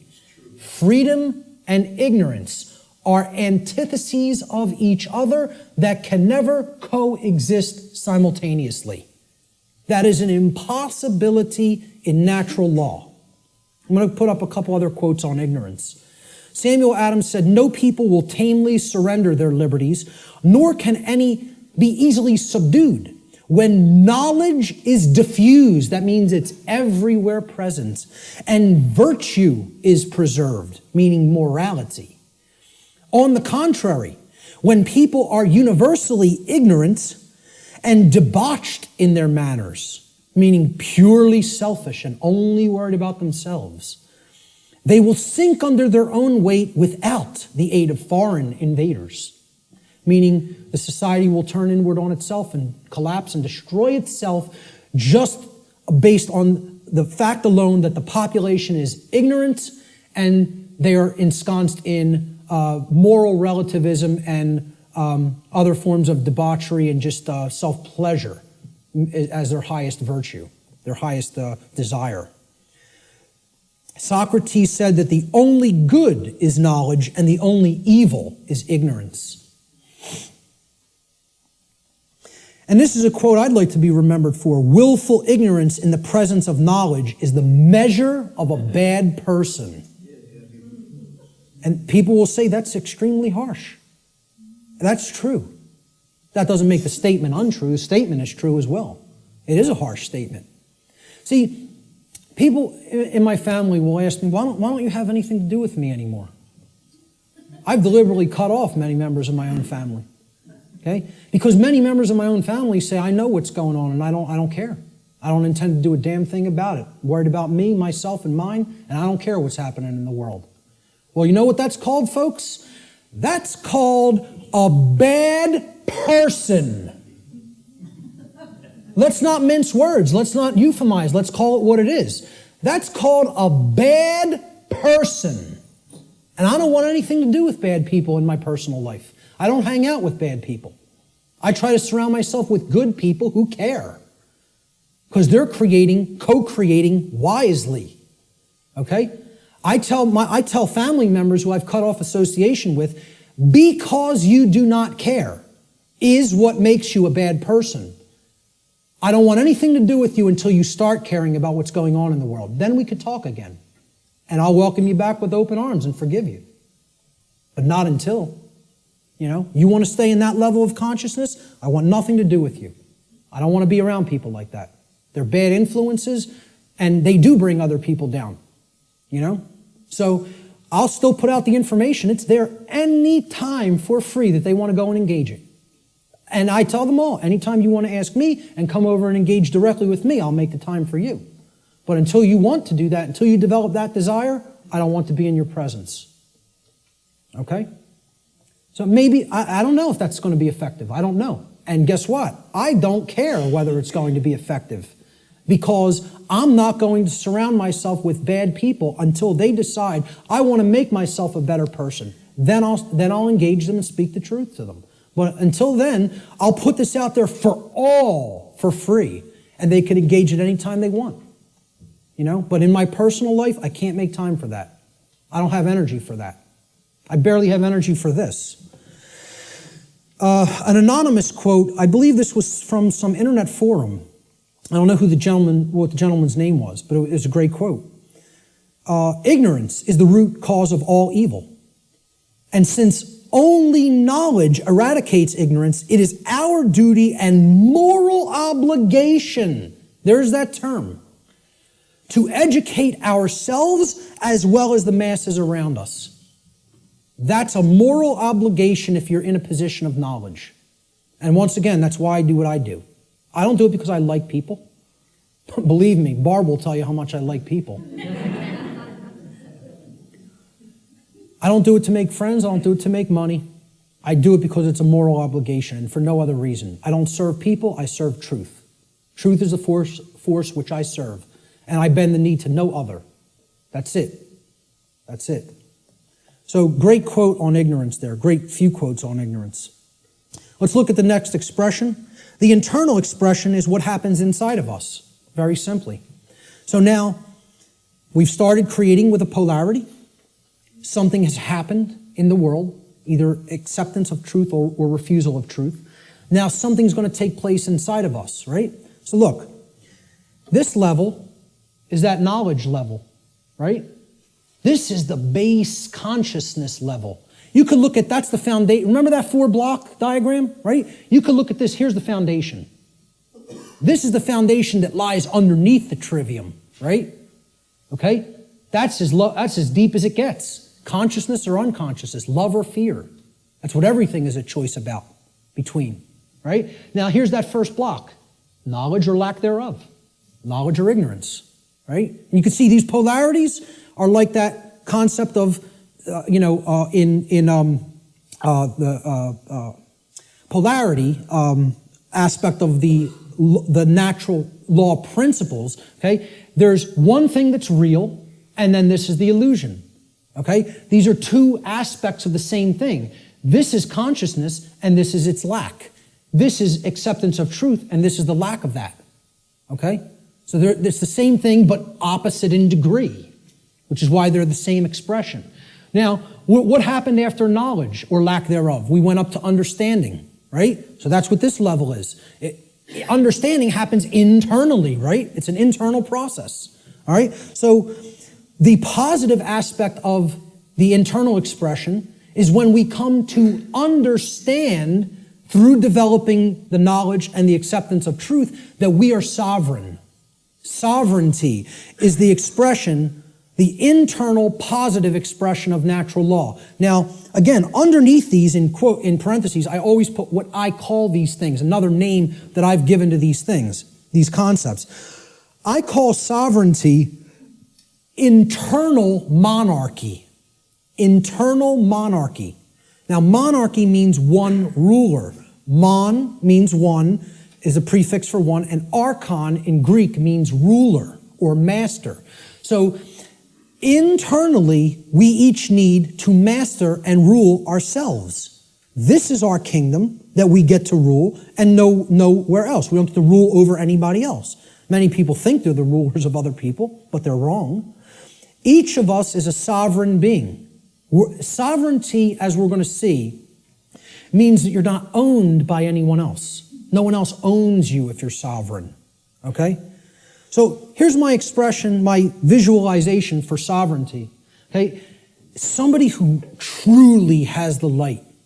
They have the light at their disposal. They're bathed in it. It's flowing within them, okay? And light has always been associated in different mystery traditions as knowledge. It's been a symbol that has represented knowledge. This is the person who has the knowledge and has gone through the decision-making and filtering processes with that knowledge to come to an internal understanding that they are a sovereign being. And I have news for everybody. Whether you know it or not, whether you are familiar with the term or not, every person here is a sovereign. And you can never not be.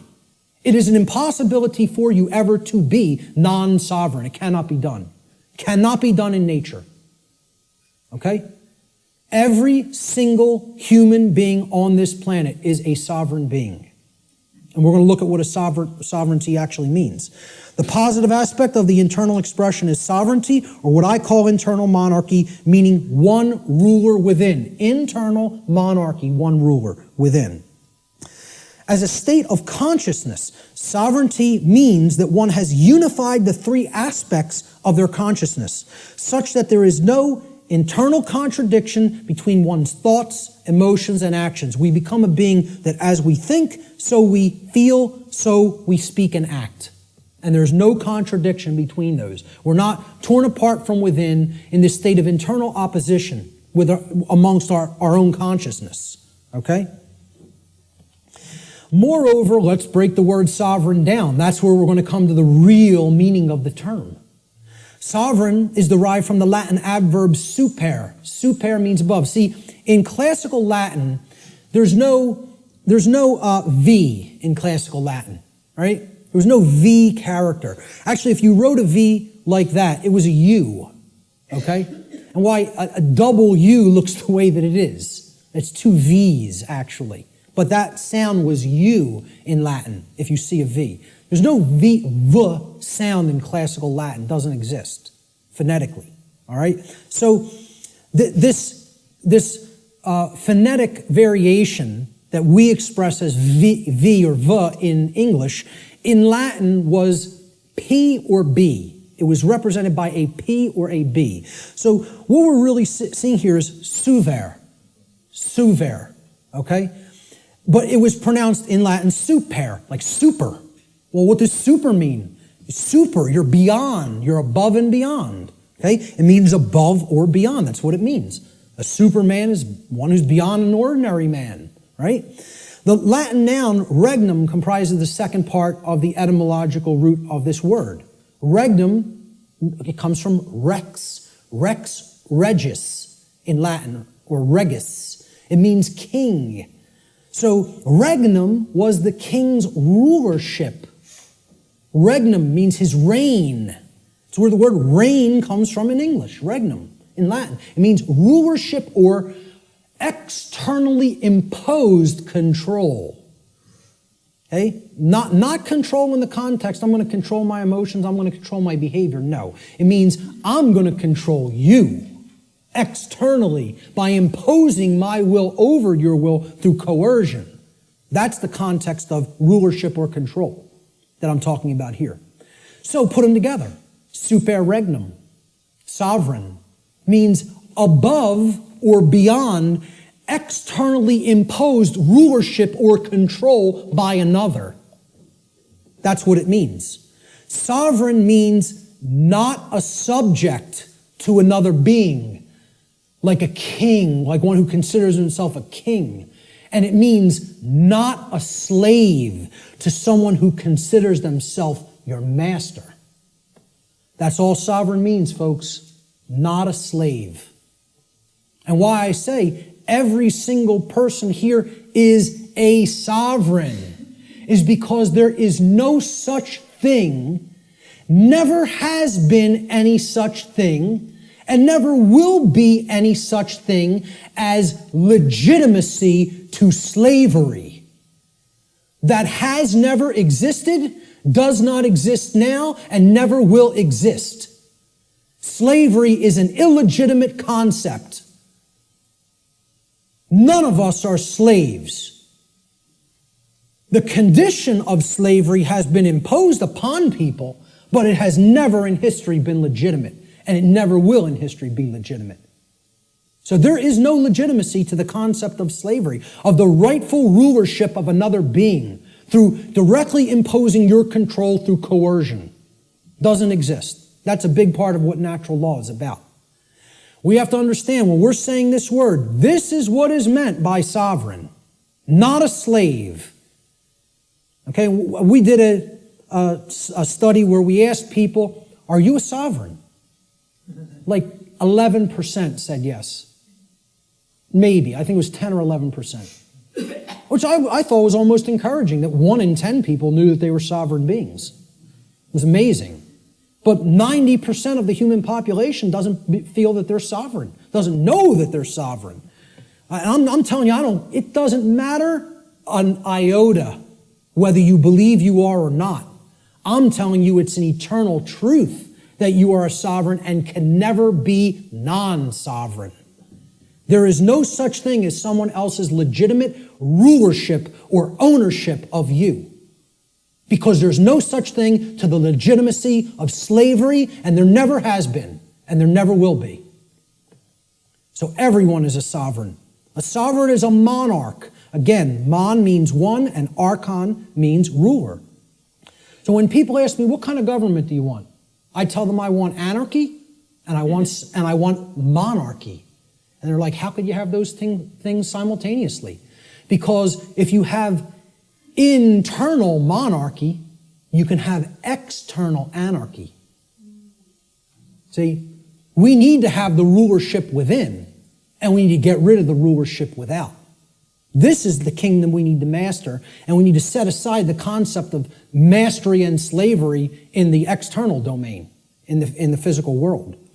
Sovereignty, a sovereign is a monarch, which means a single ruler who rules only the kingdom of self. Sovereignty is a state in which one controls one's own thoughts, emotions, and actions, and by bringing them into unity or non-contradiction or non-duality, attains mastery over one's own consciousness. Sovereignty could be considered the equivalent of true self-control, true self-mastery, true self-love, or true self-ownership. It's all of these things. And ultimately, it means not a slave. That's what has to be remembered above all else. Let's look at the negative internal expression for natural law, which is confusion. Now, confusion results when we are in ignorance. That's the emotional dynamic, the feeling that takes place within the individual. This is the lack of understanding. Confusion only happens in a lack of understanding. When we have not taken in knowledge, because we are afraid, we are in fear, okay? Ignorance results, and then confusion happens internally. So look, remember, here's the essence, that's the foundation. This is that first stage, that first building block that we called knowledge or lack thereof. Okay? This is the second building block that we called understanding or lack thereof. This is true understanding when truth has been taken in and accepted.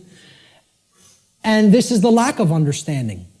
Now, in that state of lack of understanding, we're confused. So there's no rulership within. Inside of us, there's anarchy, which means the absence of ruler. Of a ruler, not the absence of rules, which I'm going to get into later. Anarchy means there's no ruler, no master. So if there's no master inwardly, we have a big problem, because that means there's no self-mastery, there's no self-control, there's no self-discipline, and ultimately, there's no self-love.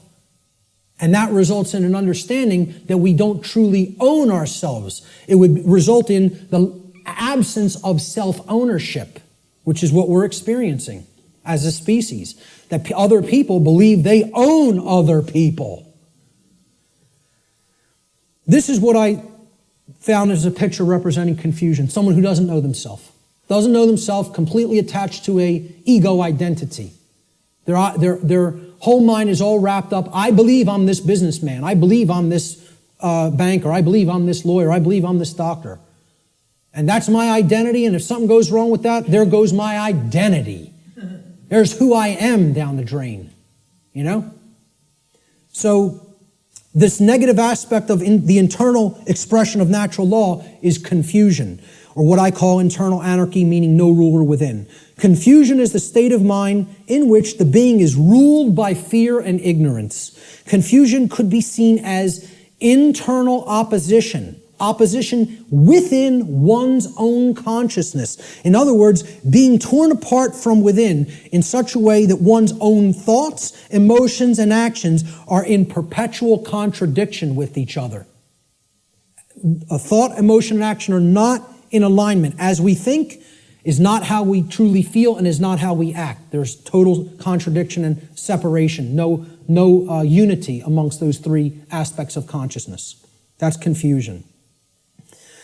The fourth expression of natural law is what happens externally in the macrocosm in society. When you have a bunch of people who are in either this dynamic within their own consciousness or a bunch of people who are in this dynamic in their own consciousness, a state results in the society at large, because the society at large is comprised of the aggregate quality of the individuals that comprise that society.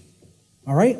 So if there's love present and knowledge has been taken in and it's been understood and we understand that we're sovereign and we're expressing self-ownership and self-mastery, what state manifests in society? Freedom. There it is. Freedom can only manifest when those preceding conditions are in place. It cannot magically manifest by any other means. If we say we want to be free, this is the path we have to take. Consciousness, acceptance of truth, and an understanding of our own sovereignty through self-mastery. It can't happen any other way. It's not possible. Okay? So, this is what the picture I chose for freedom. This is actually from the cover of probably one of the greatest books I think that's ever been penned by human hands. And I've read a whole lot of books in my life.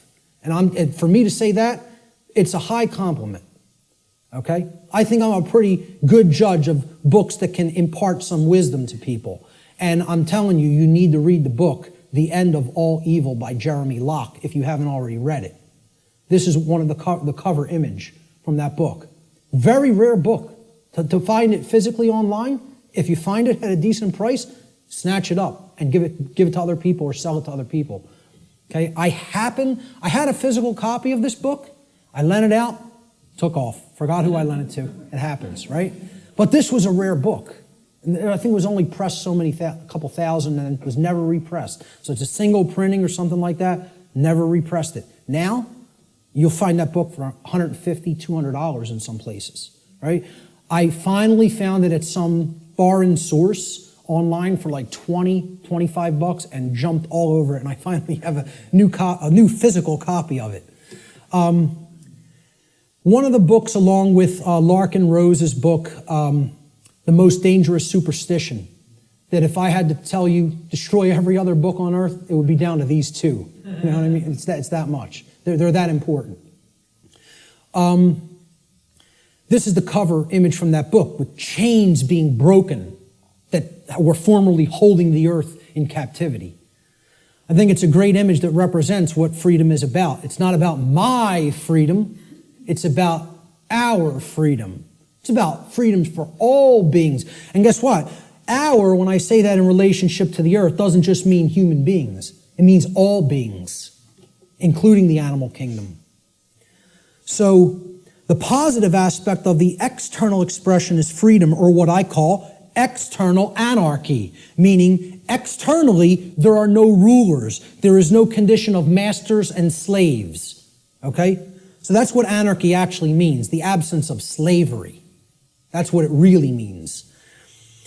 True freedom for all should be seen as the goal of spiritual development. Such a state can only manifest as a result of human society's adherence to natural law. can only manifest. Not just will manifest, the only way it is possible for it to manifest is if we understand and adhere to natural law.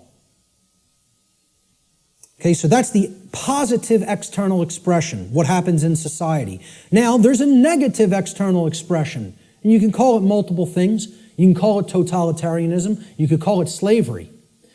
I term it simply control, externally imposed control. Okay, it doesn't mean, self-control. It means literally someone outside of your own being is trying to control you and own you. So yeah, a good way of looking at it would be slavery as well, because control leads to slavery. Control is what I call external monarchy, meaning there's a ruler from without that believes they do own you and wants to continue to own you as their subject or slave. And this manifests in things like the oncoming police state, which I wouldn't even say is oncoming, I would say it's here. Say we're already living in it. It's not something that's going to happen in the future, it's something that's happening in the present. People talk about it as something they're trying to avoid from happening. What makes people think it's not already happening? The negative aspect of the external expression of natural law is control, what I call external monarchy, one external ruler, the concentration of illusory power, in the hands of institutions like government. Control is the pathway to all forms of evil and destruction. It results when a society lives in direct opposition to natural law.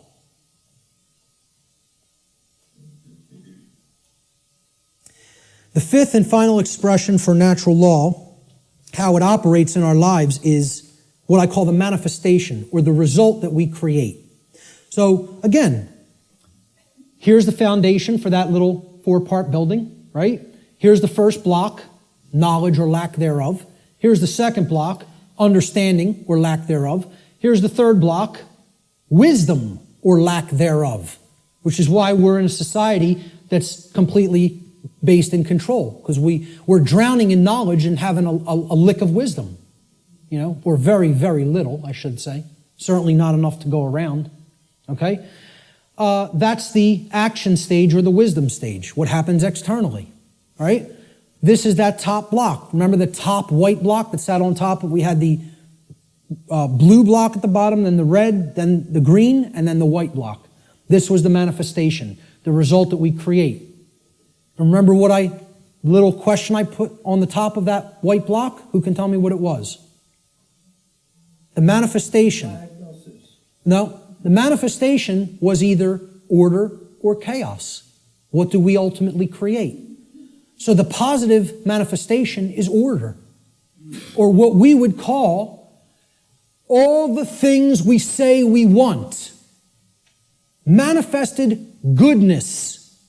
Everything being okay, not creating self-inflicted chaos or suffering. This would be, we get what we say we want to get. And there's requirements for that, and here they are. There's the requirements. You got to be in this vibratory energy of consciousness. You have to accept the truth and develop knowledge. You have to have an understanding that you're a sovereign being, and you have to work toward the manifestation of true freedom. Then you'll have all the things you say you want. Manifested goodness and order in your life. And that's the only path to it. I'm telling you, that's the only path to it. Blanket statement. The human mind has a hard time with blanket statements. Has a hard time with always, every, without exception. The ego doesn't want to hear that. Again, humanity's greatest fear may be that the truth is absolute. I would say an even greater fear it has is that the truth is singular. That there's no such thing as my truth, your truth, his truth, her truth, their truth. There's just the truth, and whether we align our perceptions to it or not. That's humanity's biggest fear. So this is what I viewed order as being like. Okay, we have beings that are actually full of the light, and they're working toward a world that is based in freedom, cooperation, knowledge, sovereignty, no control. Okay?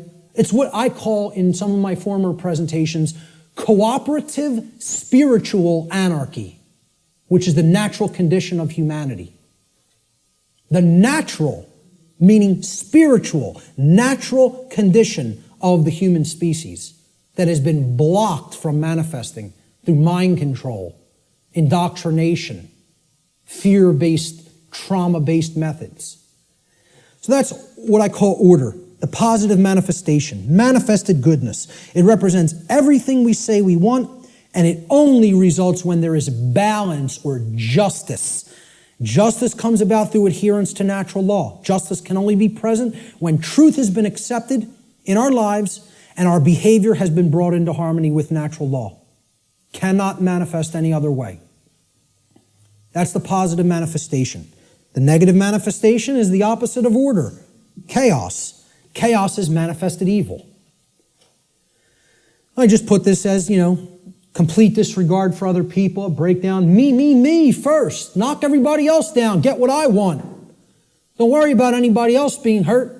Don't worry about anybody else's freedom. Don't worry about whether anybody else's rights are being tread all over. Doesn't matter. Let me get mine. Self-preservation is the highest law. Survival is all that matters. Even if I have to step on somebody else to get it, to make that happen.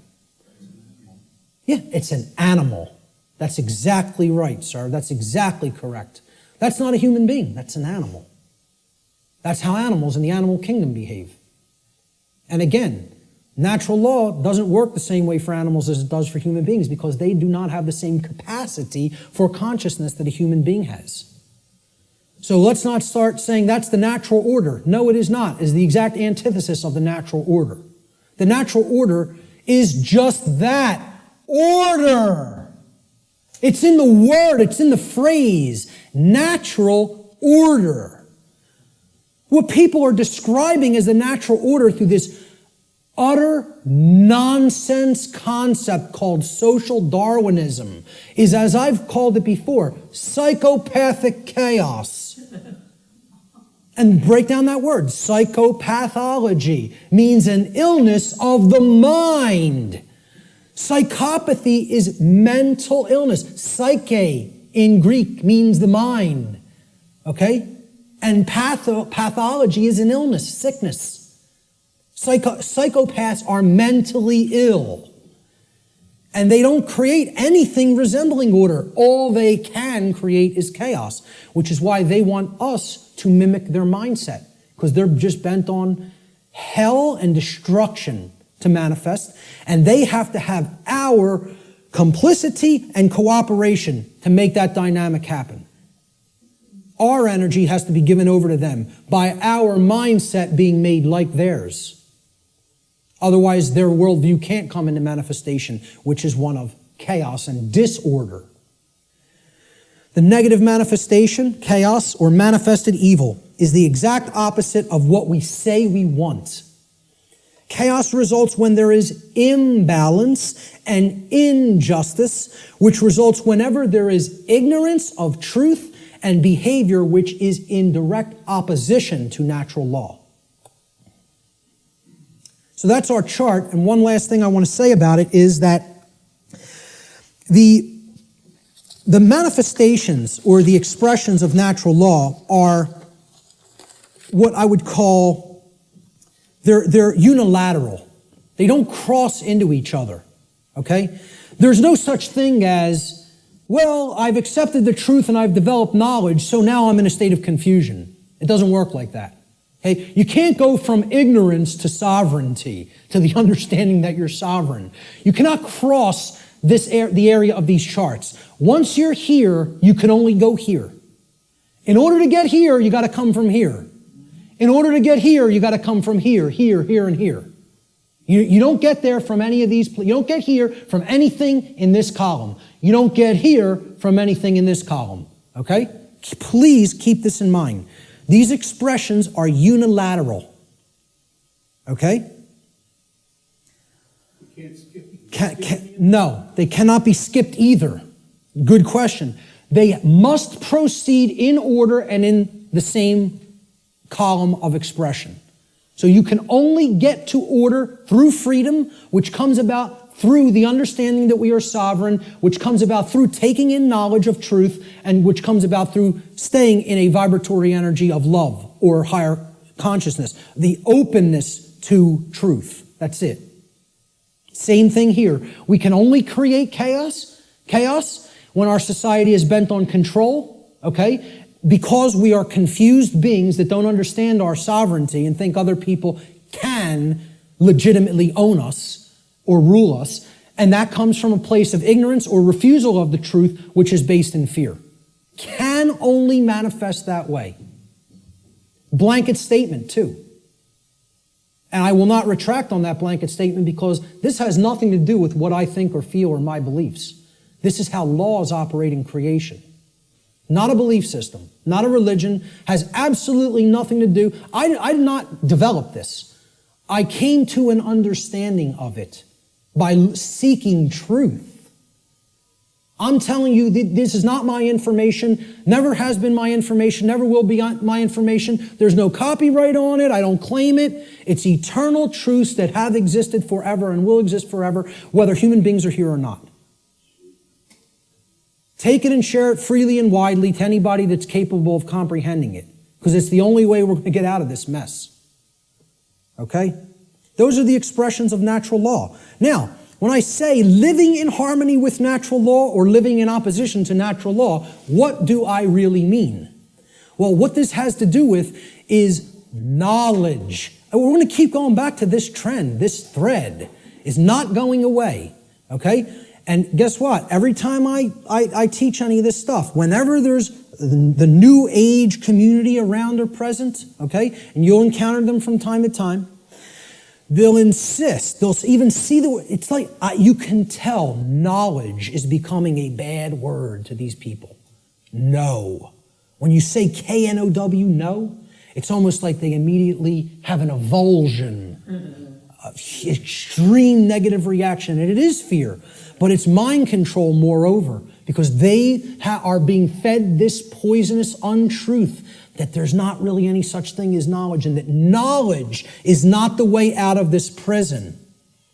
And I'm telling you, it goes hand in hand with religious traditions, because they want you to externalize your power, externalize everything.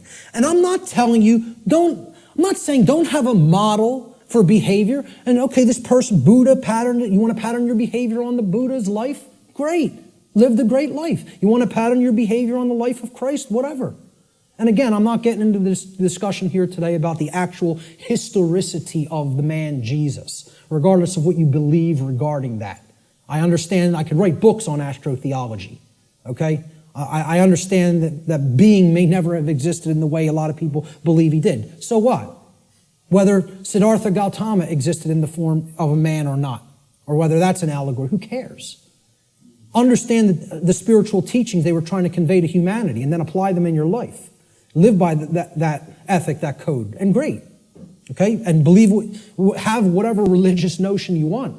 Okay? What I'm saying is what this religion called the New Age movement and what many official organized regional religions, okay, do is they try to take the emphasis off knowledge. Because again, if you're not seeking truth and trying to develop knowledge, that's how this information remains occult. And that's how the control system stays in place. They want you to externalize your power to a deity or a guru. Once you do that, you're accepting your chains. You're saying, I have no power. Let me tell you something, folks. I'm not powerless. I am full of power. Why? Because I have knowledge of how things actually work. Nobody can tell me that I'm owned by somebody else and can get me to believe it because I have understanding of my sovereignty. If they can take that away from you by getting you to de-emphasize the importance of knowledge, of self-knowledge, they own you. That's when you're owned at that point. Okay? Knowledge is the way out of this.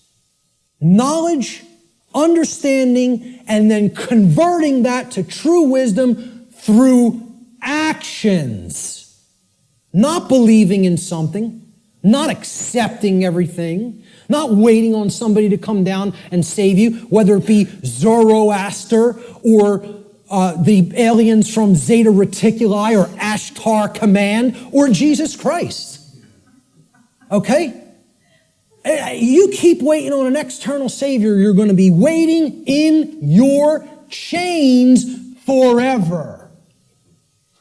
The knowledge of truth is what the Christ figure himself proclaimed would be the pathway to true freedom.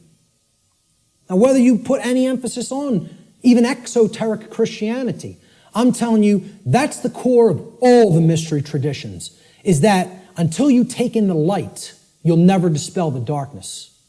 And the light is knowledge of truth. That's what it has always been symbolized as and represented as. Okay? Knowledge is the answer. And here's what the biggest piece of knowledge that comprises natural law needs to be understood. There is a difference. It is a 100% completely polarized antithesis. These are diametric opposites that exist in nature. These concepts, right and wrong, do not exist as constructs within the human mind. Anybody who believes that is thrown completely off the path. They are engaged in Satanism. Let me just say it just openly, right out, in a way that is completely unambiguous. If you believe there's no real difference between these things and that they do not exist in nature, you are accepting Satanism. It's a satanic belief system that comes directly from dark occultism. And once again, you could say whatever you want about believing that or not. I was a priest within this religion. So if you go up to a Jewish rabbi, and you would expect he would have some knowledge of the Judaic tradition, would you not? If you went up to a Catholic priest, you would say, well, he has some knowledge of Catholicism and how it expresses the Christian tradition, would you not? If you go up to a Islamic, what do they call them? Right. You know, would you expect that this practitioner of his religion, who's in the priest class of his religion, would have some knowledge of Islam? Well, I'm telling you, I was a priest in Satanism. And I'm telling you, the concept of moral relativism is satanic belief. It is satanic ideology. It's it's their second tenet. They have 4 pillars. The 4 pillars of Satanism are self-preservation is the highest aspiration, and nothing comes above it.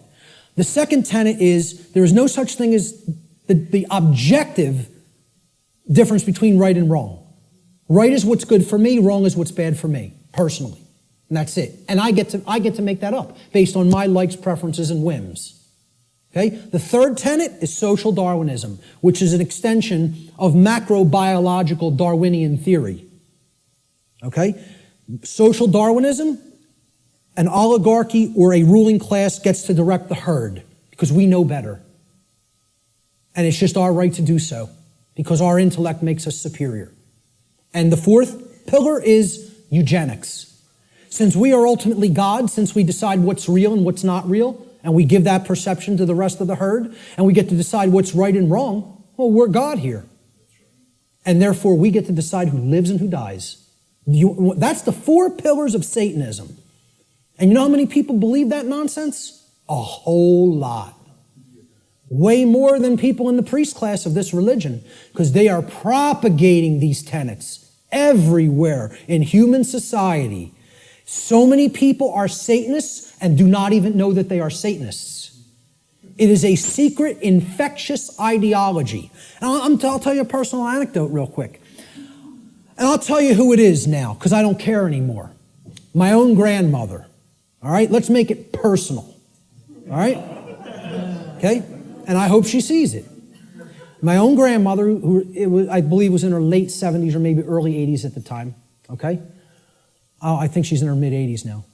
And I don't speak to her anymore. I took a printed sheet of paper that I printed out of my printer, printed it out of the laser printer, and I put a little piece of white tape. I taped a piece of white paper over the heading, the title of the document. And I asked her to read this. It had 4 paragraphs, right?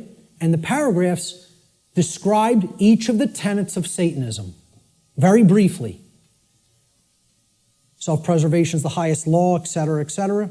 Moral relativism is what we believe in. Social Darwinism is what we believe in. And we believe in eugenics. Okay? She said to me, well, I pretty much agree with everything that's written there. And I said, you do? And she said, yeah, that's how I think. I don't see anything really wrong with it or bad with it. I said, okay. I said, peel that little strip of paper off that I've taped to the top. I want you to see what the document's called. And on top it said, the tenets of modern Satanism. And you know what her response was? Well, then I guess that makes me a Satanist, doesn't it? Not horrified. Not, oh my God, what is my belief system? What do I believe in? No. Well, guess that makes me a Satanist, doesn't it? As if it was just no big thing. And you know what? You know how many people are in that mindset? Hundreds of millions, if not billions, and don't even understand what it is. Because they think Satanism is something that it is not. They don't understand what the ideology of Satanism is. They think you have to be associated with the trappings of Satanism, okay? That you have to dress like, as if there's such a thing as dressing like a Satanist. Or you have to have certain things on your walls in your house or in your garage if you're a Satanist. Well, let me tell you something. Satanists are the owners of banks. They own hospitals. They own schools. Okay? Yeah. Certainly that university right across the road. And many people ascribe to this religion in their thoughts, emotions, and actions, and do not even understand it because they don't even understand what that belief system is about. They don't understand what that ideology is. They don't know its tenets. So, again, going back to this, if you don't know that there is an objective, meaning in nature difference, okay, between right and wrong, that is a satanic belief system. Morality, it's not right versus left. It's about right versus wrong. This whole left-right paradigm that people are, oh, you fall in with the left, with the Democrats, or the right, the Republicans, has nothing to do with any of that. It's a false paradigm. The thing that all of that's a distraction for not getting you to pay attention to and understand is the difference, the real, true, and objective difference between right and wrong. And we're going to explore what that is, because it can be known. It can be known, and most people will be shocked and horrified to understand the real differences between right and wrong, because they'll have to look into themselves and recognize in many ways that they are cooperating with wrong, and that they don't really truly know the difference between right and wrong. When you tell people this, I'm telling you, I told this to somebody in a bar once, which was a big mistake of even trying to bring up this discussion in that environment. But occasionally I even, make asinine mistakes like that and think I'm going to be talking to even a semi-conscious being when you're talking to a block. Okay? So I said, you understand what actual morality is true common sense. We're going to look at that term, common sense, and explore what it really means. And she said, so what you're saying is if I think that there's no really objective right and wrong, that I don't have common sense. And I said, yes, that's what it, no, I said, that's not what I think. I'm trying to explain to you that's what it means by definition, not by what I think. The definition of common sense is to truly know the difference between right and wrong. And I said, because I say that you are not fully in that state of awareness, don't even take it personally, because billions of people on the earth are in that same state of awareness. You're not special, and it's not a personal attack against you. And I thought this person was going to throw a glass at me. Literally got so enraged because she's associating the concept of common sense with that you are functional and can adequately perform the daily activities of living. And that's not what I'm talking about as common sense, okay? having common sense about, I can prepare my meals and eat for myself and wash my own clothes and, go to work. That's not what I'm talking about as common sense. That's your everyman's definition or connotation of common sense. We're going to talk about what common sense really is. Okay? A deep understanding of morality, which are the principles concerning the distinction between right and wrong behavior, lies at the very heart of natural law. This is the essence of it, folks, right here. And here's the difference between right and wrong in a nutshell, about as simply as I am capable of describing it. All right? Now, we use the words correct or right to mean correct and moral. When you say, okay, what's 5 plus 5? It's 10. You're right. Meaning you are correct. That is true. That is the correct answer. That is right. Okay? And then we say, was stealing that money from Jim, was that right? To mean, was it a moral behavior? So now, why would we use the same word, again, like the ancient Romans used the same word, book and free? Okay, those two different concepts were represented by the same word, liber, right? And there's a reason, because reading will put you on the path to true freedom if you read the right books. Okay? Why would in the English language, we have other words to mean the same concepts, but the word right means two things simultaneously. It means both correct and it means moral. There's a reason, because they mean the same thing.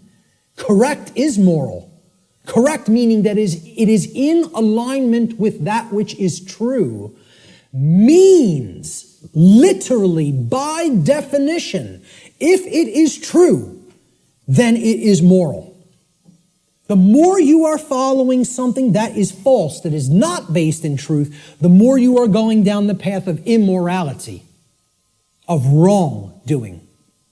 So we have to come to know what is true regarding right and wrong if we are going to be able to correctly, with wisdom, choose between these two modalities of behavior.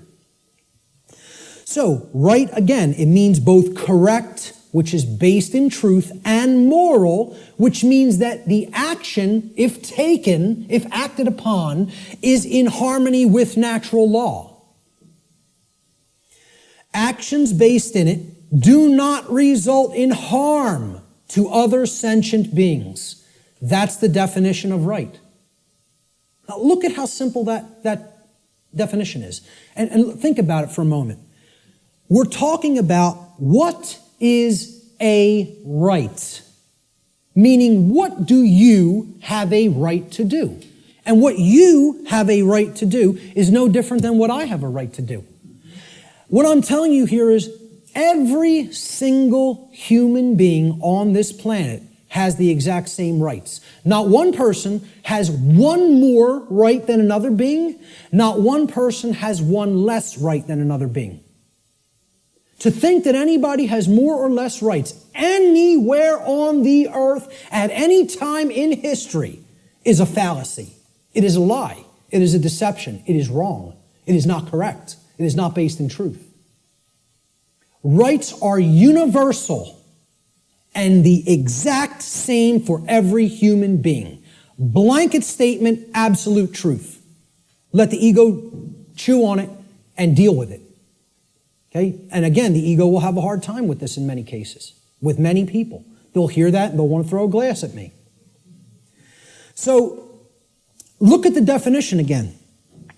A right. So when you make a definition, right, this is a noun, right? Noun's a person, place, or thing in the English language. We're talking about a noun here. You look up the word right, it's a noun, meaning a right. A right that we have to enact, to take, is an action. You have to start a definition with the same type of word. You're defining a noun, you got to give it a noun to start the definition. A right is an action. Most people will never even be able to tell you that. You'll say, could you define what a right is to me? They will not give you this noun. A right is an action. So is a wrong an action. A right is an action that if you take it, it does not cause harm to other sentient beings. That's the simple and easiest definition that anybody can give for what a right is. And I guarantee you, you go and engage as many people as you want on the street. I have not asked this question and had anybody ever raise their hand or even contact me later and say, you go up to somebody on the street and ask them if they could define what a right is. Nobody can give you the correct definition for what a right is. Now, if you don't know what the definition of a right is, you certainly don't know whether you're choosing accurately between a right and a wrong, between right and wrong behavior. You can't. It's not possible. So many people believe that they're allowed and they can do actions with no consequence that actually aren't in alignment with natural law because the taking of those actions do result in harm. And they don't really even understand that. So let's look at what a wrong is. And we're going to deeply look into what a wrong is. We're going to focus on what wrongs are. Because in reality, to even start this, right, what have we based this definition on? Actions based in it do not result in harm, right? That's the negative of another definition. Well, it's the negative of this definition. So you can only actually define a right by knowing what a wrong is. A right technically cannot be defined outside of the negative. A right can only be defined apophatically, meaning understanding what a wrong is and then stating that it is anything that falls outside of the parameters of wrongdoing. Okay, and we're going to get to what those parameters are. All right? So, I'm sorry, I want to focus on wrong for a moment. Okay? Wrong, again, we say this, what's 5 plus 5? 9. Wrong, it's not true. Incorrect. Incorrect answer.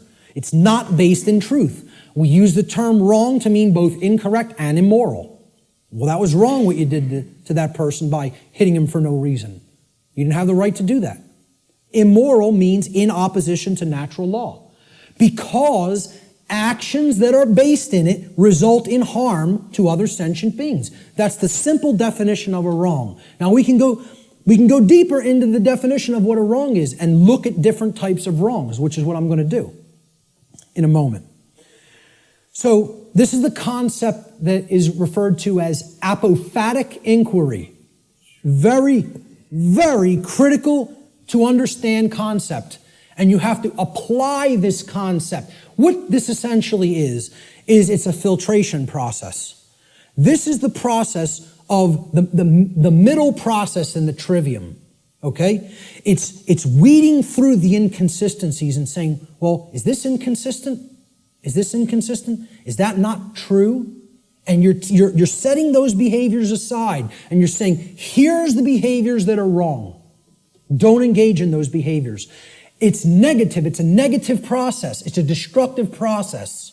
You're taking away from the body of everything that can be done and you're saying, I'm pulling all of these out through a weeding down process and saying, these are all inconsistent with truth. It's called apophasis. Apophatic inquiry. And that is to be delineated from what's known as cataphatic inquiry. Cataphatic inquiry means you're reasoning in the affirmative and you're not trying to weed down through a process of elimination to get to the truth. Okay? So cataphasis or cataphatic inquiry would be equivalent to inductive reasoning, whereas apophatic inquiry or apophasis would be akin to deductive reasoning. All right? Rights are most easily understood when they are considered through apophatic inquiry, or what is known as the process of apophasis. This process helps us to understand what a right actually is by understanding which actions are not rights because they cause harm to others. They're the cause of harm. Here's what apophasis is. It's been called apophatic inquiry. Okay? Really look this up. Understand what apophasis is because it's part of the trivium process. All right? It comes from the Greek noun apophasis, written there in Greek script, which comes from the Greek verb apophanai. Okay, so apo in Greek means away from or the negation of, and phanai in Greek means to say or to speak. So when we put them together, it means to say no or not to say, or to say what something is not, in other words. That's what apophasis is. You're saying this is not this. It's the opposite of that. Okay? So it is a method of logical reasoning or deductive reasoning that is employed when you are given a limited set of possibilities in order to arrive at knowledge by way of the exclusion of known negatives. You're setting the logical inconsistencies to the side and saying, this is not what this thing is. That's called apophasis. Okay? You are describing what something is by explaining what it is not. This is called affirmation through negation, is another term that this truth discovery process is known as. Okay? So, what we're going to do is apophasis. We're going to do apophatic inquiry regarding right and wrong. So, what is not a right? What are ways that people can cause harm to other people or animals? Ways that we can cause harm to other sentient beings. One of the first thing, so what we're doing here is we're going to list the boundary conditions for natural law here, for breaking natural law. If we take these actions, we are breaking natural law because the action is a cause which results in the effect of harm to another being. All right? So these are what are simply, I call them the natural law transgressions, which means sins or wrongdoings. They're simply harmful actions that a person is capable of taking to another being, against another being. That's all. So of course, many people will get the first one. What's one of the main horrible, wrong things that somebody can do to another person? Kill them. Murder them. Take their life. Okay? Murder. And I would distinguish murder from killing as well. Because occasionally, to defend oneself, killing may be necessary. But murder is always immoral and wrong. Okay? See, the fifth commandment in Hebrew, do you know what it says in Hebrew? It does not say thou shalt not kill. The term for murder in Hebrew is tirzach. The fifth commandment in Hebrew is lo tirzach, which means do not murder. Murder as a verb in Hebrew is a completely different word and a totally different connotation than the verb to kill.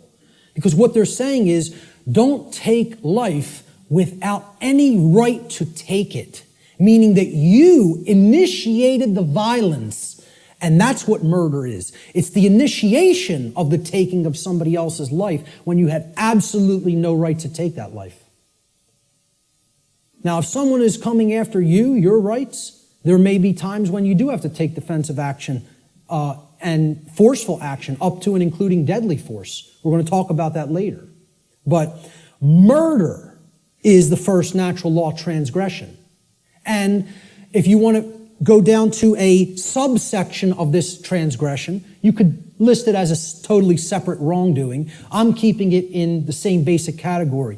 Assault, meaning you're directly physically accosting without right the well-being, the bodily well-being of another being, is also, it's like it would be, you could consider it attempted murder. Because assault is something that you do without right.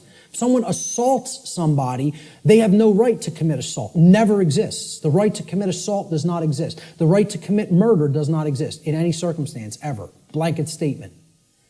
The right to defend oneself through physical force exists, and possibly in certain circumstances, the right to kill exists.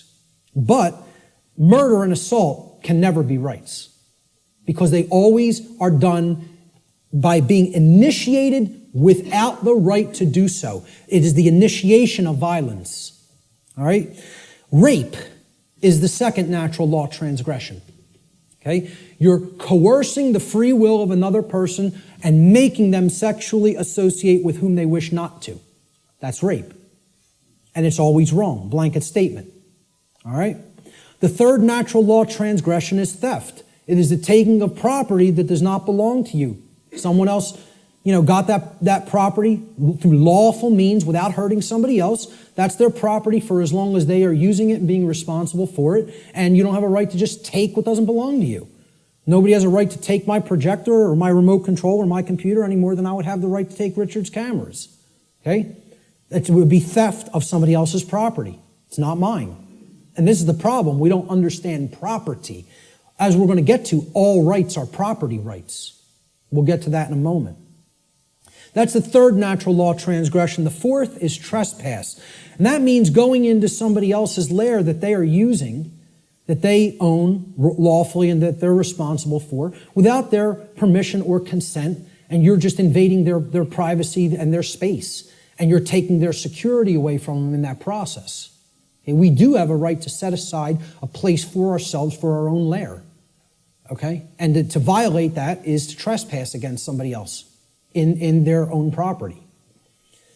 The fifth and last natural law transgression is coercion. This is forcing somebody through the threat of violence to have their will comply with your will, whether they don't wish that to be the case or not. Making somebody do something that is against their will, coercing them. And that's also not a right. Now, that's a small list, very small list, right? We could add one more. We could add lying. Lying is also a wrongdoing. And I would consider that a theft of truth or a withholding of truth that somebody needs to understand to make accurate, informed decisions, lying to them. Okay? But essentially, these five are the overarching natural law transgressions. I challenge anybody to come up with a wrongdoing that doesn't fit into one of these categories. So far, I've never had one person able to do it. Any wrongdoing, any action that you could think of that doesn't fall into one of these wrongdoings.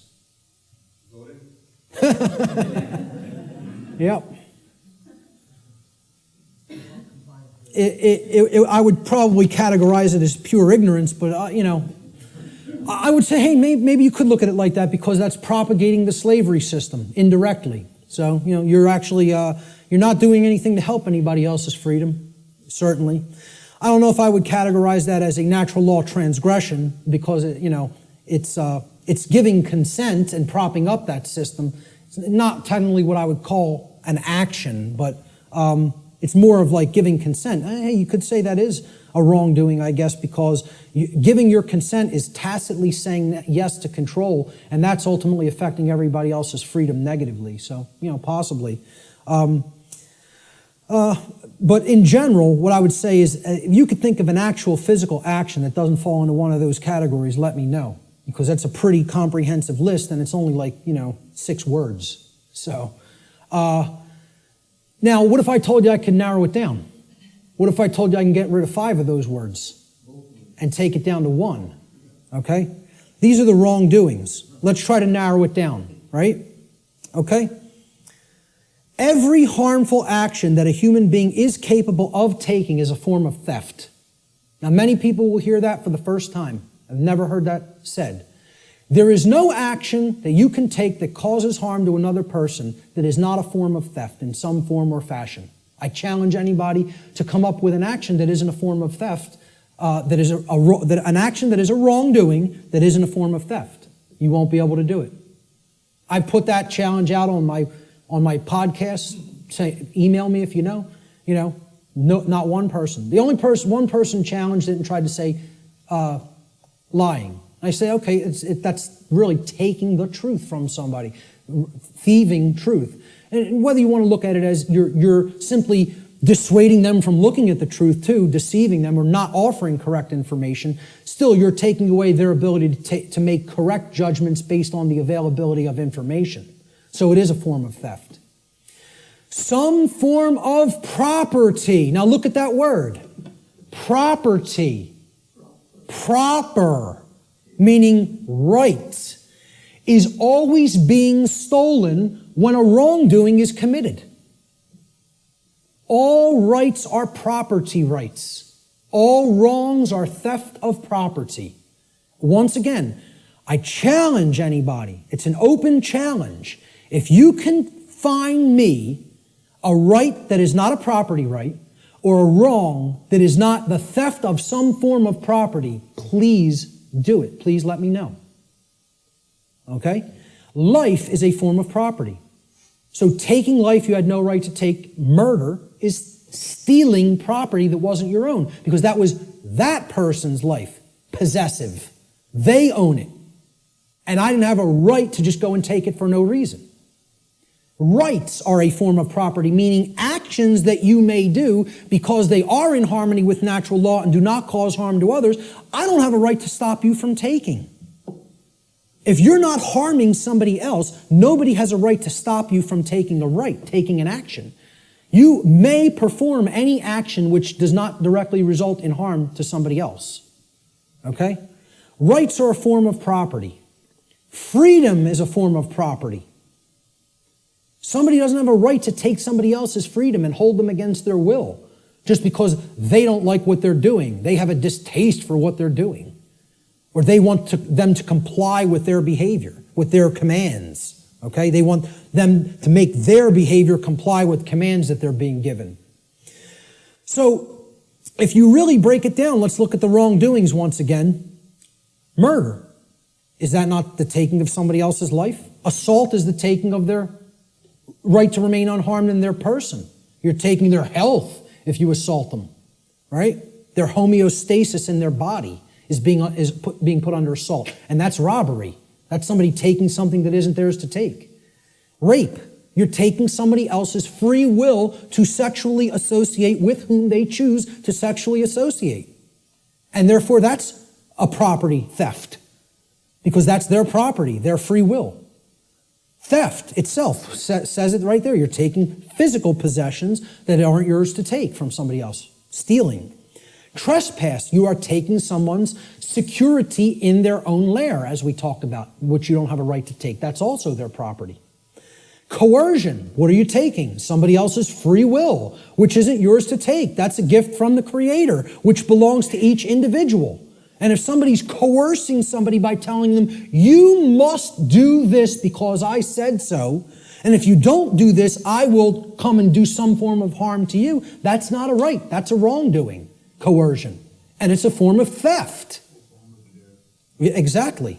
Sure. You must buy this. Imagine this. Great.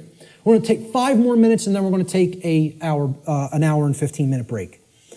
So all of these things are forms of wrongdoing. And they're all ultimately one wrongdoing in different forms. They are all theft, every one of them. There is only one wrongdoing. There's only one way anybody can wrong anybody else. Stealing. That's it. Every form of wrongdoing is a form of theft against another being and their property.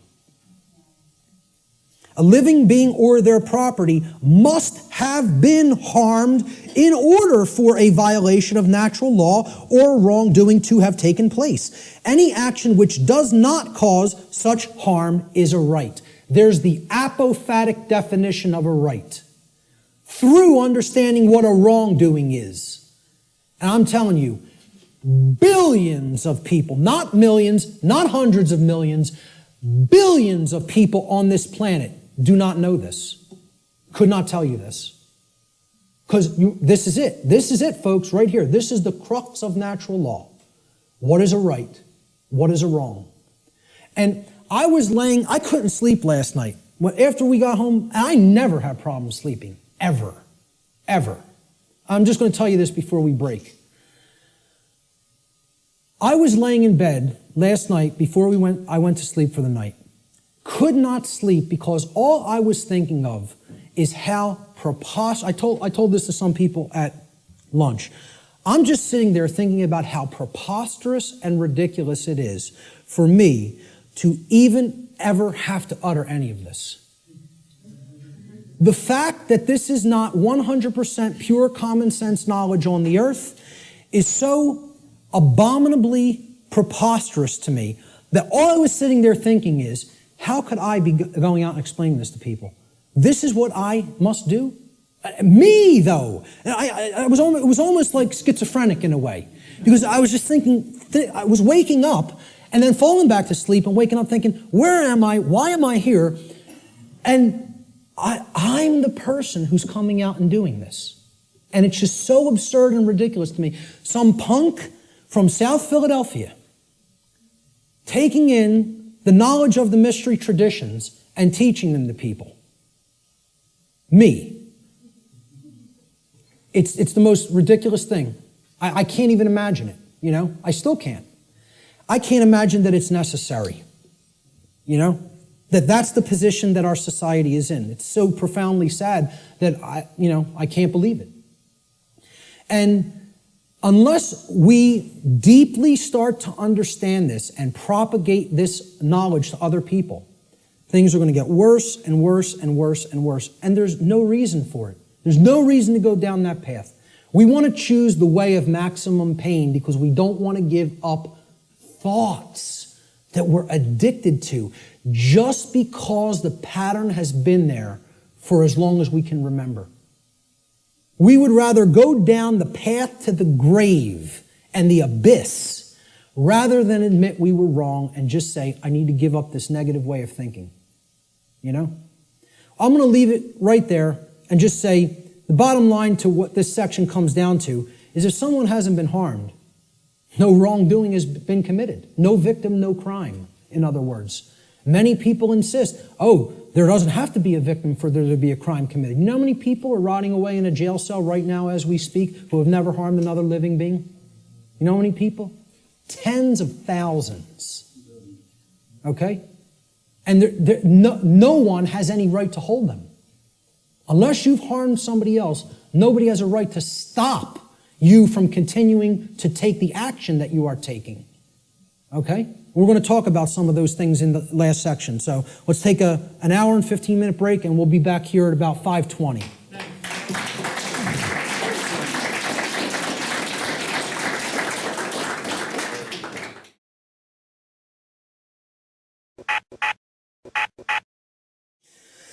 Okay, so we ended before the dinner break. I hope everyone enjoyed their dinner. At the concept that if there is no victim, if no actual wrongdoing has taken place resulting in harm to someone else, there is no crime. And many people are, being jailed for victimless crimes that they've actually never harmed another being, and yet their freedom has been taken away. Another aspect about this concept of the difference between right and wrong behavior is we have to understand that there is no such thing as the ability to delegate a wrong to someone else. No one can say to someone, you may harm him, unchallenged or unaccosted, okay?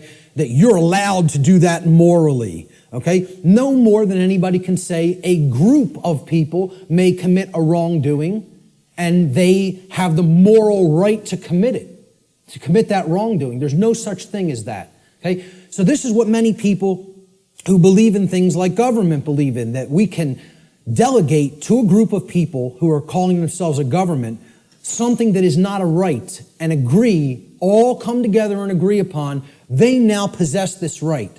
Rights can't be granted by human beings to other human beings. Everybody is born with the same rights because rights don't come from human beings. Rights, like the laws of nature, come from the creator of the universe. They don't come from human beings. Human beings don't make up what right and wrong are. Right and wrong are inherent to creation and are up to us to discover and recognize what they are and then live in accordance with those principles. So if a specific action is not a right for any individual, that action cannot be, quote, delegated, granted, or licensed to any other individual or group and magically called a right. It does not become a right. If it's wrong, it remains a wrong, no matter how many people believe they can do it or delegate it or otherwise. Similarly, a right can't be turned into a wrong. If it's a right and you're not harming somebody by doing it, somebody can't magically say, well, that's a wrong and you're not allowed to do that. And yet we have things that go right hand in hand with that, and it's called government.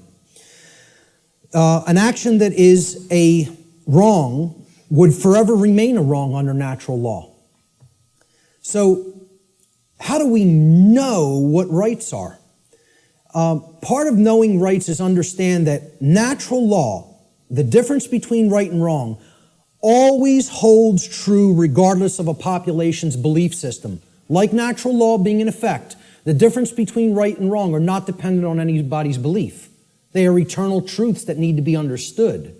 So this means it does not matter how many people agree that a wrong can be turned into a right or that a right can be turned into a wrong. Such things can never be done in reality. We can believe we can do that and act like that, but in reality, it cannot actually be done. A right forever remains a right, a wrong forever remains a wrong. People can only believe that they can claim such reversals and that this will magically make it so. Unfortunately, most human beings erroneously believe that it is morally possible for them to create and delegate rights, quote unquote, which do not exist, or to take away actual rights from people which do exist. They believe we can do that. So when in doubt as to whether an action is or is not in harmony with natural law, the visualization exercise that I always ask people to do is to imagine a scenario of a planet, a world, where there is only two people, where only two people exist on an entire planet, okay? If the behavior in that circumstance, in that visualized instance, is either a right or a wrong in that instance, it remains a right or a wrong in any size population, regardless of how many people may believe otherwise. Okay? So if a right is a right for one person to do toward another, okay, or if it's a wrong, the action is a wrong for one person to take toward another, population is irrelevant. People will say, well, yeah, if there was a couple of people, that would be okay. But if in a world of 7 billion people, we can't let people do that. Well, this has nothing to do with what right and wrong is. You know, as if they're changeable. Let's look at this scenario. So there's our world, and there's two people, okay? Two well-groomed businessmen. And they're, you know, we're going to look at an instance. Let's look at taxation, the concept of taxation. Is taxation of any kind a right or a wrong? Is it morally acceptable and justifiable, or is it something that is actually a wrong? So let's look at what taxation really is. And again, we're not going to euphemize. We're going to talk about it straight on. So here's what taxation is. It's not what I believe it is. I'm getting down to the heart of the matter and describing what it actually is. Taxation is the claim that a specific group of people who call themselves government have been given a, quote, right. They've been delegated a right, okay? We've written down a law, and we say this people calling themselves the government and the IRS have a right to do this particular action, this activity, okay? This behavior. They've been given a right to confiscate, unwillingly, I might add, an arbitrarily chosen percentage of the product of another individual's labor. Now let me just start with this, right? If you ask anybody, how many are you going to voluntarily pay more taxes? Nobody will raise their hand. And you say, why not? Well, because I could barely afford to pay the ones I'm paying now, and I don't want to volunteer any more money toward that endeavor. Quite frankly, I want my resources for myself to use as I see fit voluntarily. But if the government then said, well, your taxes are going up by 5%, how many people would pay them? Most people would. Because subconsciously or consciously, they recognize they're under coercion. They're actually under duress. They're being told that if they don't give this at the command of the people who are confiscating it, that some form of violence will be conducted upon them, whether through the form of fining them and saying, we're going to take more of your resources, whether by saying, we're going to throw you in a cage and make you stay there for as long as we say you need to stay there, okay? Or by actually conducting actual physical harm upon them. So, again, we're saying that this quote-unquote right is given to individuals who call themselves government, and then they have the right to confiscate this arbitrarily chosen percentage of the product of another individual's labor. Because that's what money is, okay? Or that's what, you know, whatever we make through what we work, that's the product of our labor. We work and then we get compensated for it. So that's an exchange for labor that we have done. That's our property, because we gave labor in return for that. So this is done whether or not the other agrees to share that product voluntarily. It's not a voluntary process. Coercion is involved. Taxation is enforced by the threat of violence, which is behavior that will result in bodily harm, or imprisonment, which is the taking away of physical freedom of movement, if those from whom the product is being seized attempt to resist this confiscation. This practice is always, quote, justified, and the word justify actually breaks down etymologically. It means, the word justify means to create a right. That's what justify actually means. Jus in Latin means right or law, and then facere means to create or to make. So to justify means to create right, to make a right up and conjure it into existence. So it's always justified or made into a right, quote unquote, by those who claim that such a practice is necessary and required to, quote unquote, uphold the common good. This is the justification offered for the seizure of the product of people's labor involuntarily. Now, if we are honest with ourselves, if we define the concept of slavery, and I think this is a good definition for slavery, would it be fair to say slavery is the involuntary confiscation of 100% of the product of the labor of another human being? That be a fair definition? You're saying you're working, I'm going to take whatever you generate as a result of that work that you're doing. It doesn't belong to you. The product of your labor doesn't belong to you. All of it belongs to me. So you work for me. I take everything that you have been able to amass or create through the labor that you have done. I think everybody here would agree that's slavery. That's as good as a definition of slavery as you're probably going to get. I mean, we can come up with some other definitions that involve coercion and physically shackling and keeping people. But if we really are honest with ourselves, what is the purpose of slavery to begin with is to make others work for free and then take all of the product of the labor. That's what slavery was conducted for. Okay? So, if we're defining slavery as the involuntary confiscation of 100% of the product of the labor of another human being, we should be able to clearly see that there is no magical percentage to which we could lower this number that would no longer make it slavery. So I ask people, if the person who's saying I'm going to confiscate 100% of your labor and keep it for myself would say, well, I'm going to take 75%. I'll take 3/4. You can keep 1/4 of what you've created. Would that no longer constitute slavery? And I don't care what you say I'm going to use the 75% for, okay? If you're telling somebody you have no choice, 75% of your labor belongs to me, would that no longer be slavery just because they allow them to keep 25?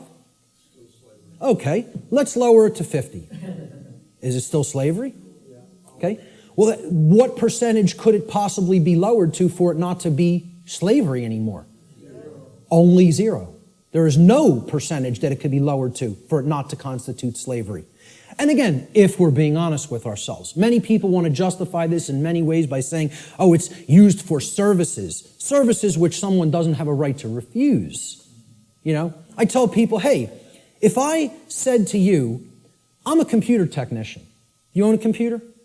Okay, I'm now your computer technician. You're not allowed to refuse my services. Just think about that for a moment.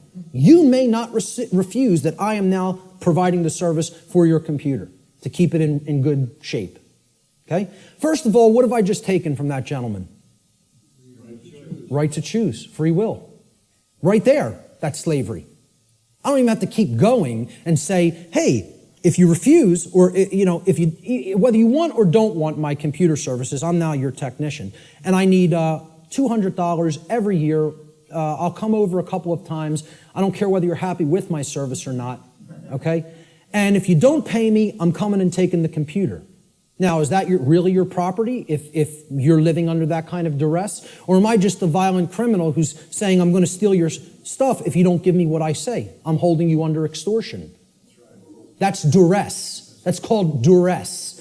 It means I am threatening violence unto the person unless they conform to my will. And that's what we're all held under. We're held under duress. All forms of taxation are duress. It is a master class telling people you have no right to refuse the arbitrarily set confiscation of your labor that I deem is going to be necessary for what I say it's necessary for. So how could you possibly claim that your home belongs to you if you're paying something called a property tax? That somebody is saying, for the services we provide in this community, you must pay us this percentage, and if you don't pay it, your house is going to be turned over to the government. And you know what that's called? There's a term for that, okay? When a society doesn't actually have true private property ownership rights and a higher class of masters actually owns the land and owns the property and only allows the peasant class to live upon the property for as long as they pay tribute to the master class, who can tell me what system of government that is? That's called feudalism. And that's the United States government and just about every government on the earth. You live in feudalism. There's no such thing as democracy. There's certainly not a constitutional republic, that's for sure, okay? The de facto state of government, which means indeed in action, is feudalism. And feudalism is just another euphemism. It's a euphemism for slavery, okay? Because slaves aren't allowed to own property. Slaves aren't allowed to keep the product of their labor. That's all it really is. If we're being honest with ourselves, once again, there's my catchphrase for this section. Okay? We want to euphemize it, justify it, call it something else, right? I said this to that New Age woman at the UFO conference, and she said, again, I prefer not to see it that way. Well, you're not being honest with yourself. You're lying. It's called lying to yourself. That's what cognitive dissonance is. It's called lying to yourself. Okay? So, if we're being honest with ourselves, taxation's merely a euphemism for theft, violence, and slavery, the practices upon which it is actually based, and since no individual anywhere on earth has the right to claim ownership of the product of another's labor, such behavior can never be, quote, delegated to a group of people and called a right. Therefore, it follows logically that all forms of taxation, I don't care what they are, excise tax, property tax, gift tax, inheritance tax, income tax, I don't care what form it is, taxes on corporations even, okay? All forms of taxation are always wrong according to natural law because they are all based in the destruction of free will, they are based on coercion, and they are ultimately based upon violence, all of which are wrongdoings. All of which are forms of theft, and all of which not one individual has the right to perform upon another. And this is what people want to justify and believe can be magically turned into a right, just because they want to euphemize it and call it taxation. Let's look at another example. Prohibition, one of my pet peeves, okay? I'm big into health, into eating right, okay? I'm huge into juicing. It's one of my favorite things to do. Purification of the body is part of purification of the mind. All right? But I'm going to tell you, I'm 100% for anybody being allowed to put anything into their body because they own their body. If I want to break up this remote control in little pieces and eat it, with a sprinkling of pepper, then that's my right to do so, regardless of what the chips may do to my intestinal tract. Okay? There's a reason I have the right to eat this remote if I want to. You want to know why? My body is my property. It belongs to me. Now, we did this in the natural law seminar. We asked people, do you own your own body? Almost every single student in the seminar, now, of course, they immediately answered, yes, I own my own body. The students grasped this, okay? The people they were asking the questions to, okay, because the students were doing the tabulation of, accumulating the answers from people that they asked the questions to. And one of the questions I asked them to ask people is, do you own your own body? Almost every student in my first natural law seminar, when they asked people if they owned their own body, they came back to the next class and almost every student said, almost everybody they asked that question to paused for a long time and thought about it. Had to sit and think about this question. Could not immediately spit out, absolutely, my body is my property. And because I think people want to overthink things and say, well, am I going to own my body forever? I'm going to die one day. Does that mean I don't own it now? What's the over-intellectualization and mystification of this concept? I tell people, I recognize fully I'm going to die one day and this flesh is going to crumble and pass into the earth. Okay? Does that mean I don't own my body right now? I'm using my body right now. That's why I own it, specifically. Specifically because my consciousness inhabits this body and I'm using it as the vehicle for the expression of my consciousness is the very reason I own my body.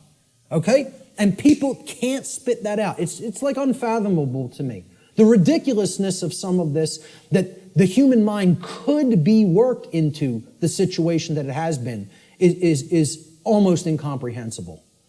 So let's go forward with prohibition. Okay? It's the claim that a group of people who call themselves government have been given the right to prevent others from putting any given substance into their own bodies, and if others refuse to comply with those terms, that they will be fined or imprisoned. And it should be self-evident that if an individual's body is actually their own property, and it is, then that individual always maintains the natural right to decide what will or will not be put into their property, which is their body. Why can you put what you want into your car or your home? Because you own it. It's your property. Okay? Technically, it should be. I mean, technically it isn't really, but my whole point is nobody else can tell, no other individual can tell you what you can and can't put into your home. Okay? Could I tell you, hey, I don't want you putting that jacket in your car. You're not allowed to put it in there. Well, who am I to tell you you're not allowed to put that in there? It's your property. Okay? So why would we accept that? Not accept that, but we would accept I can't put something in my own body that I deem that I want in it. Okay? Because people can't separate the act of imbibing the substance or putting the substance into the body, okay, from the action that people may subsequently take. And they're two different things. So somebody might go out and want to get smashed tonight and do a bunch of drinking, but if you then go out on the street and start clubbing somebody with the nearest available blunt object, you don't have a right to do that. You had a right to go drinking, okay, any more than you would have a right to go snort some cocaine or bang some heroin into your arm, okay? I don't think those two things are particularly good ideas, but I support your right to do it. But hey, if after you do those things you go and hurt somebody else, you got to be held accountable for the actions you just took. That's what personal responsibility is all about. And these two things need to be delineated from each other. We have to clearly be able to separate the act of the right to put something into my body and me still being personally responsible for what I do with my body. Okay? So, understanding that this is a claim made to tell people that I'm going to make the decision about what you put into your body, we can easily see this claim of this right to command what will or will not be put into the body of another person. What it actually amounts to is a claim of ownership upon the body of another person. If I'm telling you you can't drink orange juice, I'm making a claim, your body belongs to me because I'm going to decide what goes into it or what does not go into it. Okay? So if I say carrots are off limits for your consumption, sir, and they may not be ingested, I've just made a claim that I own your body. Well, what's the claim on the ownership of another person's body called? Slavery. If we're not euphemizing it, and if we're being honest with ourselves. Okay? Prohibition is merely the claim of ownership upon another person's body is called slavery. Therefore, prohibition is merely a euphemism for slavery that is backed by violence, regardless of the justifications made by those who claim such practices are, quote, necessary for the common good. That's always the justification. Since no individual anywhere on earth has the right to claim the ownership of another person's body, such behavior can never be delegated to a group and magically termed a right. Therefore, all forms of prohibition are always wrong according to natural law. Doesn't matter what the substance is. Doesn't matter what it is. How destructive it may be to the body or brain. Look, if I want to go under my sink, take some cleaning supplies and make a nice cocktail with some lye and some roach poison and some rat poison, stir it up in a water solution and go glug, glug, glug, glug, glug. That's my right. Want to know why? Because I own my body. I own my consciousness and my body, period, the end. So if I want to do that, that's my right to do so. Okay? Nobody has a right to tell me what I can and cannot put into my body. Yet we accept this because of these justifications that, it's for the common good. Forget what rights are. It's for the common good. We need to accept slavery for the common good. Yeah, it works out like that. So how about licenses and permits? These are claims that a group of people who call themselves government, and again, we're going back and visualizing. Imagine one person trying to make this claim to another person. Nobody would find it legitimate. Nobody would find that one person may make that claim to another person. Yet we think these other people called government have rights that individuals don't have. That's what we think. That's called mind control. Mind control is getting people to accept some people have rights that other people don't have. That's what it is. So go back to that visualization exercise. Can one person make that claim over another and have it be legitimate? Of course not. So if nobody has that right, how could that right be delegated to somebody else? It can't. Licenses and permits, they're claims that a group of people who call themselves government have been given the right, quote unquote, the right to prevent others from exercising specific behaviors, even if such behaviors cause no harm to others or their property. Unless those others petition, meaning beg, or pay the government for permission. That's what a permit is. It means permission to be allowed to exercise those behaviors. This amounts to the claim that rights are actually merely privileges that may be granted or revoked by government at any time. Okay? Based upon the people in government's preference, their discretion. All right? Remembering that the definition of a right is any action which does not cause harm to another living being or their property, there is no such thing as the right, quote unquote, to stop another person from exercising a right. If something is a right, meaning it doesn't cause harm, there is no such thing as someone's right to stop you from performing that action. Okay? That would be called coercion, which is a wrong. Okay?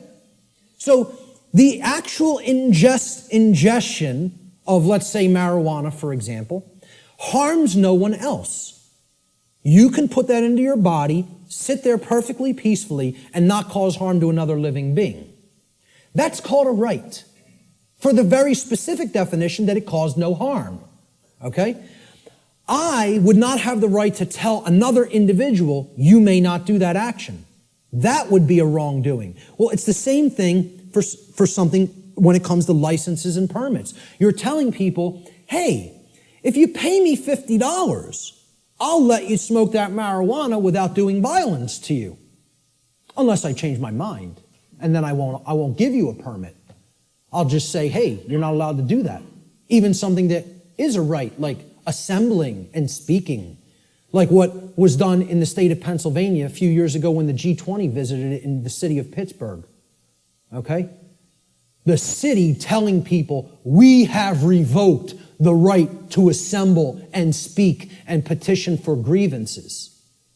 You don't have the right to come and speak. No protests will be tolerated or we'll hit you with sound and water cannons.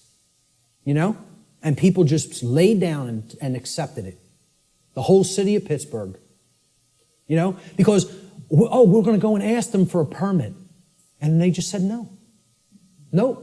You don't have that right anymore. We find you on the street, you're getting blasted with a sound cannon and deafened. Some people went permanently deaf. Permanently deaf. Lost their hearing from what happened in Pittsburgh, Pennsylvania.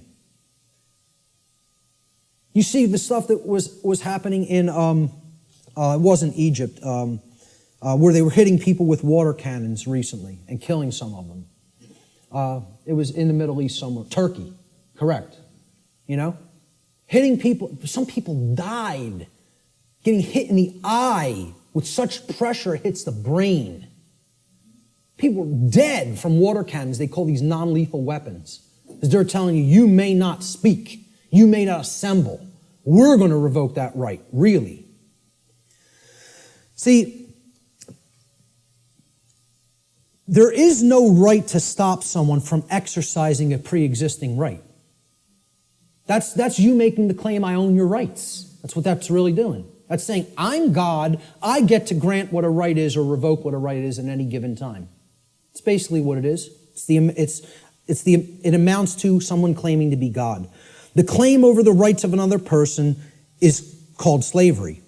Even more so, it is the claim to be God, the claim that the rights of another flow from you. Therefore, licensing and permits are merely other euphemisms for slavery, regardless of the justifications made by those who claim such practices are, quote, necessary for the common good. Since no individual anywhere on earth, no single individual, has the right to claim the ownership of another person's rights, such behavior can never be delegated to a group and magically called a right. Therefore, all forms of licensing and permits, according to natural law, are always wrongdoings because they are always based in coercion and the theft of someone else's rights. So again, that's the visualization exercise. There's 3 quick examples. You have to envision there's only 2 people. Would one person have a right to conduct that action against another? If the answer is no, the right cannot be, there's no such thing as calling it a right and delegating it to other people and telling them now you're allowed to perform that behavior. It's always a wrongdoing. But people, because of this idea, this mind control called government, want to believe that that right exists, that we can delegate something that is a wrongdoing. Force versus violence. We need to understand that these concepts are complete opposites of each other. They are not the same. The terms should never be used interchangeably with each other because not only are they not even remotely similar, they're direct, diametrically opposed opposites. Let's look at the difference. They're often spoken about as if they're the same and they're used interchangeably when in fact they are actually diametrically opposed to each other. Force, the definition of force, is the capacity to do work or cause physical change in the physical world. Okay? For any change to be created in the physical world in any capacity, force must be used and applied. There's nothing you can do that doesn't require force if you're going to make a change happen in the physical. Okay? So to set up this equipment, force was required. We had to lift it, we had to set it up, we had to plug in the cables. Force is required to do all those things. It's the capacity to perform physical activity, physical work. Okay? Action, force is actually action which is in harmony with morality and natural law because the taking of it, the usage of it, doesn't violate rights of other people. So as soon as you're stepping over the line into coercive usage of force, that becomes violence. The initiation of force for coercive reasons, for coercive applications, becomes violence. That's what makes it violence. Force itself is not violence. As such, force is action which one always possesses the natural right to take, and this includes the defense, the physical defense of someone's person, their body, against the act of violence. Force may be applied in that situation. When you are accosted with violence, you do reserve the right to use physical force defensively against such an assault.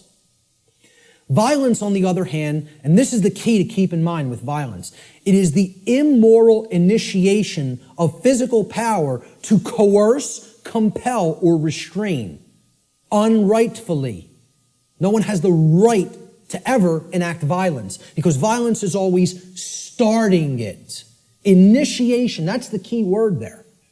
It's the immoral, the unrightful initiation. So, teachers in schools will, if there's a skirmish that happens between a couple of male students one day, they'll say, it doesn't matter who started it. All that matters is who started it. All that matters is who started it. All that matters. Because the person who actually conducted violence is the person who struck first. They initiated the immoral use of physical behavior, of physical force, physical power to coerce, compel, or restrain. Therefore, when the person beats back that physical assault with force, they have not committed an additional wrongdoing. Okay? It's difficult for many people to understand who are in right brain imbalance. They don't want to acknowledge that you maintain the natural right to use force when you are accosted with violent behavior. If someone just came up to me on the street and started swinging, okay, because they want something I have, or just because they don't like the look of me for whatever reason, they don't have the right to do that. If I replied by beating back their attack with sufficient force to put that action down, how many wrongdoings would have been committed? One. Correct. One. Not two. One. Because I maintain the right to defend myself with physical power, with physical force when necessary, when violence, meaning someone else started the immoral behavior. That's what matters, the initiation. Who started it is all that matters. All that matters. And again, it's a very difficult thing for the ego to comprehend. The ego doesn't want to hear that. It's been conditioned so long that responding with force is also violence. We are verbally and mentally equating these two things, and when in fact they are actual complete opposites. Okay, if a kid got hit by somebody else in a school, and then that other kid maybe even said once, "Stop what you're doing," and then when the other kid wouldn't stop, he punched him and knocked him out. Okay, I would ask other people who struck first. And if the kid lying on the floor struck first, I'd say you got what you deserved. That's it. Because that person had a right to defend themselves. You had no right to strike him. You initiated the violence. He responded with defensive force. Many people don't want to hear that because they're very conditioned. And I'm not saying you have to do that. You also reserve the right not to do that. But the right does exist. Both rights exist. You would have the right to not respond with physical force, but you would have the right to respond with physical force. See, that's a free will decision that the person has the right to choose between those actions. I don't even look at either one of them as the high road. You know? Personally, I think if somebody keeps beating somebody and keeps conducting violence to them, and the other person keeps accepting it and never rebels against it and never uses any force to put it down, I almost look at that as the low road. I'm not a pacifist. Not a pacifist. Okay? I am 100% about non-violence, meaning don't initiate harm to other people. Don't start it. Don't start none, won't be none. In street lingo. That's how it really is. Okay? But if somebody else starts it, they're asking to be put down with the amount of physical force that is required to put down the act of aggression. Violence is coercive action. See, that's the key. It's always coercion. Saying, you're going to do what I want you to do, or then I'm going to strike. Then I'm going to commit the act of violence. It's coercive. It's action which is always in opposition to morality and natural law for the very reason that it involves the violation of others' rights. That's why it's called violence. It's a violation. The act of violation resulted in violence. Your rights have been violated. That's why it's called violence. It's the same root word. Violence is action which one never possesses the right to take, ever. There is no such thing as the right to commit violence. Doesn't exist. Because violence is the immoral initiation of physical power to compel, coerce, restrain, which no one has the right to do. No, you don't have the right, no one does have the right to initiate that type of action. Force, on the other hand, there is a time and a place to exert that force in a defensive capacity. All right, so we'll talk about that here. This piece of trash comes up to somebody on the street and says, give me everything that's valuable. I want your shoes. Oh, they're leather? Take them off. Take the wallet out, all the jewelry. Give me your purse. Give me your wallet. Okay? It's called a thug. Nobody would believe he has the authority or the right to do that, and we would have the moral obligation to obey this criminal. You know, if the criminal started calling himself government, we might start believing him. Right? But let's say somebody on the street saw what was being done, took out their own 9mm and blew this guy away. How many acts of violence were committed? One. One. They would look at it like that. But what I understand. But again, that's somebody saying, I prefer not to see it that way. Well, again, perception and reality do not really align in many cases. They're not the same. That person is incorrectly perceiving what is. They're not seeing the truth. And many people don't want to hear that that's the truth because they're very conditioned and they are very well-behaved slaves. You know, as harsh as that is to say. They don't want to understand that the inherent right to use force against violence exists and is always our right. Always. Now, I'm not telling you go out and immediately do that either because the perception is so screwed up in the body of humanity that the majority of people don't believe that would be a right. And they'll persecute you for doing it. You see, the self-defense principle is continuously being eroded. Human beings possess the natural right to defend themselves from violence with defensive physical force. A person who is accosted by violence possesses the right to stop the person who is conducting the violence from continuing to do harm to them with any amount of force that is necessary to stop the attack or the assault, okay, up to and including deadly force. I would say, if you want to be nice about it, give the person one verbal warning to stop. Say no once. After that, it's on. That's it. And that's really my policy. Okay? That would be my policy on the street with an individual. The problem is here, the so-called authorities of the government, like you say, don't want to see it that way, and they're constantly trying to take this right away from somebody. They're constantly trying to say, no, we own the monopoly on the usage of force, and all you may do is wait and be accosted and assaulted until one of us shows up. Well, you know what that's called? It's called a big crock of bullshit, is what that's called. And it shouldn't be accepted by anyone who has any common sense. Shouldn't be accepted by anyone. Unfortunately, again, like I said, people are very, very well conditioned, and they think that this is an example of two wrongs don't make a right. There's no two wrongs committed there. There's one wrong committed, and then there's a right that is being exercised. Big difference between exercising a right that involves the defensive use of force and committing a wrongdoing which involves the initiation of violence. And people got to get clear on this. They have to get clear on it. So the question becomes, does violence magically become a right when it's conducted by government? When they shut down people's free speech rights and assembly rights? Or when they conduct direct theft from people through what's this euphemized form of slavery called taxation? And like I said, I'm not asking you to accept or believe taxation is slavery. I'm telling you, if you don't understand that, you're wrong. I don't care what you think. I'm telling you it is that way in truth and in reality. Taxation's slavery. Shutting down of people's rights is slavery. Telling people what they may or may not put in their body is slavery. It's not my perception. That's what is.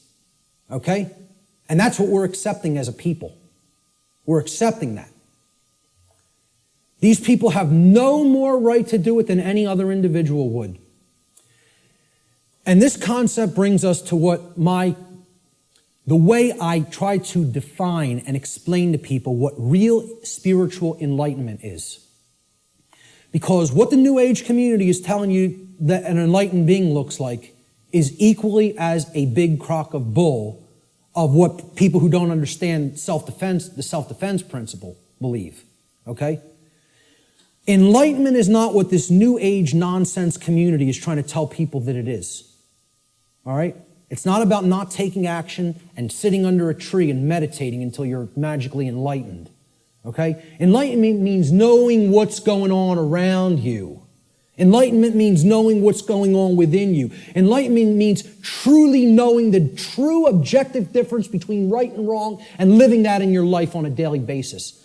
Enlightenment means not aggressing upon your fellow human beings, but not agreeing voluntarily to be aggressed upon by them either. Okay? There's two pillars, two dynamics that go hand in hand with real enlightenment. I call this the two pillars of enlightenment. Okay? So here they are. The first pillar is the sacred feminine principle. This has been called the non-aggression principle. All right? It is the simple law of don't engage in violence. Or, quite simply put, don't steal. Don't steal. We talked about that. That's what all spiritual law can be boiled down to. Don't steal from other people. Don't take what isn't yours. Don't take life that isn't yours. Don't take property that isn't yours. Don't take rights that aren't yours. They're the property of others. Respect their ownership. Okay? Most people can grasp this pretty readily. Okay? And even in the New Age movement, they grasp this. In other words, don't immorally initiate non-rightful use of physical power to coerce, constrain, or compel the rightful physical behavior or free will choice of another sentient being. Respect other people's free will, their rights, their property, their life, period. Real simple. It's the golden rule. Don't do things to other people that you don't want done to you. I always state it in the apophatic, in the negative. It's much more powerful that way. But there is a second principle, a second pillar or tenet of enlightenment, if you will. This is the sacred masculine principle. This is what religions of the world, whether they be government, organized religion of different regions of the world and cultures, the New Age movement, all right, this is what they are seeking to suppress. Because religions are right brain modalities. They're right brain methods of mind control. Just like government, who thinks it's a monopoly on the physical use of force, that's a left brain imbalanced mindset. All right? The second pillar of enlightenment is the sacred masculine principle, which is also known as the self-defense principle. Your body's your property. You have a right to defend it when it comes under attack by violence. This principle states, sentient beings have the inherent right to use force to defend themselves from violence conducted upon them by another. This is the part many people don't get. You know, that's why we're not rebelling against our slave keepers, our slave masters who are masters of other people in their own sick, distorted, psychopathic minds and are nothing but thugs and criminals that people magically believe have the moral authority to continue to do what they're doing just because they euphemize slavery and call it government now. That's the sacred masculine principle. There is no such thing as an enlightened being that doesn't fully grasp both of these principles. Anywhere. Never has been. There's no such thing as half measures. You got to get them fully, both, or you're not there. And that's the problem. We're not all the way there. If people were already there, they wouldn't be tolerating what we're putting up with. More aggression against people's rights is being conducted in this country than when the founders of this nation actually separated from England. And they would have been horrified. I tell people, look, not to get nasty, but I tell people, if the founders of this country could magically come back to life somehow and see what's going on in this country, they'd take a piss on people. That's what they would do. That's how much disrespect they would have for what we're putting up with. You know? Again, just to say it the way it really is. That's what they would want to do to us. Because they would tell us, we warn you about all this. We warn you about it all. And you know what you did? You ignored it. Ignored it. So what did all those people who died in that revolution die for?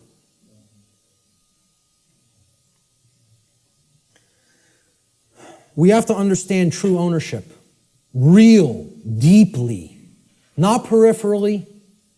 Super deeply. We got to know what we own and what we don't own. We have to understand, why is this our current condition? That's the question we asked at the beginning. And here's the reason. The reason our species continues to experience a systematic and growing loss of freedom is because we collectively do not deeply understand ownership and we continue to commit and condone theft. This is a prison for thieves. That's what Earth is. It's a prison for people that don't want to respect ownership. They want to take things that aren't theirs. And that's what we're here to learn. We're here to learn that there's only one natural law. Stop stealing from other people. Stop taking things that you don't own. Stop condoning theft of things that other people don't own. Don't condone that activity, that behavior either. So what is ownership? What's the definition? What does it entail? To own a thing means that regarding that thing, an individual maintains three basic things regarding it. The first is rightful possession. It means you acquired it without doing harm to somebody else. So you rightfully own it, lawfully own it. Okay? You're in possession of it. You have it in your possession. It is yours. The second thing is you control its usage. Okay? So your house, you control its usage. Your car, you control its usage. Your clothes, you control their usage. My computer is mine. I control its usage. I'm using it. Okay? Control of the usage of something means that you own it. And most of all, maintaining personal responsibility for that possession is the third aspect of ownership. So to own something means I'm in lawful, rightful possession of it. I control the usage of that thing, and I maintain personal responsibility for it. All right? And this is what we have to understand. Natural law can be essentially reduced to one single spiritual law. I gave you the working definition, the soundbite definition before. Here's the super simplified two-word concrescence of all of this information. Natural law gets boiled down to two words. Don't steal. That's it. You want the key out of the prison? You got to understand property. You got to understand all rights are property rights. Stop taking the property of other beings. Stop condoning the taking of the property of other beings. The end. You know, I should just get up here and say, don't steal, the end, everybody go home. Should be that simple. That's the key, folks. That's the key to the prison door. And what we're really talking about here is common sense. That's what conscience is. People don't think of conscience as common sense. You know, they don't think of conscience as knowledge. Conscience is knowledge. It's not action, it's not behavior. It's knowledge. Again, knowledge is the way out of this. Okay? And this is the knowledge that has to be developed. Conscience comes from the Latin prefix con, meaning together, and the Latin verb sciere, meaning to know or to understand. You put them together, to know together, to understand together. Conscience is common sense. Common sense knowing. Common sense knowledge. Literally. From the etymological breakdown of the word. Con, together, science, to know. That's why the problem is people don't have common sense. That's why I'm sitting there almost laughing hysterically that I need to try to teach common sense to people. The ridiculousness of it. Now, what we all need to be doing is doing that work, you know? I know you guys get a lot of this. We need to start reaching out to other people. I'm going to talk about that in a moment. Conscience, the definition of it, is the definitive knowledge of the objective difference between right and wrong according to natural law. Objective. Definitive. Okay, it's not up for debate. It exists inherently and objectively. It can be understood, known, discovered. This is different from action. Conscience is the knowledge, then we act upon it. Okay? So it's different from understanding something and acting upon it. Right? To have conscience is to have common sense. It's to know the difference between right and wrong and understand that difference deeply. Then we're going to convert that into action. We exercise conscience. The exercise of conscience is actually action. The exercise of conscience is the free will choice of right action over wrong action once the definitive knowledge of the objective difference between right and wrong according to natural law has been acquired and integrated into the being. We acquire that knowledge first, understand it, then we act in either accordance with it or disharmony with it. If we act in accordance with it, it's called the exercise of conscience. That's action. The law of freedom. This is one of the basic laws within the body of natural law. It's real simple. The law of freedom states that freedom and morality are directly proportional. It's a mathematical equation that works 100% of the time flawlessly. As morality increases, freedom increases. As morality declines, freedom declines. This means the more moral a population is, the freer it becomes. The more immoral a population is, the deeper into bondage and slavery it goes. Another way of saying this is to say that the presence of truth and morality in the lives of the people of any given society is always inversely proportional to the presence of tyranny and slavery in that society. The more truth and morality there is, the less tyranny and slavery there is. The less truth and morality there is, the more tyranny and slavery there is. That's the law of freedom. And many people don't want to understand that. That these two things are inextricably interwoven and connected and can never be separated from each other. The presence of truth and morality in a society and the presence of freedom or its lack in a society. True freedom can never exist in a society that embraces moral relativism, which is the idea that there is no inherent and objective difference between right and wrong. So that humanity may just arbitrarily create or decide right and wrong for themselves. That's the ideology called moral relativism. As I've said before, it is the second tenet of the satanic religion. And it is deeply entrenched in this country and in the world. In our polls that we conducted, the psychological little tabulations that we did asking several people questions, 2/3 of people were moral relativists. 66%. Think about that. 2 out of 3 people believe there's no such thing as an objective difference between right and wrong and feel these are just constructs that exist by human beings and we get to make up what's right and what's wrong. 2/3 of people. That's where we're at. That's where we're really at.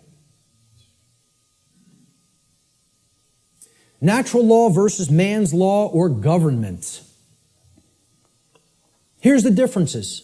Natural law is based upon principles and truth, meaning things that are inherent to creation and are not made by humankind.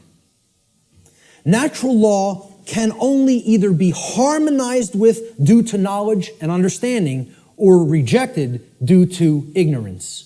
So it's not something that is based on compliance because of we fear the punishment that would result of not understanding it. Okay, if you don't understand it and live according to it, the result is inescapable. Because men and women are not actually creating the result. Okay? The universe is bringing that result to us intelligently and dynamically. All right? In other words, once again, this is about consequences. You behave a certain way, there's certain consequences. You change the behavior, you'll change the consequential results. Natural law is universal, which means that it exists and applies anywhere in the universe regardless of physical location. There is no place you can go in the physical universe to escape natural law. Let me know if you find a way out of this universe and into another where natural law no longer applies, and we'll take a look at it together. But until you figure out the way out of this universe and into a place that's not governed by law, you're bound by natural law. Okay? Natural law is eternal. It will exist for as long as the universe exists, and it is immutable.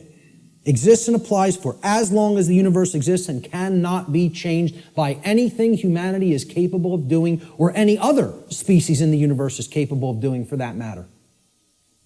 Man's law, on the other hand, let's look at how this contrasts with natural law. It's not based on principles and truth. It's based on dogmatic beliefs that are programs that are running in the human mind. These are constructs of the mind that operate like programs. Man's law is complied with due to the fear of the punishment that will be conducted upon people who attempt to not comply with it. It's most of the only reason people ever comply with the law of man. And that's a very low state of consciousness, fear. That really is only going to get you all the negative things that we say we don't want if we're in that vibration. Man's law differs with location based upon the whim of legislators, like prohibition. Well, I'm allowed to smoke marijuana in one state, and then I could be jailed for it in another. My freedom can be taken if I cross this imaginary line. Okay, I'm a gun owner, okay? If I take certain weapons that I own, across an imaginary line, I could be jailed for years. But over this side of the imaginary line, it's okay. And you're just exercising a right. Over here, it's morally wrong. We'll cage you for it. Over here, yeah, you're allowed to do that. You can have that high-capacity magazine.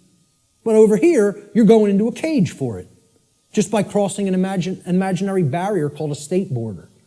And people think that makes sense. They think the moral relativism of man's law makes sense. They actually believe something can be moral in one place and immoral in another place. You know? That's cognitive dissonance.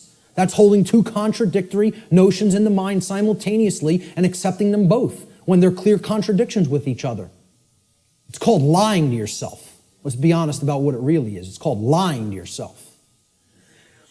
Man's law changes with time based upon the whim of legislators, which is also moral relativism. Prohibition in the 1920s. Oh, it was legal to possess and consume alcohol. Then for years it became illegal to do so. Then it switched back to becoming magically moral again. We won't cage you for doing it. Well, it changes over time based on our preferences and likes and dislikes. Yeah, we get to make up what law is, what right and wrong are. It's called moral relativism. All right? And it's one of the tenets of Satanism.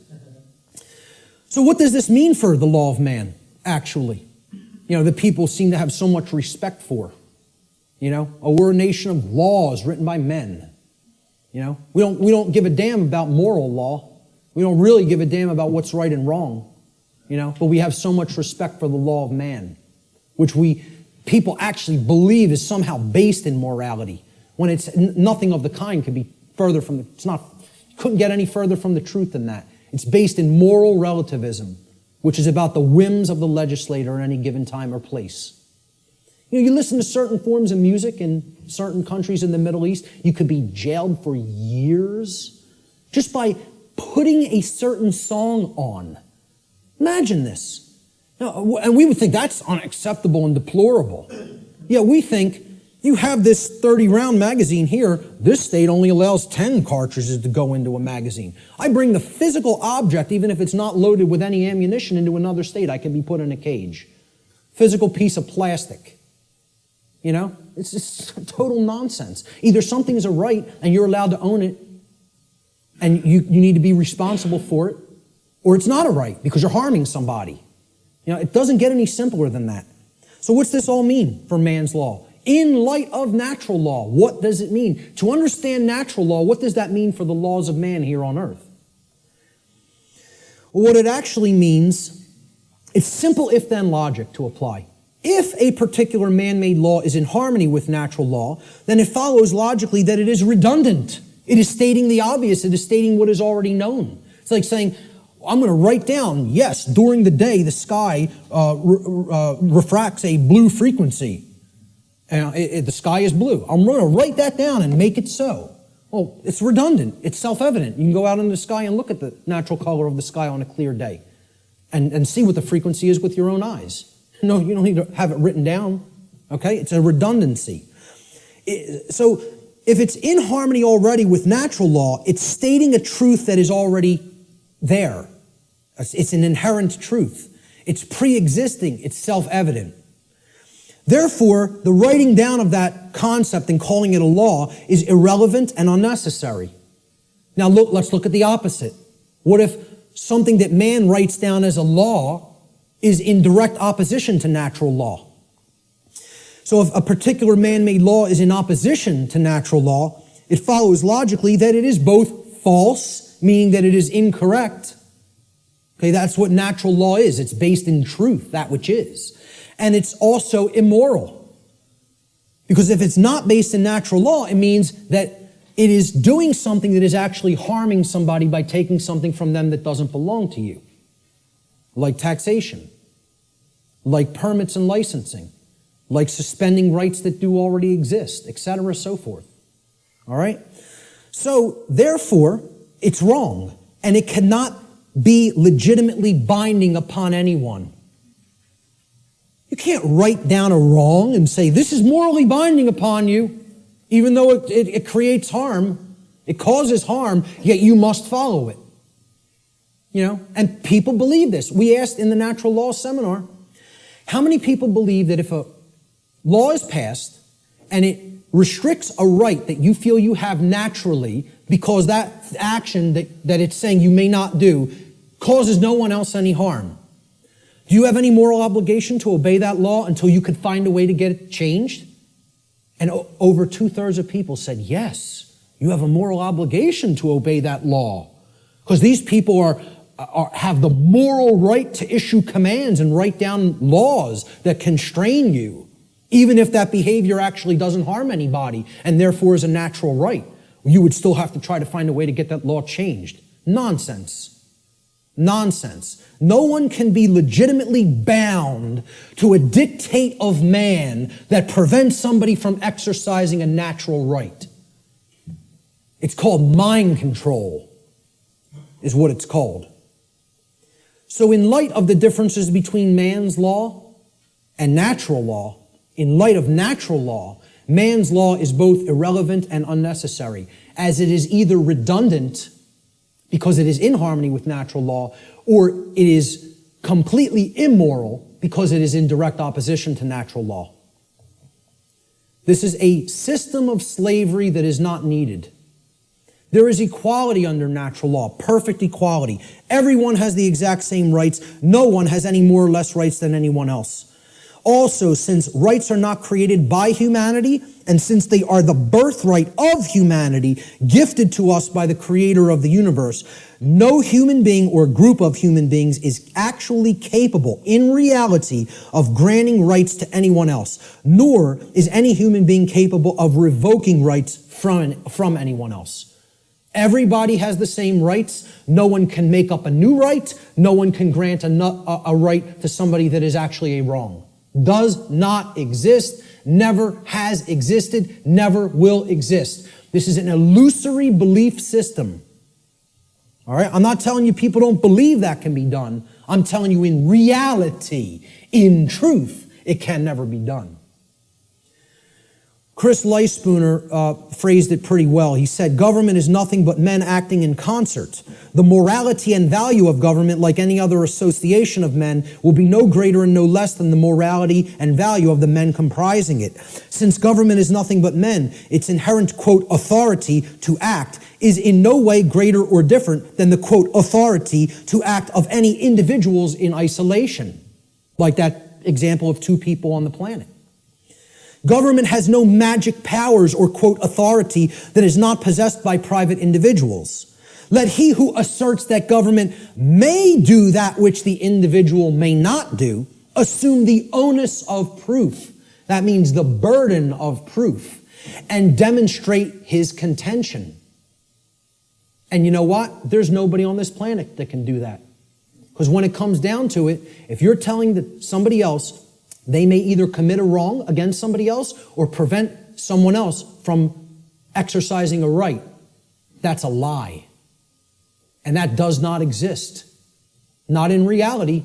It exists in a diseased mind is where it exists. Only in a sick mind is where that belief exists. You have to be imbalanced in the mind, in the psyche, to believe that that's true. It's a mental illness. I mean, that's what it really is. The word government, you break it down. People say this word every day almost, and yet they've never looked at the etymological roots of the word. It comes from the Latin verb gubernare. Once again, no V in classical Latin. No V, okay? So again, V's were rendered as either B's or P's in classical Latin language. So you could write this in what would be more modern Latin as guvernare with a V. But in classical Latin or ancient Latin, there is no V, so it would have been rendered with a B, gubernare. Now, what's the election of a governor called? It's called a gubernatorial election. Gubernatorial. Gubernare is in there, okay? Gubernare means to control. The verb gubernare in Latin means to control. The Latin noun mens, which is where the second part of the word ment is derived from, means mind. Okay? So you put these together, and the word government actually literally, from its etymological roots, means to control the mind, or in other words, mind control. Now, I'm going to put something else up here for a moment. The etymological origin of the English suffix ment, M-E-N-T, is often debated in this etymological breakdown, all right? And I've gotten stuff about this constantly, and I've told people I'm not interested in hearing about it anymore. I know where this comes from. I know why the creators of the English language made it so, made it like this, okay? It is overwhelmingly clear by people who have studied linguistics and the origins of words, okay, in English from ancient languages, that the creators of the English language deliberately chose the Latin noun mens, meaning mind, to represent or mean in English the state of or the condition of. And this was done in direct keeping with the first principle of natural law, as we've already discussed, the principle of mentalism, which demonstrates that in order for any particular thing, event, or circumstance, any state or condition to exist in manifested reality, it, as it currently does, which is known as the plane of effects, it must have first existed in the plane of causality or the mental realm, the mind. Okay? We've already looked at that principle of natural law. So, anything that ends in ment, the original etymological derivation means that it was made that way first by a state of mind which led to its creation in physical reality. Okay? Any word you can think of that ends in M-E-N-T, meaning the state of or the condition of, means it happened in mind first, and therefore it led to the state of or the condition of in physical reality. Okay? So, when I say that government means mind control, it literally does, and that is an accurate etymological breakdown. Okay? The word mens was deliberately chosen for specific reasons. And I just explained the reason of that meaning, the state of or the condition of. And many people want to hotly contest that. I'm telling you outright, they're wrong. They don't understand why that was chosen. Mens, meaning mind, was chosen deliberately to mean the state of or the condition of. Government is based on this illusory and false concept called authority. People think certain people are authorities, that they actually have rights that other people don't have. The right to command, compel, coerce, and tell people, this is right, this is what you're going to do, and if you disagree, I have the power to actually compel, coerce, or constrain you against your will, if you're not harming anybody, even in the taking of that action. Authority is based upon an equal illusion that is called jurisdiction. Now, if we break down this word, it comes from the Latin noun. Jurisdiction comes from Latin, jus juris.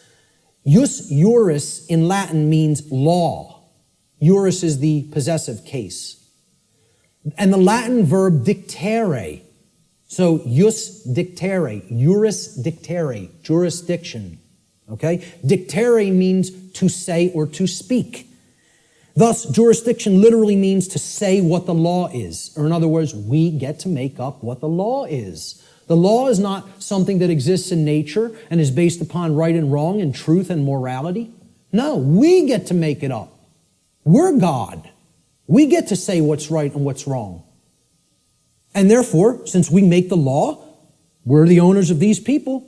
They're in our jurisdiction. You know, we own them.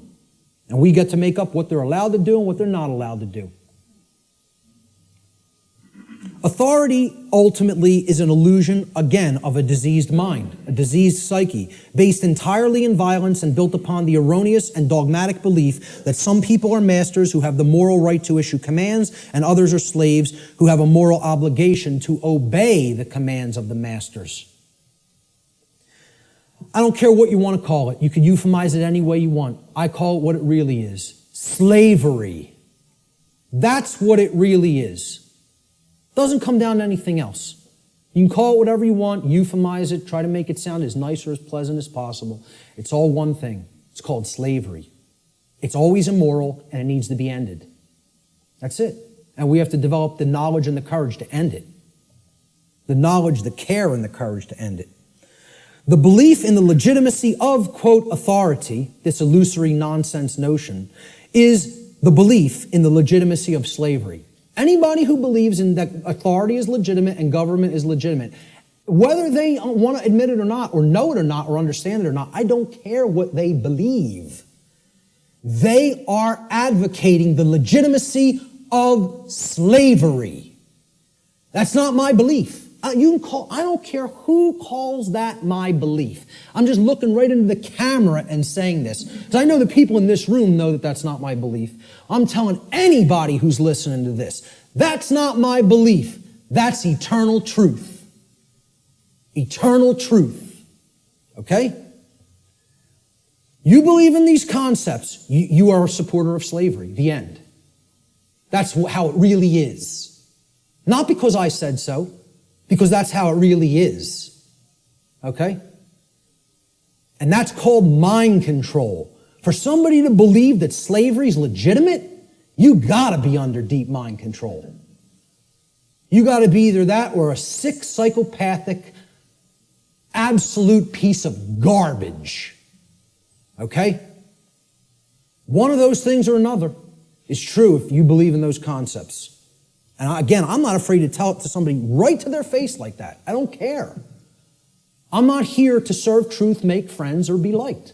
I'm here to tell people what the truth. I'm not here to serve human beings, make friends, or be liked. I am here to serve the truth. Whether it will be accepted is not up to me. I'm doing what I'm charged to do by creation. Okay? Whether it's accepted is somebody else's karma, not mine. Ultimately, authority is the idea that man can become God and through, quote, jurisdiction, dictate the law. What the dark occultists of this world, who are behind ostensible governments in the world, they set up all of these institutions as temples, right? What this sick psychopathic priest class ultimately believes is they're going to become God. We're going to turn natural law on top of its head, and we're going to rule in hell. That's it. We're going to rule in hell.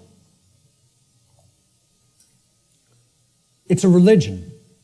This is a religion. Okay, government's a religion. The concept of authority is a religion. Most people don't see it that way. And I mean religion in the term of false religion. Okay? It comes from the Latin religare. I laugh when I hear people say it comes from relegare. Or relegare, R-E-L-E-G-A-R-E, or relegare, okay? Which means to read over again. To go back over something that you've already read and read it again. It's the most ridiculous, nonsensical derivation I've ever heard for the word religion. To reread. I mean, please, let's put this to bed, folks. Religion does not mean to reread. It doesn't come from relegare or relegare. I can't remember which infinitive is used for that verb offhand, but it comes from religare, hence religion, R-E-L-I-G-A-R-E. All right? Relegare means to tie back, to hold back, or to thwart from forward progress by tying or binding. Tying up so that you can't move forward. That's what relegare is, and that is the etymological root of religion. Because a false religion is a system of control that is based in unchallenged dogmatic belief which keeps the mind in a prison in order to hold back the progress of consciousness. And that's where the bulk of humanity is at, in a brain cage. They're in the mind cage, okay? There is a positive connotation of religion. It also means to reunite with. And what we need to reunite ourselves with is the truth and common sense and natural law and a knowledge that there's no such thing as legitimacy to slavery. That's what we need to reunite with, And then we'd be living with true religion. We'd be practicing true religion instead of fake religion. We got to stop trying to make our religion truth And we got to start making truth our religion. That's what needs to be done. So what's the one true divide that exists in humanity? People say, oh, this is separation talk. We're all one. No, we're not. There is one true divide that does exist in reality. And here's what it is. The one true divide that separates humanity into two distinct types of individuals. The criteria for this divide is whether or not an individual believes in, quote, authority, and therefore believes that there is legitimacy to slavery. The two groups of people are the people who know slavery is never legitimate and people who believe that it can be legitimate. That's what actually separates humanity. See, all the other things, divide and conquer. Race, religion, sexuality, income, religious belief systems. These are all divide and conquer techniques. There's one real difference, whether somebody believes in slavery or not. And of course, people have called this difference statists and anarchists, right? So here's a couple of memes that I picked up on Facebook. Statism is the brilliant idea that we give a small group of people the right to kidnap, imprison, harass, steal from, and kill people so that we can be protected from people who kidnap, harass, steal from, and kill people. Yeah, that makes a whole lot of sense if you ask me. I think it's going to work out brilliantly with that system in place. Okay? An anarchist, I couldn't find any good pictures of anarchists because they're all fake anarchists who want to destroy property and think that they're somehow doing the world some good. You know, the black bloc. They're really communists in disguise. Okay? When you really boil down to it, they don't know what anarchy is at all. They're just some, Marxists who thinks that that ideology, that junk ideology is some kind of a pathway to freedom. It's a bunch of left-brain clowns who have no understanding of natural law. Go put your polka dot jumpsuit and some floppy shoes on and go get yourself a nice clown nose. Seriously, because that's what those people are. They're a joke. They're a joke. They don't know the first thing about what freedom is. Not the first thing. Okay? So I was looking for good pictures of anarchists. So I was going to put, maybe myself, Larkin Rose, Freeman, Frater X, people who get all this stuff, who I personally like their work, Michael Tessarion, etc., David Icke. But I said, hey, let's put a meme up there that really expresses it. So I found this picture of Jesus, a meme that says, I'm an anarchist, but most of my followers are statists. People who are these fake-ass Christians who believe they somehow are following the teachings of Christ, and they believe in government, they believe in financial institutions, they believe in organized religion. These are the three things that killed Christ, if you even accept the historicity of the event. Who was Christ waging basic conflict with? The Pharisees and Sadducees, the organized religious order and controlling religious orders of his day. Okay? What really got him into deep trouble, he was pissing them off, but they were already on the wane. The old world order was on the way out, and the new world order was already on the way in at that time. He got himself in real trouble when he went against the financial institutions, the money changers at the temple, taking people for a ride for temple coins, right? And he flogged their ass. He took out the switch on them, right? Not somebody who never got angry, who accepted evil and said, oh, it's just an experience, none of it matters. Took out the switch and beat their ass for usury, okay? And then who finally put him to death? The police of their day, the Roman Empire,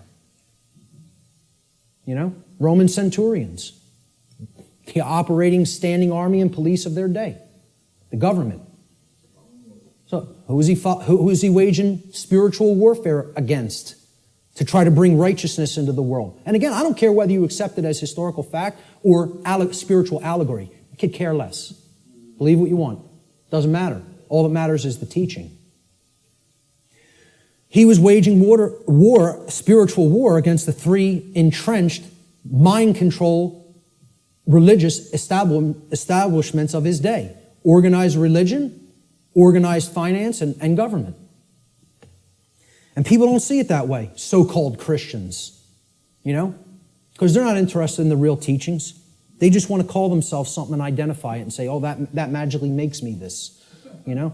Because you go to church on Sunday doesn't make you a Christian, you know? No more than going to a synagogue would make you align with the true teachings of the Torah. No more than, attending a mosque would align you with the true teachings of Islam or any other religion, to take the core essence of the teachings of morality from those systems, you know.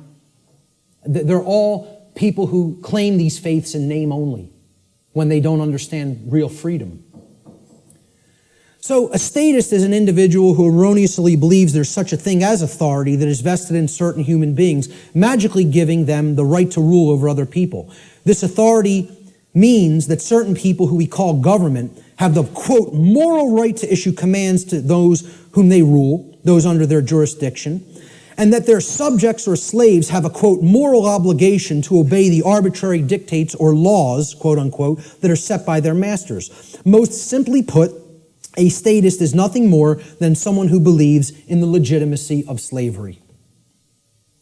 Conversely, an anarchist, a true anarchist anyway, is one who knows that there could never be legitimacy to authority or government, because those terms are simply euphemisms for violence and slavery and coercion, which are always immoral and in opposition to natural law. Let's look at what the word anarchy really means. Again, you got to break it down.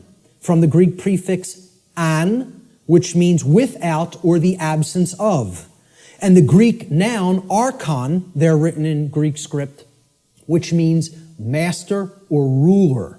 And again, I mean externally. One who externally rules another or claims to be the master of another. That's what the term archon means in its connotation. Anarchy, as we can see by putting these together, does not mean without rules. The word archon does not mean rules. Okay? Because there's always going to be rules in effect called natural law, the laws of morality. It means rulers, imposed rulers. That's what archon means in Greek. It literally means anarchy now, putting it together. An, absence of, archon, master or ruler. The absence of masters or rulers. Externally imposed masters or rulers. Meaning, when we put it together, okay, it means without rulers, without masters. Now, if you give people that term, no masters, no rulers, no masters, no slaves, what word are they going to associate those phrases with? Freedom. But if you tell people what does anarchy mean to you, what do you associate it with, what are they going to tell you? Chaos, which is the exact opposite. That's in that other column. Okay? They have deliberately obfuscated the meaning of the word through a mind control technique called endless repetition. If I could keep telling you a word doesn't mean what it means, that's not a projector, that's a hammer. Hey, could you check out my hammer over there and make sure it's projecting the image on the board correctly? You know, the bulb burned out in my hammer. I might need to go buy a new hammer.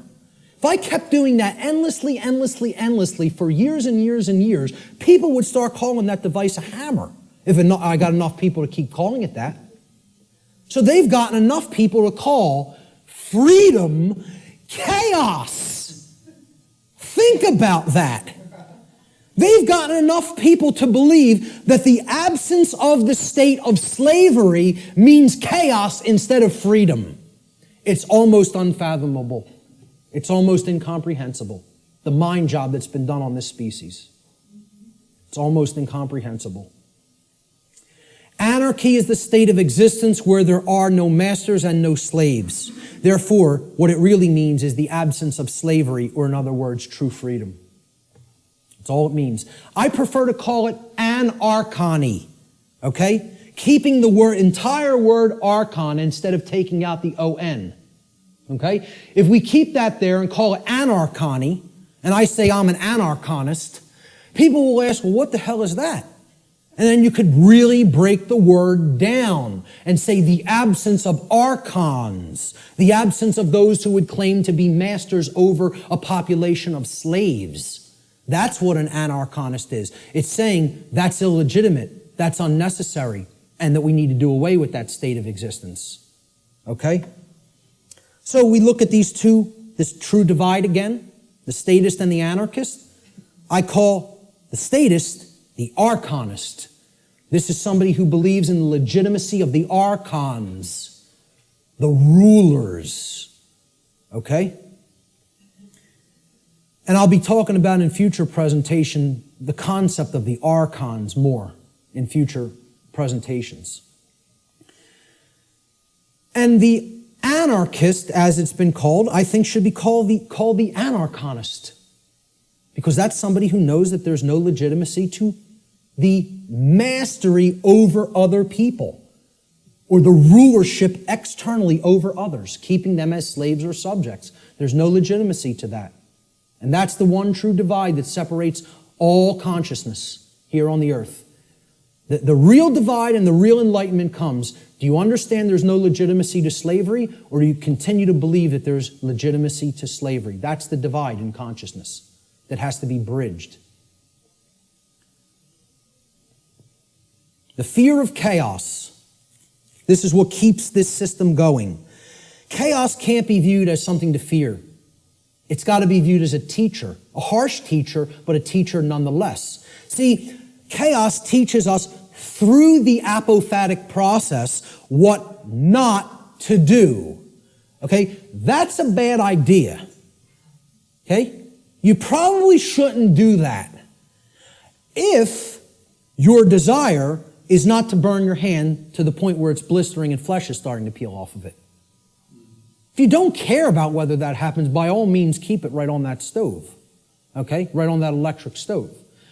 But see, if you say, I don't want to be burned, there are requirements for obtaining that condition. It means you can't keep your hand on something that is extraordinarily hot, or natural law will take over and burn your flesh. Doesn't require your belief. That's how it works. Well, this is humanity. Humanity is the little child that is a little slow, and they want not to be burned, yet simultaneously they insist, no, I want to put my hand on the burner while the range is on and not be burned simultaneously. Well, good luck with that, folks, because it doesn't work that way. You don't want to be burned, the hand can't be kept there while the stove is on. The end. You don't want negative, self-inflicted suffering and chaos in your life, you got to align your behavior to natural law, which means you got to know the difference objectively between right and wrong, and willfully, through your free will, deliberately choose the right action over the wrong action. Then you won't be burned. But as long as you have your hand on that stove, which means you're in opposition to natural law, enjoy the burn. Enjoy it. Right? Get used to it till the flesh melts off the bone and then the bones turn into dust. Because that's what you're going to get. That's how it works. And again, nobody wants to hear that. They don't want to hear that the natural laws don't care about you. They work flawlessly all the time and bring you the result that you're creating. The control and slavery system is actually about the limitation of free will through the destruction of possibility. See, all they've done, right? The old world order used to be religion and priest kings, right? We're in between you and God. We're the intercessors, the intermediaries. We make the law, you're our subjects, you're our slaves, you obey, or it's our wrath. All they've done is take the concept of a singular ruler, which was the old world order, and they've converted it into the concept of now there's a ruling class called government that gets to make up what we tell you you may or may not do, okay? And they're up here at the top of the pyramid now. That's all. They turned it from a monarchy to somewhat of an oligarchy. But it's the same concept. We're the moral masters that you have a moral obligation to obey, and you're the slave class, that has an obligation to obey our commands. That's it. Nothing changed. All they did is say, well, no, people don't no longer believe in the priest king, so we need to create an institution where this quote-unquote authority is seemingly diffused through many people. It's always been nonsense. It's always been mind control. It's not going to be anything else other than that until it goes away. True freedom includes infinite possibility because infinite possibility, by definition, includes the possibility for chaos. For real freedom to exist, we have to accept, hey, things might not go right all the time. We live in a physical domain, a physical world. Hey, there could be dangers. Nothing could ever be sanitized or made completely safe as far as physical world activities are concerned. There's always going to be the possibility something could happen, go wrong, somebody could get hurt, chaos could happen. Okay? If you live in that state of fear that that's going to happen, what is that? Is that high consciousness or low consciousness? It's low consciousness. Low consciousness can only create what? Chaos. The fear of chaos itself can only get you more chaos because it's based in fear. As we see, just keep referring to that expression chart. Go online. I have slides of it online. It's in videos I've done. Print it. Read it. Look at it. Print it and stick it up in your home. Understand how that chart works. Those expressions that I went over, those 10 expressions. The possibility, of chaos from manifesting, the possibility that it may manifest has to be embraced without fear if we're going to be truly free. It must be embraced. You have to say, I am going to allow for the possibility that chaos may occur. Because that's getting out of the consciousness of fear, which that's what will lead to freedom. Removing that fear. The fear of the possibility of chaos is actually equated to the fear of true freedom. When somebody says, I can't ever believe that a system with no masters could work out, I can't even envision how it could work out. What's that called? What's been deadened in that person? What have they lost? Imagination. There it is. That is actually the equivalent of the death of the imagination. Now, what is the imagination? The imagination is the powerful ability of the human mind to envision a different state or condition than the one which is already manifested in the present. So, imagination must first be present in the mind in order to create a different state of existence than the one currently being experienced. And this is because, according to the principle of mentalism, for any different state to manifest in the physical world, the plane of effects, it must first exist within the mind or the plane of causality. If the imagination is stifled or destroyed, and the destruction of the imagination is what I refer to as total mind control. You can't go into any more total mind controlled state as the imagination being dead. All right? If that happens, any positive change to our state of existence becomes completely impossible. And this is where many people are already at. The fear of the possibility of chaos is more than even the fear of true freedom. It is the death of the imagination. It is putting the mind permanently in the cage. Okay? So you can't let that force within us called the imagination die, because that's the only way to envision a way out of the prison. You have to envision it first, then you have to put those thoughts and emotions that you used for that envisioning process into actual action so that it becomes manifested in the physical world. Through their fear of the possibility of chaos, which is actually the fear of true freedom, most people advocate the legitimacy and continuance of authority in government and are therefore actually advocating the legitimacy and continuance of violence and slavery. Those who believe that authority is necessary and that it must continue because of this fear of chaos have actually been duped into believing that human slavery is necessary. And get this, folks, human slavery must therefore continue in order to prevent chaos. Now imagine that. Imagine that. That's what statism is, though.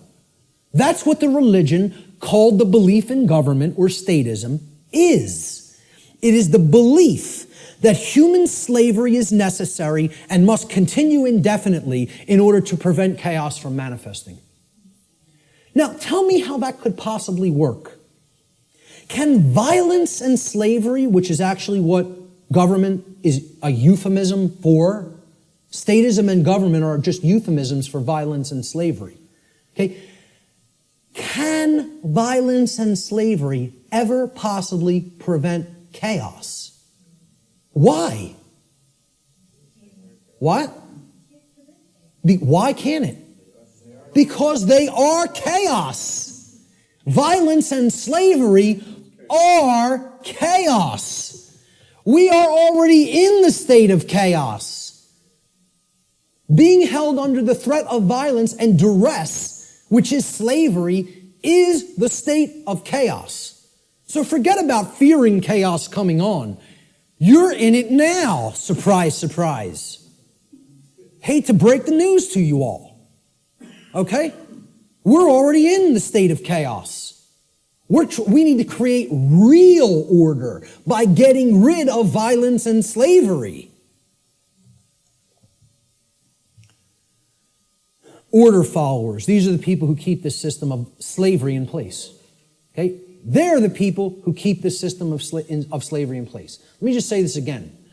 Order followers are the people who keep the existence of slavery in place. Not the ruling class, not the masters, not the so-called elite, which aren't the elite of anything but the bottom of a trash can. Okay? The people who keep slavery in place are the people who willfully follow their orders. Nobody wants to hear that. And people will hate you for saying it. Following orders means, by definition, doing what you are told to do without judging for yourself whether or not that action that you are being ordered to carry out is actually right or wrong. That's the definition of following orders. I mean, can anybody refute that? Is that not the actual definition of following someone else's order? By definition, if you're following the order, you're given the order and then you just act. You just do it because you're following the order. You don't sit there and go, is what that person told me to do right? Do I have a right to do that? Is that moral? Should I do that because, it's okay and it doesn't hurt somebody else? Or should I not do that because it actually does cause harm? It's not what an order follower does in their mind. An order follower says, yes, sir, and follows the order. That's why it's called an order follower. That's why it's called following an order. So that's the definition of what an order follower is. It's not my perception of what an order follower is. It's the actual definition of order following. Okay? If an individual, this is key to understand, if an individual is performing the task of following orders, by definition, that individual cannot be exercising conscience. Since, by definition, exercising conscience means that one is willfully choosing through their free will for themselves right action over wrong action. So the concept of following orders is completely polar opposite to the concept of exercising conscience. You cannot be doing the same things simultaneously. It's impossible to do those two things simultaneously. They are contradictions in terms by definition. Okay? Most people don't grasp that. Okay? By definition, if you're following orders, you cannot be actually exercising conscience, which involves free will choice based on the knowledge of right and wrong. Here's what order following gets us as far as a nation is concerned. Not that we're not already there, not that these people already didn't take us, because we're taken by them already, covertly. They took us through the school systems. They couldn't beat us militarily. So they said, well, let's send our ideologues over there and get into the minds of their children. And if you don't believe that's what happened, you're very, very, very naive. Not only the Nazis, but the communists as well. Because really, it's all just forms of socialism. That's what feudalism is. Worldwide socialism is, there's no such thing as private property. State owns everything. Rights don't exist. Property rights don't exist. Everybody's a feudal serf again. It's called neo-feudalism. I don't care which branch you come at it from. You want to come at it from the left, that's called communism. You want to come at it from the right, that's called National Socialism. Communism is international socialism. They're both the same force. It's called feudalism. Let's just call it what it is. It's called feudalism, which is in itself just another euphemism for slavery.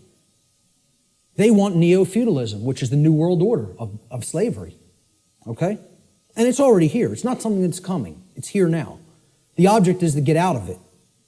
This is the result of following orders. That's what following orders gets to society. Following orders should never be seen as a virtue. Following orders is evil. I don't care whether you're, I don't care if somebody who is considered a holy man gives me an order and I follow it, I've just committed an act of evil, as far as I'm concerned. If I'm acting based on solely what somebody else has told me to do, that's evil. There's no morality in it at all. At all. At all. It's not a virtue. It's evil. Okay? Let me just make that so abundantly clear and state it so unequivocally. There's no such thing as any possible moral following of orders. The two terms are contradictory. All right? I was just following orders is never a valid excuse or justification for immoral criminal behavior, and this lame attempt to abdicate personal responsibility should never be accepted as a valid excuse for such behavior. And why it's done is through justification. And again, that means to create a right, from jus, meaning right or law, and the Latin verb facere, which means to make or to create. And this is what they say. I was just following orders. I was just doing my job. I was shutting down your protest. You don't have a right to speak. The politicians commanded me so. So I just came out and I was just doing my job, hitting you with a sound cannon. You know, just doing my job, just following my orders. It's a justification. You're a criminal. There's nothing moral in that. There's nothing virtuous in that. It's called criminal behavior, criminal activity. And what they do is try to create it into a right, make it into a right by a justification. And nobody should ever accept their justifications. Because you know what their justifications is? You know what they are? It's called a 100% crock of bull that is a complete lie. It's a lie.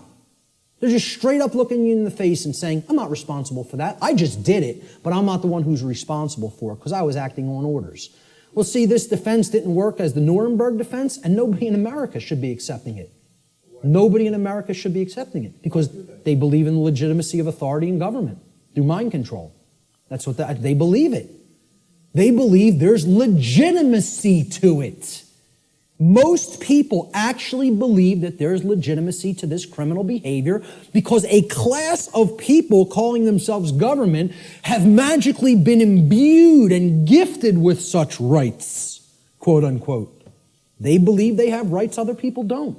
They themselves believe it, but worse is that the people who are actually affected by that criminal behavior, they believe they have the authority to do it. Gandhi said, you assist an evil system most effectively by obeying its orders and decrees. An evil system never deserves such allegiance. Allegiance to it means partaking of the evil. A good person will resist an evil system with his or her whole soul, which means saying no. Moral culpability. What does this mean? The determination of who is ultimately at fault or deserving of blame. Again, this is a legitimate and real concept. There is fault. There is blame. We got to get over this new age nonsense that nobody's at fault, nobody's to blame. You should never say, hey, you shouldn't have done that. That caused a lot of chaos and trauma for other people. You're not to blame. It just happened. No, wrong. The people who did the behavior are to blame. Who carried out the Holocaust in Germany? The people who followed their orders to do it. That's who carried it out. Order followers is the answer. Who carried out the purge of political dissonance in Soviet Russia? Order followers. And they're always in the form of police. Why do you think they call a totalitarian system a police state? Why don't they call it a banker state? How come they don't call it a politician state? What about a lawyer state? How about a judge state? Why not call it any of those things? You want to know why? Because none of those people are ultimately responsible for bringing that condition into manifestation through their behavior. They're the order givers. The order followers carry out their commands and through their behavior make that condition a reality. That's why it's called a police state.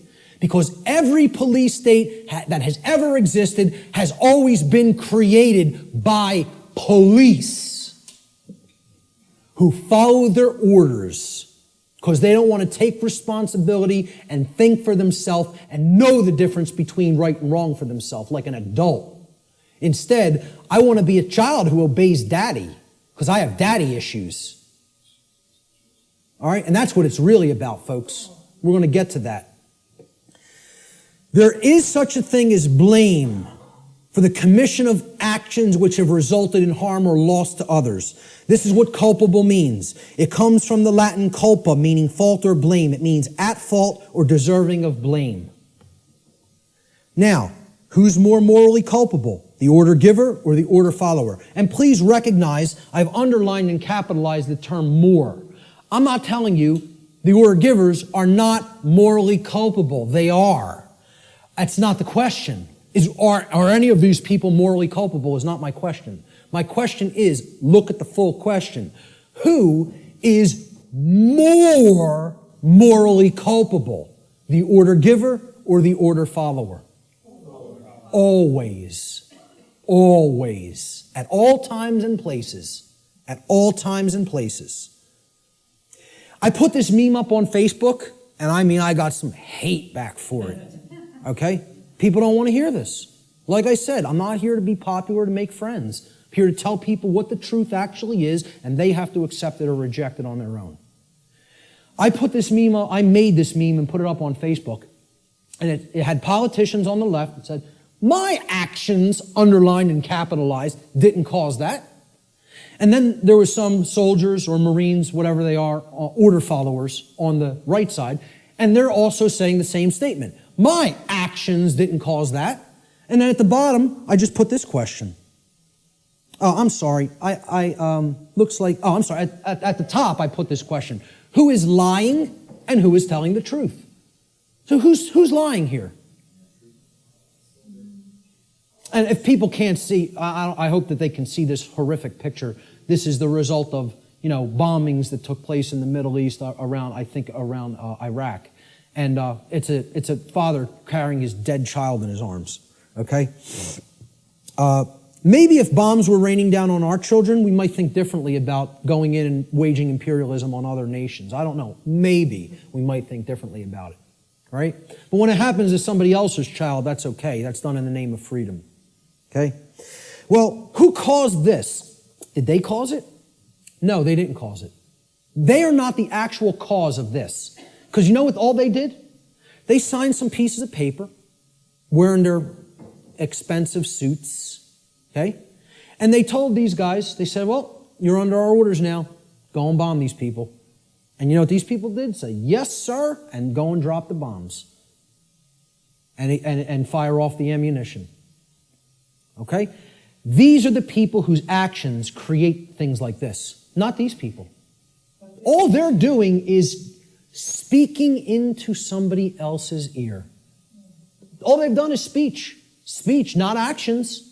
See, again, really look.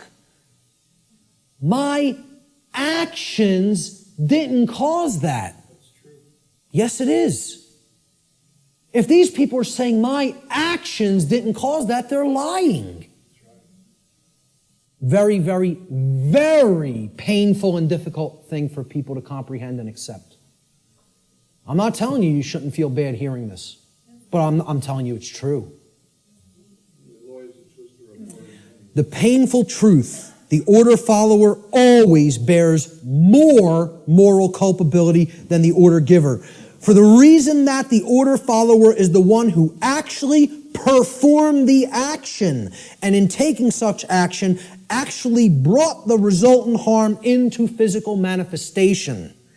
Order following is the pathway to every form of evil and chaos in our world. It should never be seen as a virtue by anyone who considers themselves a moral human being.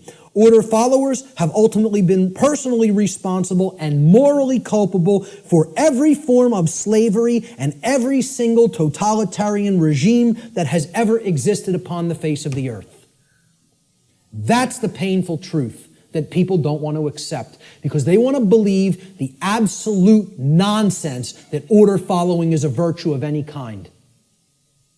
And it needs to be obliterated from the face of the earth because it's not the way to any kind of virtues or order. It's the pathway to evil and annihilation. That's what it is. Responsibility versus abdication. So why don't these people want to think for themselves? It's too easy. It's too easy to just follow the orders of somebody else.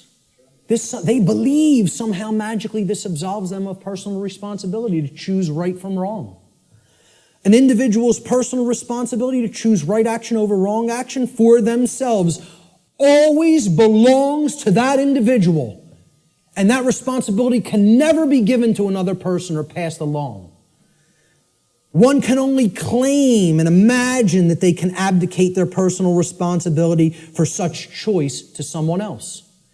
It can never actually be done in reality. You're only making a claim. I'm not responsible for that behavior because this person told me to do it. That's just a claim. And moreover, what it really is it's just a damn lie. Okay? More simply put, an individual is always personally responsible for their own actions, period, and the end. If you did it, you're responsible for it. There are no cop-outs. Stop trying to make excuses or justifications for criminal behavior. Own up to personal responsibility. If you did wrong action, you did it. You caused it. I like how David Icke words this. He says, accept responsibility for yourself and your actions, thoughts, and words. You alone make these choices, so you alone are answerable to the consequences of your behavior. The feeble excuse that your boss required it, that the establishment expected it, holds no truth or justification. What is the point of having principles if you allow others to dictate your behavior? Really, those who allow others to dictate their behavior don't have principles. And there's a reason they don't have principles, because they hate themselves. They're in psychological self-loathing, and there's a reason they're in that state, which my future work is going to cover in depth, in extensive depth and detail. At the end of the day, you will judge your performance and the contribution you've made to creation. It will not be based on what another expected of you or what you did because you felt trapped. Like, oh, there's no other way. I can't envision my way out of this. I can't envision doing something else. I might have to get another job. I might have to read and learn. I can't envision becoming a different person than the identity I've already forged for myself. How could I possibly imagine that? I have all my eggs in this basket. My whole ego identity is all wrapped up in my job and what I do. That defines who I am. I can't go against that. It's all nonsense. It's all what people are doing just because they feel trapped and they can't imagine that there's another way. Most people erroneously believe this is the second part of the abdication of responsibility on the part of the people. Most people erroneously believe that they can hand over their natural law right to defend themselves to another individual, group, or entity. In making such a false claim that somebody else is my protector, somebody else, it's their responsibility to protect me, okay, and defend me, they have attempted to abdicate a personal responsibility which actually always belongs to them and can never be given away. That's the self-defense principle. You own it. It's yours. You can't give it away to somebody else. Shock and amazement. Okay? That is your responsibility already. And guess what? You know what? They're all too happy. These controllers are now even all too happy to say, it's not our responsibility to protect you. Because what their actual goal is they're just revenue men for the new king. That's all they are. And to slap people back into line if they try to exercise rights that the new king called government has decreed that they may not exercise. That's what their real role is. They don't serve and protect the people. They serve and protect the ruling class. And they don't want to admit that to themselves. You know why? Because they're liars, most of all to themselves. It's a bunch of childish liars. Franklin said those who would give up essential liberty to purchase a little temporary safety deserve neither and will lose both. And this addresses the fear of chaos and the desire to abdicate your personal responsibility to defend yourself to other people just because you're afraid and you don't want to take the responsibility of doing it yourself. You want to stay in that mindset? I'll give up my freedom to be safe? Well, enjoy your safe slavery. I, for one, will take my dangerous and chaotic freedom. Okay? I'll take the absolute cannibal lurking around every corner, and I'll take my chances. Thank you very much. Give me my freedom and my assault rifle, and I'll take my chances. Thank you. Okay? So the idea that you just want to be kept safe and you'll give up your freedom to do so, it's just a child. That's how a child thinks. And that's what this is really about. Not wanting to grow up and become adults. And again, there's a reason for this. This is the underlying psychological reason, but there's an even deeper one. But I'm going to touch on this one first. Self-respect versus self-loathing. People who don't want to take personal responsibility and become an adult are in this psychological condition. It's called self-loathing. What it means is you hate yourself. Nobody who wants to perpetuate slavery can possibly like themselves. They cannot love themselves. It's impossible. You are already in a state of self-hatred if you believe in government, if you believe in its legitimacy. Okay? Because you believe in slavery, and therefore you're in that slavery system and you want it to continue. How can you possibly love yourself? It's not possible. Self-loathing is the underlying psychological condition that causes people to attempt to abdicate their own personal responsibility to exercise conscience and fall into patterns of order following and justification. Just as it is not possible for an order follower to truly be exercising conscience, it is not possible for an order follower to truly love themselves. These two states cannot exist simultaneously. You cannot be an order follower and love yourself. It is impossible. They are contradictory psychological conditions. Okay? Here's what a self-loathing person really is. They're trapped in a trauma abuse victim cycle. A trauma happens, there's an abuser, there's a victim, and then it repeats itself. Because often the one who's abused becomes the traumatizer, and then the cycle repeats again. Talked about this pretty extensively on my podcast series. All right? That's what self-loathing, that's what this mind state, okay? This is a golem creature, okay? It's a 100% programmed and lifeless thing that is imbued with the ability to actually move like a robot. You can liken it to a flesh robot, okay? And it's a concept in ancient dark occultism, all right? And the golem is driven by the force of self-loathing. And that's what the order followers are. They're golems. Okay? I'm not saying this to insult people. I don't really care how people take it. I'm telling them what they really are and what the dark occultists think of them. They call them their dogs and their pets. That's their name for the police and the military. I did a whole series on that. Okay? And I'm not telling you that from book knowledge. I'm telling you that from their lips to my ears. That's what they call them. The golem is in this mindset. Since I have suffered, I will cause suffering to others. Since I can't deal with my nested psychological traumas and childhood issues and inadequacy issues, okay, I'm going to take out all of that nested subconscious psychological frustration on other people that I have no right to take it out upon. That's the golem mindset. Self-loathing is created when an earlier trauma has been suppressed and buried deeply into the subconscious. That's the role of the subconscious, to protect the conscious mind from traumatic experiences so that the conscious mind doesn't keep reliving it and therefore re-experiencing it in the physiology. However, if we never bring up that shadow material to the conscious level, it builds and builds and builds until it ultimately destroys us, psychically and spiritually. All right? Instead of confronting, dealing with, and healing that trauma, people don't want to do that work. It's too hard to dredge up that shadow material. It's hard work. Believe me, to come out of the mind state I was in, I had to do that shadow work for years of more suffering and pain, saying, what do I have to look in the mirror and confront about myself? And then work to change and admit thousands and thousands and thousands and thousands of times, I was wrong, I was wrong, I was wrong. I don't know how many thousands of times I had to look in a mirror and say that to myself. Sometimes to a point where I was so depressed I couldn't get out of bed for days. I would just sit and lay in bed and play doom metal all day. Literally, endlessly, repetitively. And just sitting there in that condition of total self-loathing and total depression because of what I know I took part in. And that I know was still my mental makeup, was still my psychological makeup that was going to take years to get out of. And I'm trying to explain this to prevent people from having to go through all that suffering. This knowledge can be gleaned without having to go down that path. It can be done.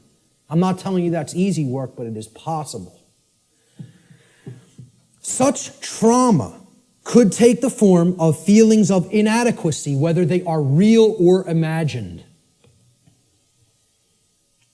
And you know what that mind state ultimately is? It's a self-prison. That's somebody putting themselves in a cage. These people who want to take out their psychological frustrations on other people, they're prisoners. They are in the cage and they love being in the cage. They don't have any desire for freedom.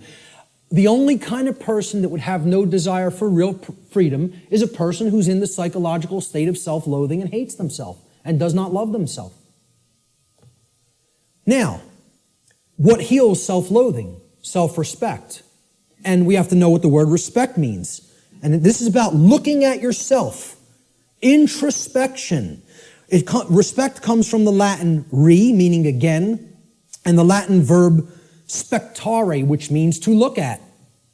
You put them together, to look at again, to take another look at. Well, what are you taking another look at? You're taking another look at yourself. That's what respect starts as. You can't give something to somebody that you don't have. If I don't have $10 in my pocket, I can't give it to you. If I don't have a coin in my pocket, I can't give it to somebody else. You got to have it first to give it. So nobody can give respect to anybody else unless they first developed it inwardly. Self-respect has to come first. And that's why these people don't respect anybody, order followers, most of all themselves. Until they do that work of self-introspection, they're not going to develop that self-respect. And I'm not telling you that's easy work. It's hard work that can take a lot of time.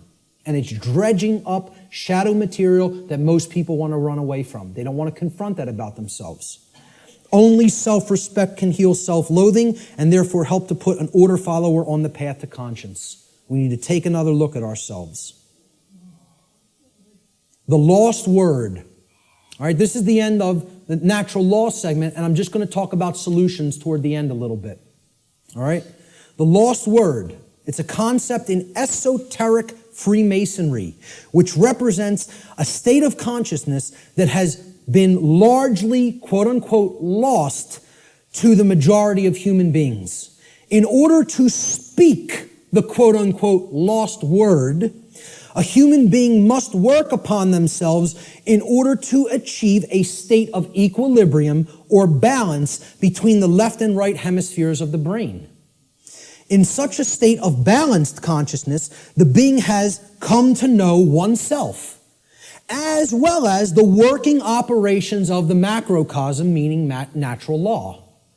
In doing so, that person has also come to understand the objective difference between right and wrong, or as these concepts are referred to in the tradition of Freemasonry, they have come to understand the difference between light, which is right, and darkness, which is wrong. Or light, which is knowledge of right and wrong, and darkness, which is ignorance of right and wrong, respectively. All right? What is the lost word, though? That's the lost word, ladies and gentlemen. You know the knowledge of the highest levels of Freemasonry now. Most actual Freemasons in the lodge system don't know the lost word. The lost word is no. And I would suggest to you, it is a dual word. The lost word is dual, meaning it's two things. It's not just one. It is the word no, N-O, and it is the word know, K-N-O-W. Those are the lost words. Okay? In the enlightened state of consciousness generated through the knowledge of natural law, a human being is finally able to speak the so-called lost word, which is no. No is the word of all power.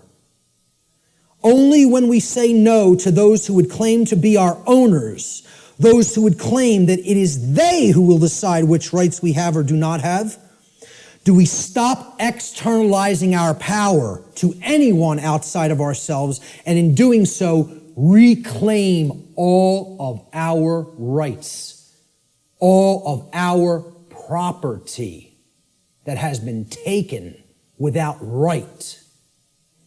Sadly, very, very few people in our world have the knowledge, care, and courage that is required to do this. This is why this all-powerful word is considered lost. And there's the other variant of the lost word, no. Know your rights.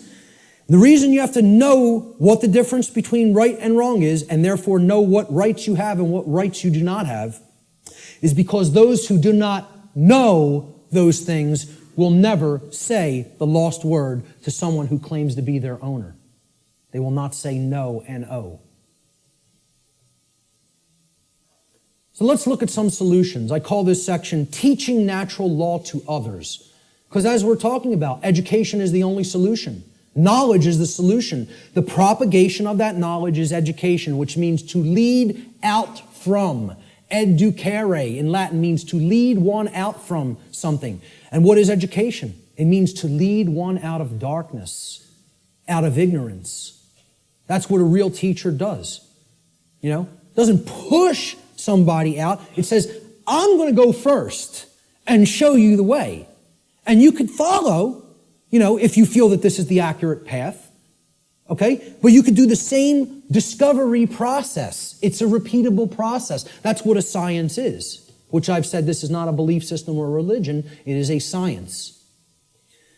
This is also known, teaching natural law to others, which is what I am doing, has been called in all of the positive occult traditions, the great work.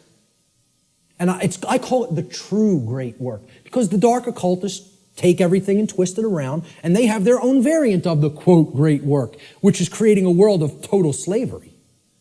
That's the dark great work. I call this the true great work, or the light great work, however you want to refer to it as. It's just a piece of jargon.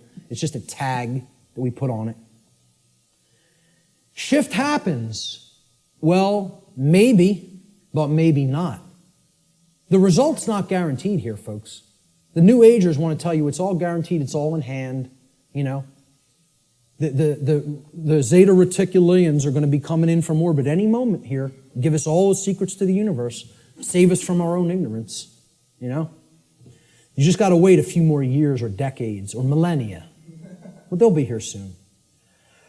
A quantum shift in human consciousness is required for humanity to become free of its self-imposed state of slavery. Unfortunately, this great change is not an automatic process, nor is it guaranteed to happen at all. We could be in this condition for a very, very, very, very long time. Or it can snowball and lead to total annihilation and the extinction of the human species. The positive outcome is not guaranteed. Anybody who thinks it is very naive and, extraordinarily right-brained and overly positive. I'm not telling you the negative outcome is guaranteed either. I'm telling you it can go either way depending on how consciousness goes. About how many people in quantum numbers are going to choose truth over deception. That's what's going to that's what's going to determine the outcome. Whether or not it will occur is a function of the human will to learn the truth and to teach it to others. This involves enormous effort, enormous dedication, and most of all, enormous persistence. You can't give up. Continuous application of will is required. Continuous work. In alchemy, there's a saying. It's like the catchphrase for the alchemical tradition. Labore et constantia. It means work and constancy. Continual efforts. That's what's going to get this boulder up the mountain. That's it. And it's going to go kicking and screaming, folks, because of the level of calcification the human mind is at. I don't expect this to be an easy process. I'm not blowing smoke up your rear end and telling you, hey, come over and do the work, the great work. It's going to be so much fun. It's going to be so easy. We're going to get it done real quick, and everything's going to be fine. Okay? If I was some new age guru who was trying to get you all to believe what I'm saying, that's what I would tell you. Because all I'd be worried about is how popular I am and how many followers I can accrue. I'm not interested in that. I'm interested in telling you how it really is. That doesn't make me popular. As a matter of fact, that makes me hated by a lot of people. Okay? This is not going to be easy. A quantum shift has requirements. Quantum, the word quantum is derived from the Latin noun quantum. It's the same word in Latin as it is in English. Quantum in Latin means an amount of something. In order to tip the scales of truth and justice back to balance, a certain amount of people actually need to be doing the great work to help others to receive truth. If we don't have enough people doing that, those scales are not going to tip in the opposite direction. Got news for you. We need to hit a critical mass number. Numbers are required. The New Age movement wants to tell you, no, numbers aren't required. A tiny, tiny, tiny, tiny portion can make great, great, great change happen. Nonsense. It's not called a quantum shift for no reason. It's called a quantum shift because quantum means an amount. Okay? You need to put enough force on that scale to get the truth to tip in the other direction. If you don't have that amount, it's not going to tip. All right? So, individual behavioral choices, whether they are either based in harmony with natural law or opposition to natural law. They combine in their energy and effect, and in the aggregate, meaning in the sum total, they influence the quality of the manifested shared human experience. That's how reality is created. We're not very contradictory to the New Age notion. Each individual is not creating their own reality.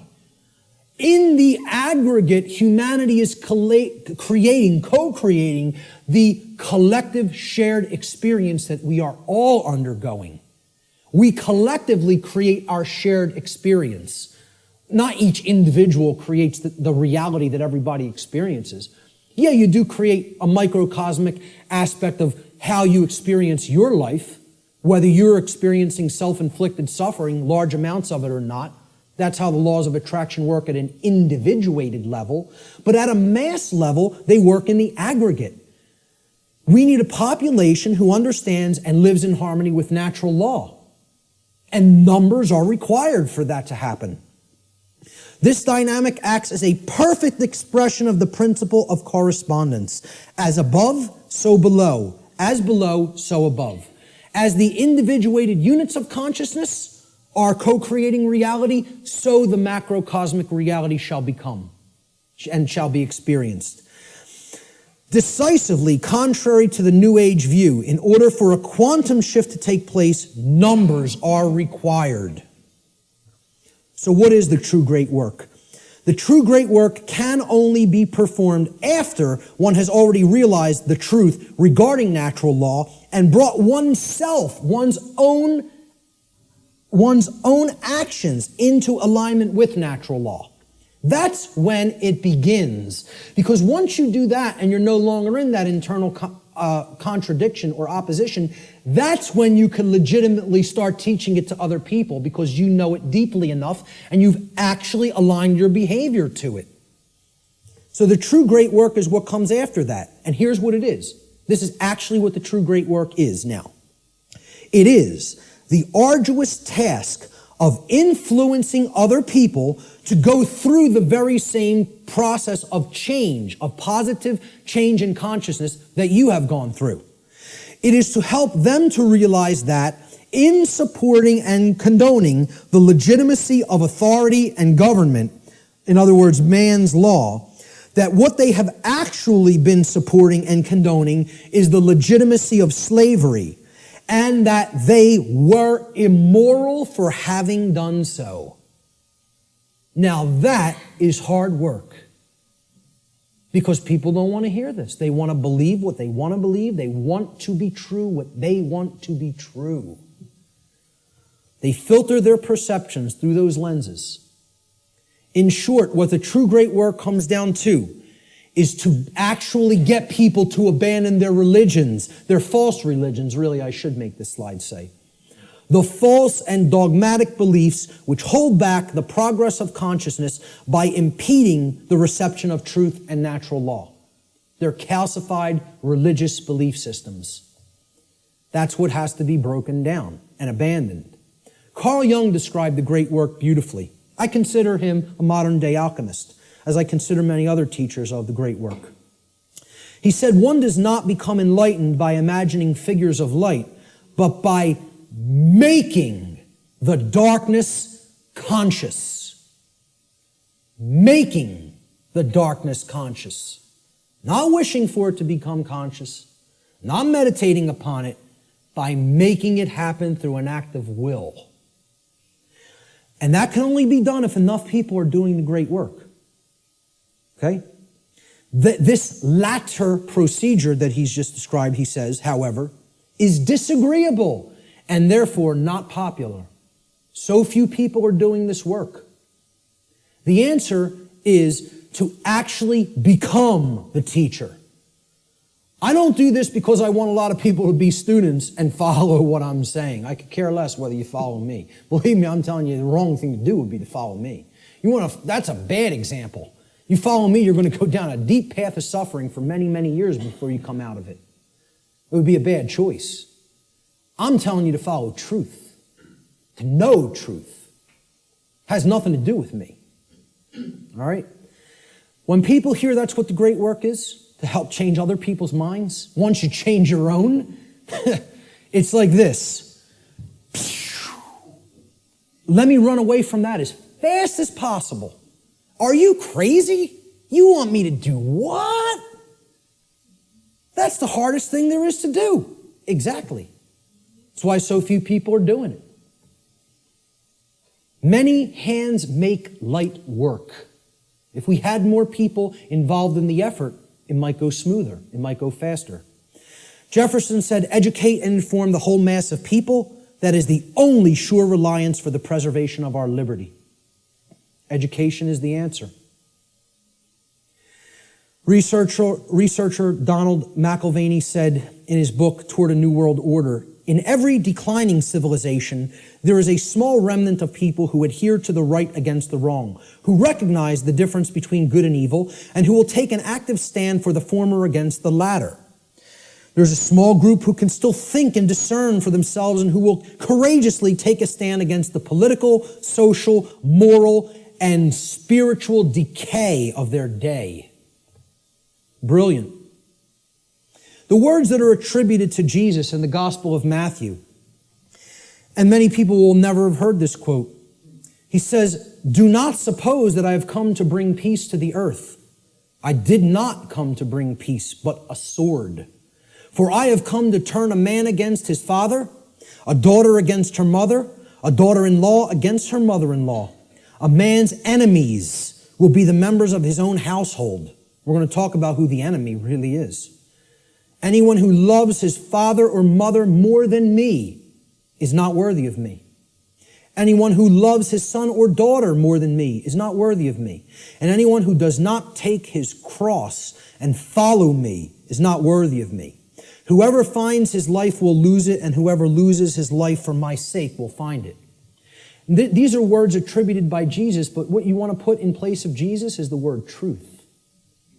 The way, the truth, the light, knowledge, knowledge of natural law, Christ consciousness, okay? He's telling you there are going to be people in your own family that aren't going to align themselves with right over wrong. They're going to continue to choose slavery. They're going to continue to advocate slavery. These aren't people who you want to continue to align yourself with if you have made an effort to truly explain what's really taking place. See, this is the concept of true forgiveness and turning the other cheek. It doesn't mean turn the other cheek and continue to ignore evil and excuse evil indefinitely while it destroys you.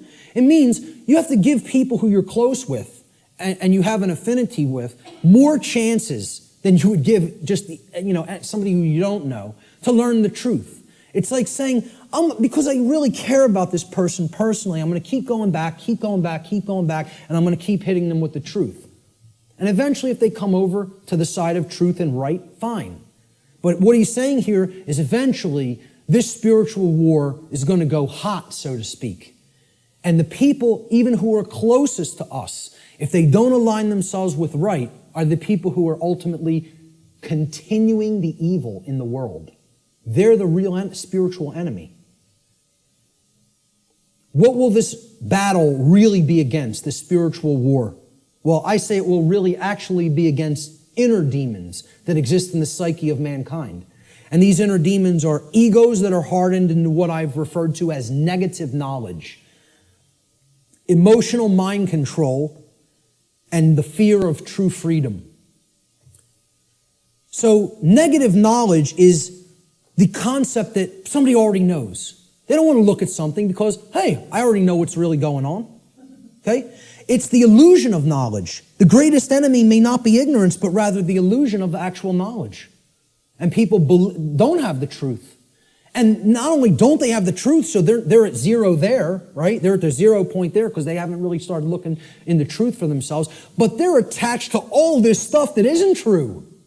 So that puts them in the negative. They got to do work to get back to zero of knowing nothing. That's why I call it negative knowledge. Got to do hard work to get back to a clean slate, to start taking in some good stuff. Many people are in that state, and the people who are in that state largely are the overly intellectual, the super left-brained, the left-brain prison folks. Emotional mind control is the second inner demon. I encounter this all the time through people with my work, because many people don't have the thick skin to listen to somebody like me. And that's okay. That's all right. Again, what Art talked about is that in the ancient traditions, they talked about reserve the meat for the strong men and furnish the milk for the babies. All right? I'm not here to convert the babies. I don't have the patience for that. I don't have the energy for that. What I'm trying to do is get the other teachers ready who might have the energy and patience for that. Because that's not me. And I'm being 100% perfectly honest with you that that's not me. I'm not here to do that. Okay? I'm hoping to bring some other people that are most of the way there, all the way there, so they can start doing that on a wider scale. They're going to be the people who are going to work with people like that, not me. I'm just being honest with you about it. Emotional mind control comes in a couple of forms. Well, if this is unpleasant, the New Age variant is this right here. If it's unpleasant, I don't want to hear it, I don't want to see it, and I certainly won't want to tell others about it. See no evil, hear no evil, speak no evil. I'll just ignore it and it'll go away on its own. Well, what happens when you do that with any kind of a sickness or a problem? Does it get better? It gets worse. The second form of emotional mind control is people have a problem hearing truth because they don't like or prefer the way it's delivered. I'm not going to stop delivering truth the way I deliver it. This is my style. I like my style, personally. I don't think I have a problem at all in the way I present. I listen back to my presentations, and I don't, totally pat myself on the back, but I say, I did a damn good job there. I'm proud of how I did, personally, okay? I'm making an honest assessment about how I present. And again, I realize my presentation style is mostly for the thick-skinned. It's not for the people with super delicate sensibilities. So be it. That's not really who I'm trying to reach. I'm trying to do vertical integration, not horizontal integration. Build up the community of people who really get it, and they can start propagating it to the masses. This concept is about, the attractive newscaster on the nightly news. She can whisper sweet nothings in your ear all night with the blue frequencies behind her, okay, and say, 2 + 2 = 5. 2 + 2 = 5. And she's going to get a lot of people to believe that nonsense, right? But the person who's actually telling you the truth, that you might not like the sound of his voice, you might not like the harshness that he comes to you with the truth with, he might be screaming through a bullhorn and saying, hey, you're in danger. You are actively in danger. There is an imperative here, okay? There is a time consideration here. You don't have all the time in the world to correct this, all right? People say, well, I don't like the way he said that. That comes off as negative to me. I think he's fear-mongering or making a bigger deal out of this than it is. They're not interested in the content, the actual information. They're saying, the way that was said offended me. I don't prefer the sound of his voice or the tone he just took. Well, does that have any damn thing to do with whether the information was true or not? The people who are in this mind state are under emotional mind control. They believe you can determine the veracity of informational content based upon how it makes you feel. And this is a logical fallacy. That cannot be done. You cannot think with the emotions, and I'm not telling you to disregard the emotions. They're unbelievably important. They are our compass for morality in our lives. They're the compass through which we should set the direction of our behavior. But you can't come to determine and analyze and break down what's true or not and make a filtering system based on just how the information made you feel when you heard it. Okay? You have to actually think with the mind, with both hemispheres of the brain, with true intelligence to come to filter and determine what's true. Okay? No matter how much anybody wants to, give you that soft, sweet, pleasant, emotional voice, okay? That person's still lying to you. And no matter how much the person who comes with an abrasive, harsh, nasty, or scratchy voice might keep telling you 2 + 2 = 4, and you don't personally like their tone, guess what, folks? It still equals 4 at all times and places. That's the truth. No amount of pleasantry or wrapping up the lie is ever going to make this statement on the left here true. Ever. But yet, that's what people would rather prefer to hear if it's told to them in a nice, pleasant tone. Truth is belligerent, as I said at the beginning of the presentation. It is, by its very nature, at war with the forces of falsehood and deceit. Brecht. We literally believe that we are in the right to ignore a message of truth if the messenger is somehow distasteful to us. I would argue this to be a symptom of total madness. That's an anonymous quote I also found on a forum. And that's a great piece of wisdom. That's a gem of wisdom right there. It is total madness to disregard truth just because we don't like the way it was said. It's called emotional mind control. It's been a big part of my work that I've tried to explain to people. Where does the fear of true freedom come from? All right, and this is going to lead into my future work, which is a whole nother series of presentations. I'm going to go deeply into this in the future. It's very difficult to see here. There's actually a tree there. It's kind of in a deep red because I'm going to put some text over top of it. I should have started it in a more bright red and then faded it into the background, but forgive that on this slide. You can look it up here at the top of the tree. There's the leaves, all right? The leaves are one's refusal to own their own personal responsibility. Now, you would think, oh, that's way down at the root. No. That's the symptom that's manifesting up at the top of the tree. That's actually the leaves on the tree, the leaves and the twigs, right? Then we get down to the big branches and the trunk of the tree. We're getting closer to the heart of the real psychological issues that are at work driving the negative aspect of the problem, all right? And this we've already talked about, self-loathing due to lack of self-respect. Now, what am I really describing here? What have we actually been describing? What kind of people want to live in perpetual refusal to own personal responsibility because they have some nested traumatic issues that have led to self-loathing and lack of self-respect? What am I really describing there? What? Well, yes, it's a slave mindset, but there's something else that I'm describing. What kind of person is that? A child. Thank you.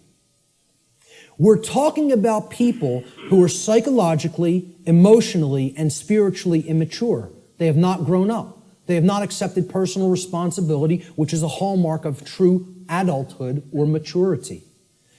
And this is due to the trauma that they've undergone that's led to self-loathing, okay, and the lack of self-respect, which is why they don't want personal responsibility. They want to remain an eternal child.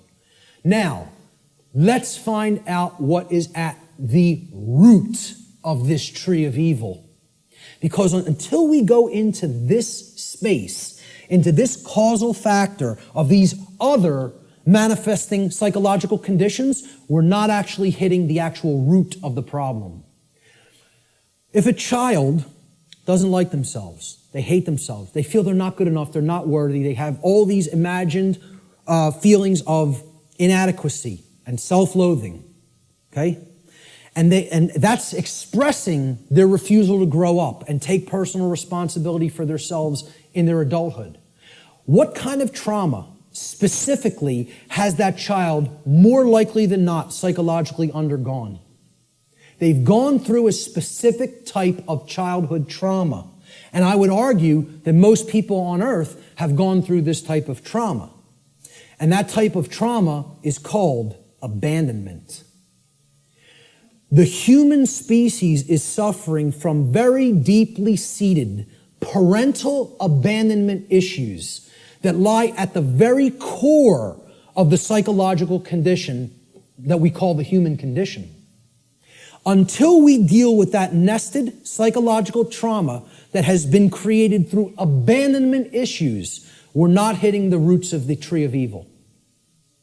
We're not getting down to the very core issue that needs to be understood. My future work, I'm going to be presenting this on December 12th in Philadelphia, for anybody who's in the Philadelphia area.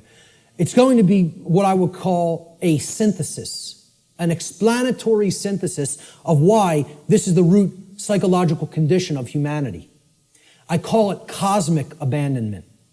And this is going to be one of the biggest aspects of the next part of my work.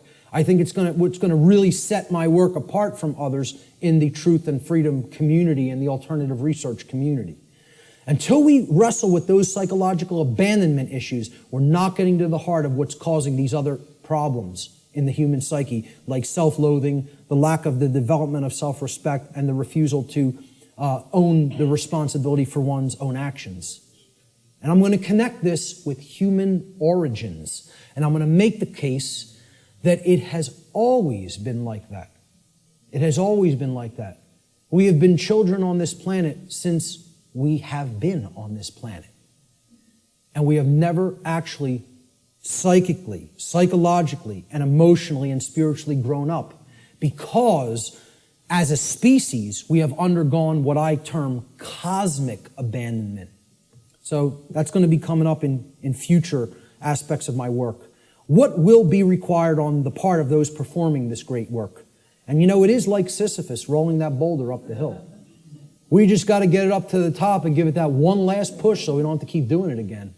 Who knows how many times we've already tried to do this, and it's ended in failure. We need the knowledge of the real enemy, okay? And we'll get to what that is. We need to devote ourselves to service to truth, not even service to humanity. I'm not saying that's not a great virtue to have and to enact. I'm telling you we need to go beyond that. This isn't about service to me, you, or any other individual. It's about service to truth and principles first and foremost. And we need courage and persistence. And then we need practical real-world skills. The knowledge of the real enemy needs to ultimately come first. And this isn't it, folks. This priest class that goes and meets and has the rituals at Bohemian Grove, I'm not telling you they're not evil. I'm not telling you they're not psychopaths. I'm not telling you that we don't need people like that in the world. Okay? I'm telling you that in this spiritual war, this is a tiny, insignificant, as far as numbers are concerned, fraction of the totality of the human population that could not possibly control the minds and the behaviors, and therefore the behaviors of the masses of people without our compliance, without our ignorance. So, while I'm not telling you I, like these people, do I have respect for them as an opponent? Oh yeah, you damn well better believe I do. I don't underestimate these psychopaths. Not a bit. You want to know why I worked with them? I know what their will is like. I know what their intellect is like. And I'm telling you, don't underestimate either one. I'm telling you, don't underestimate their care. They don't have, like I said, they don't have care in the terms of compassion and the normal range of human emotions like we do, but don't think that means they don't have care. They deeply care about what they're enacting, what their agenda is, and they have the will to carry it out, and they're not slowing down. They're unified. They're on a unified front. They're on the same page. Believe it. Know it. I'm not telling you that from, like I said, reading about it or book knowledge. I've been around these psychopaths. Haven't specifically been to this psychopathic gathering, but I've been around them enough. That's not the real enemy, that is. The sleeping masses, hypnotized masses, they're your enemy. See, people will say, the Illuminati enslaves humanity. No, it doesn't. Humanity enslaves the real Illuminati. You think about that for a little bit. Do those psychopaths in the last slide really enslave us? And first of all, people who call them the Illuminati, there's no such thing. Illuminati means that you're enlightened, the illuminated ones. You want to know who's the enlightened ones? They're in this room. We're the Illuminati. The people who know what I'm talking about here are the Illuminati.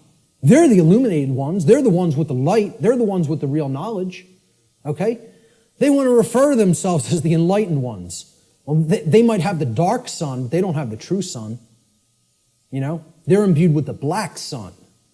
That means it's all intellectual knowledge, and then you're applying it for the totally immoral, wrong reasons, which is to control and manipulate other people. There's nothing illuminated about that. So the real Illuminati, they're not the enslavers of humanity. The dark Illuminati are not the enslavers of humanity either. Humanity enslaves itself, and they're enslaving the true Illuminati, the teachers who are actually living under the conditions of slavery because they're here with the ignorant people. That's who's being enslaved by humanity. Humanity are the enslavers. And this is another thing that's highly unpopular. People don't want to hear it. They want to think we're powerless victims. There's no choice involved here. This is something that's just being done to us. Okay? And I'm here to tell you, free will is always in existence. And it's a matter of changing one's thoughts and therefore changing one's choices. And that's our own personal responsibility that can never be given away or shirked or shunned. You are always responsible for what we're doing. Service to truth is required. Truth itself is eternal, can never be destroyed. But you know what? Humanity can be destroyed. We can be destroyed when we refuse to act in service to truth as her defenders. People say, oh, truth doesn't need to be defended. Nonsense. Truth needs to be defended at all times and places because the attack on it is never-ending and non-stop, continuous. And if we don't come to her defense, you know what happens? The voice of untruth and deception and evil and mind control rules the day. And the voice of truth doesn't get heard because the truth itself doesn't have a physical voice in the physical domain.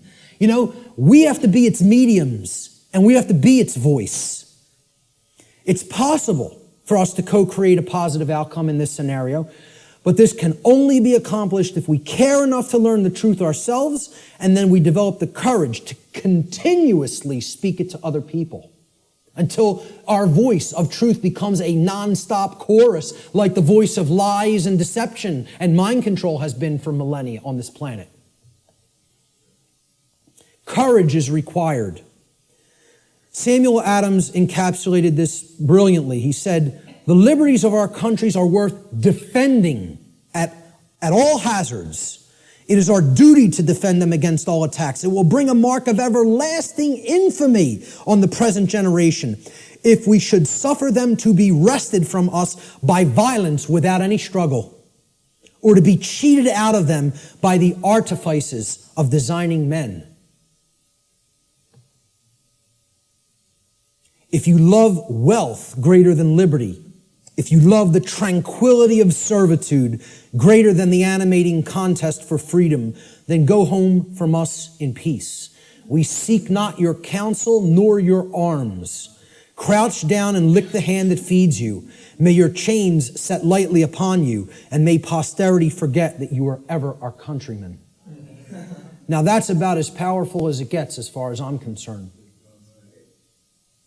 Because he's telling you, if your allegiance isn't to the truth and freedom, I don't want to know you.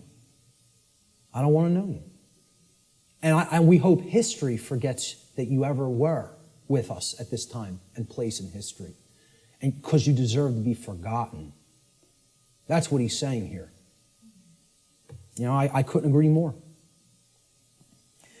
Persistence is required. Constant effort. We are the actual vehicles by which truth operates in the world. Therefore, it is our shared responsibility at this time to help to awaken others by continuously speaking the truth, even if we feel burdened by this task, even if we feel no one is listening, and even if it makes all involved in this process feel uncomfortable. It's not about feeling comfort, folks. It's not about staying complacent. It's about shaking things up. Making people feel uncomfortable. Who ever told anybody that the truth would make you all warm and fuzzy inside? Who ever told anybody that? Why do people want to believe that? Who ever said that that was the case? The truth is horrible and yet needs to be embraced as a lover. Okay? With dedication to it, even in its full horror. Thomas Paine, who I feel was the most enlightened person on the continent at the time of the American Revolution personally. He's one of my personal heroes. And walked in the vicinity where I walk sometimes now. He said, "These are the times that try men's souls. The summer soldier and the sunshine patriot will, in this crisis, shrink from the service of his country. But he that stands it now deserves the love and thanks of man and woman. Tyranny, like hell, is not easily conquered. Yet we have this consolation with us, that the harder the conflict, the more glorious the triumph." I think he was one of the true anarchists that was living amongst us in the colonial days. Words attributed to the Buddha, Siddhartha Gautama. He said, "There are only two mistakes that one can ever make on the path to truth. Not starting and not going all the way." All the way. I wrap up a lot of my podcasts with this quote because I love it so much. It's about persistence. It's not about saying, "Hey, I went this far and now I'm uncomfortable to see the rest of the picture. I made it 3/4 up the mountain. That's far enough. Let me set up my base camp here. I'll pitch my tent and I'm staying here. No farther. I don't want to see the peak." Okay? Until we become fully enlightened and go all the way to the summit, don't expect things to change. Don't expect them to get better. The truth has to be taken in its fullness. We need real-world practical skills. This isn't just about, I know this now, and I don't actually need any skills, okay? To communicate truth, skill is required. Knowledge is required, okay? To reach a good amount of people. Yeah, you can just talk to the people around you. You can communicate, to a small fraction of people that way. I'm not saying don't do that, even if you don't have these other skills. I'm saying if you want to get it out in a big way to the masses of people, and in the new form of media, which is doing things like this, through the correct and positive and empowering use of technology. People want to say, technology is not, there's no role for it, we got to get rid of technology. Technology is a thing that improves life at every scale and level. It's a tool, it's how it's used, exactly. Okay? We're using technology for a powerful and enlightening purpose right now. And that's its intended use. It's to serve humanity and to serve truth. Okay? So real-world skills in the technological era, I feel, are absolutely required, and here's some of them. You need good organizational skills. Like, hey, Art and Chris did this right today. They set this up right. I've seen people set things up real badly, and I've seen it done the correct way, which is this way. And Richard and Lisa, they've done a brilliant job here getting this all on film. And this will be going online and reaching a real wider base of people as a result. All right? So you need organizational skills. Some people are better than that with others. I'm pretty good with organization. I feel I have good, powerful organization skills. Communication skills. You need to have a way with words. You need to have a good vocabulary. You need to organize words correctly. You need to be able to communicate concepts in often a very linear fashion to people so that they can readily absorb it easily. If you're all over the place, they're not going to get the concept. You need graphic design skills in many cases. I couldn't build a presentation like this without my background in graphic design. And, thank God I have it. It's like I got jobs like I did in the past, and sort of they prepared me for everything that I was going to do in my future. Synchronistically worked out like that. But, you at least got to know how to lay out a flyer, folks. How many people here can lay out a simple flyer? That's awesome. I'm so highly impressed by that. I'm telling you, I've asked people that in other presentations, like 2 people raised their hand. That's awesome, okay? You should be proud of that. Presentation skills, like putting something like this together. How many people have basic presentation skills with a computer? All right, a little less, but not bad either. I'm impressed, okay? Audio skills, Sometimes you got to work with audio, and, podcast audio, etc. Video editing skills. I know Richard's a master at that. Website development. This was laborious in the past, just 10 years ago. We have free open source content management systems now that make this almost a breeze. It's a little bit of a learning curve, but once you get there, hey, you're off to the races. You can maintain multiple websites then, right? So how many people can build a simple website by a show of hands? That's also awesome. I mean, kudos. Whoever hates that word, whatever. But I'm telling you, that's impressive. For an amount of people in one room to have all those skills, I'm impressed. It's very rare. All right? Networking skills. I mean, literally like people skills. I'm weak on this. All right? I can do it. I don't like doing it.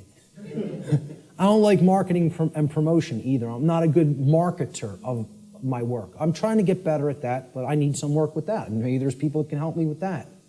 But, I have a good chunk of all these skills. I could do all of them. I'm not so good on the last 2. I need more work. But, if most of us don't have these skills, we're not going to be reaching the optimum number of people. We need to become the new media that is dedicated to truth and put that out there for other people's consumption and other people's edification. All right? We are the answer. We are the illuminators, the ones who will help to enlighten other people once we've taken this knowledge into ourselves.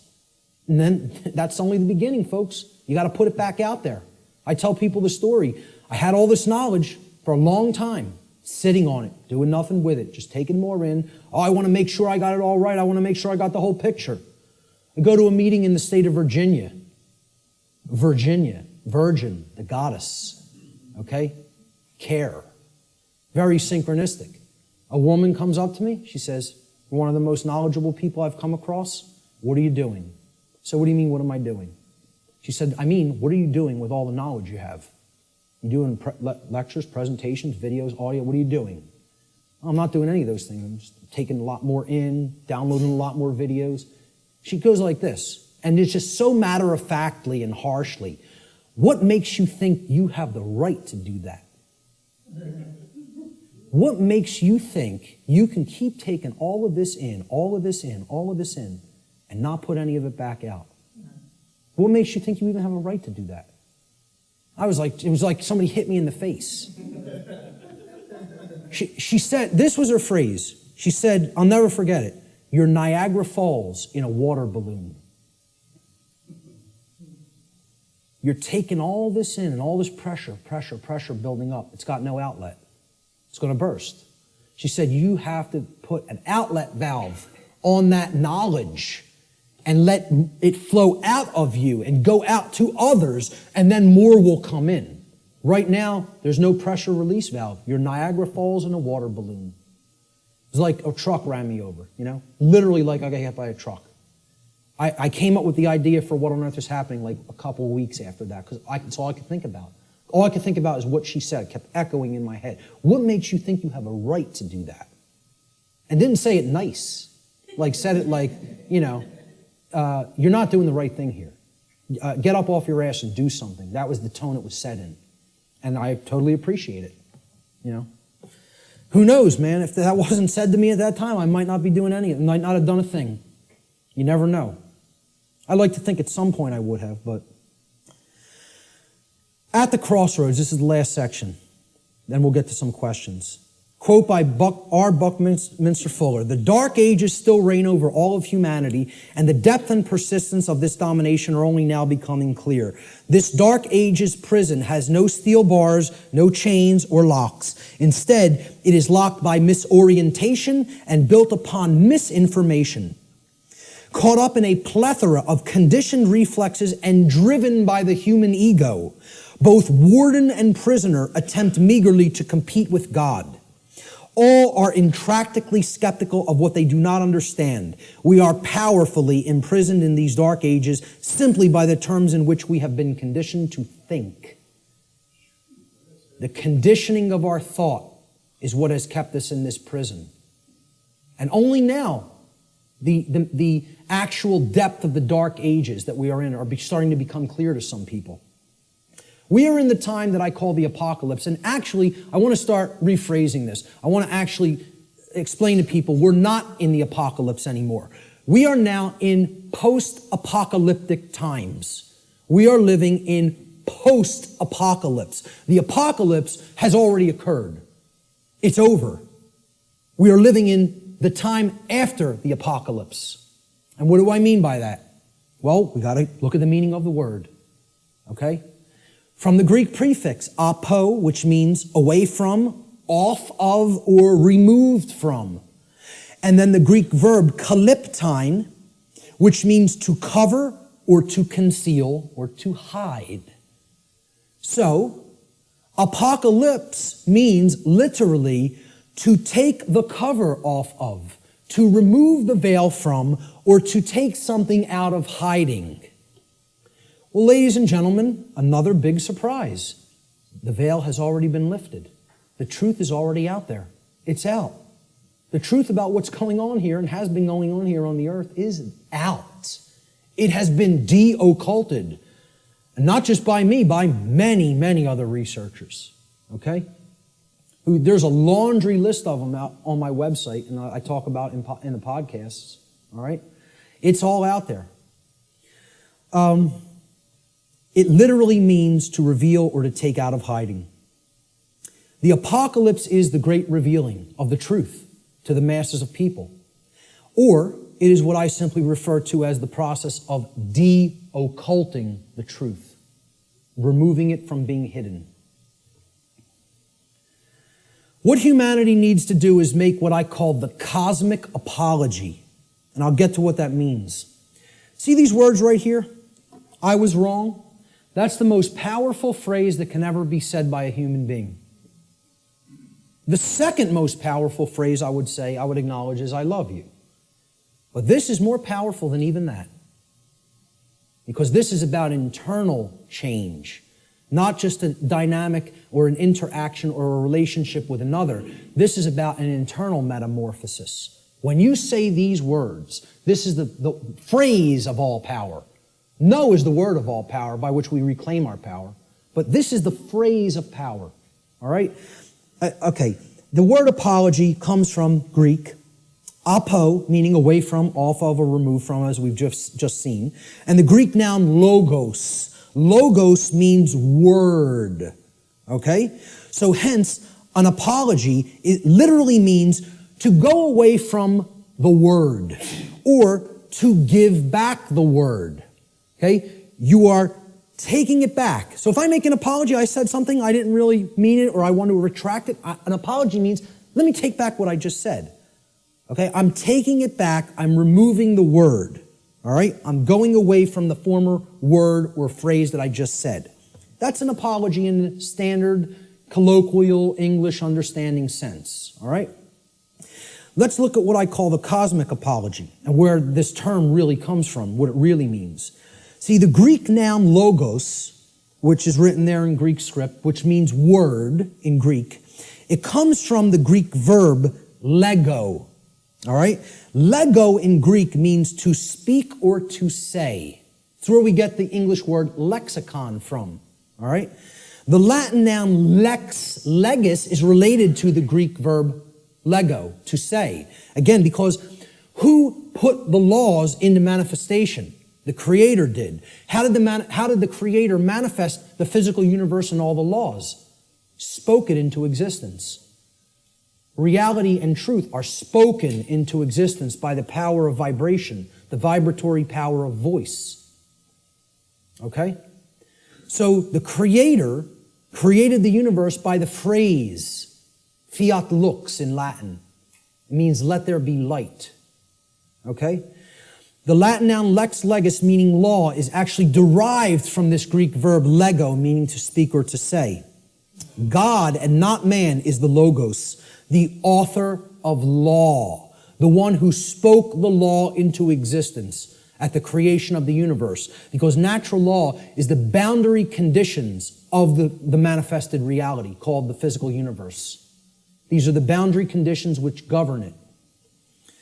Humanity's work is to learn to listen to God's word, not man's word, not man's law, natural law, spiritual law, moral law, God's law, karmic law. I don't care what you want to call it. Call it whatever you want. Okay? Consequentialism. This is the truth. That's what, you want to talk about what all these phrases really mean? It all comes back to the word truth. That's it. It's the truth about what is, what's operating here. And humanity needs to align its behavior to this law, God's law, natural law. Without alignment of its behavior, don't expect to natural law, don't expect a thing to change here. Expect it to rapidly grow worse. Humanity must make a cosmic apology by giving the word, okay, which means the authorship of creating law. See, we think we're the authors, we're the authorities. That's what author means, right? Author. What's another word for author? This is just this is how mind control through words works, right? An author is a what? A writer. Well, what are you saying there? An author who has authority, they are authoring something, is a writer. They are a right, R-I-G-H-T-E-R. Okay? They're making it into a right. This is what you hear when you hear the word authority. You hear author, which means a writer, meaning one who makes rights, which means someone who believes they're God. That's all this really comes down to. In a nutshell, we're up against a class of people who believe that they can be God and own and rule everybody else. That's all the dark occult comes down to, folks. People who believe they're God. Sick, psychopathic lunatics who think they're God and are going to rule the hell of the prison world that they're going to create, that they call their dark new world order. We need to give the word back. That's what an apology is. And who it needs to be given back to is the creator of the universe, because that's the author of the law.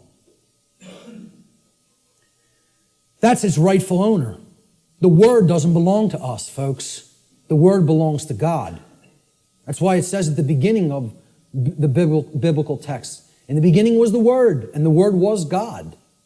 You know, that's what the Logos is. Natural law. God is law. You want the best definition I could ever give you for the word God? Law. People don't want to look at it like that. Very few people ever look at it like that. That's what the force of creation is. It's natural law. It's how we co-create our reality, whether we do it consciously or unconsciously. This apology is accomplished when we open our minds and hearts to truth and we start saying the lost word, no to evil, to the presence of evil in our lives. See, this is an initiate inside what was known as the Jed or the Djed pillars, depending on how certain people pronounce it. And these Jed pillars represented stability and enlightenment. And they represent the two principles, the sacred feminine principle of non-aggression and the sacred masculine principle of self-defense. The initiate is the enlightened one who is incorporated and bridged both pillars and has come to the place of cosmic illumination, which is represented by the winged disc of Ma'at in the Comitian tradition, which is over the lintel between the two pillars. That winged disc of Ma'at. Ma'at was considered a great mother goddess in the Comitian, the ancient Egyptian traditions. Okay? She was the force. She was a personified deity. You know, the ancient Comitians didn't actually worship a physical woman. It's not what this was. It was the personification of truth and justice and order and natural law that was encapsulated as the sacred feminine essence. And she was above all the other deities in the pantheon of Egyptian deities, of Comitian deities. Ma'at, there was no god or goddess higher. And how they looked at alignment with Ma'at is if you wanted to have order and you wanted to avoid chaos, you learned the teachings of Ma'at because she was the goddess of justice and she was the goddess of righteousness. She was the goddess that brought order if you aligned yourself to her teachings, and her teachings were natural law. So that's what this is here. This is saying we need to take away the word. It's not saying remain silent and don't use your voice. It's not what it's ever been saying. This is a symbolic allegory for the apology. All right? You know what else the G in the middle of the compasses and square is? Apollo G. The sun, the light, the generative principle. Okay?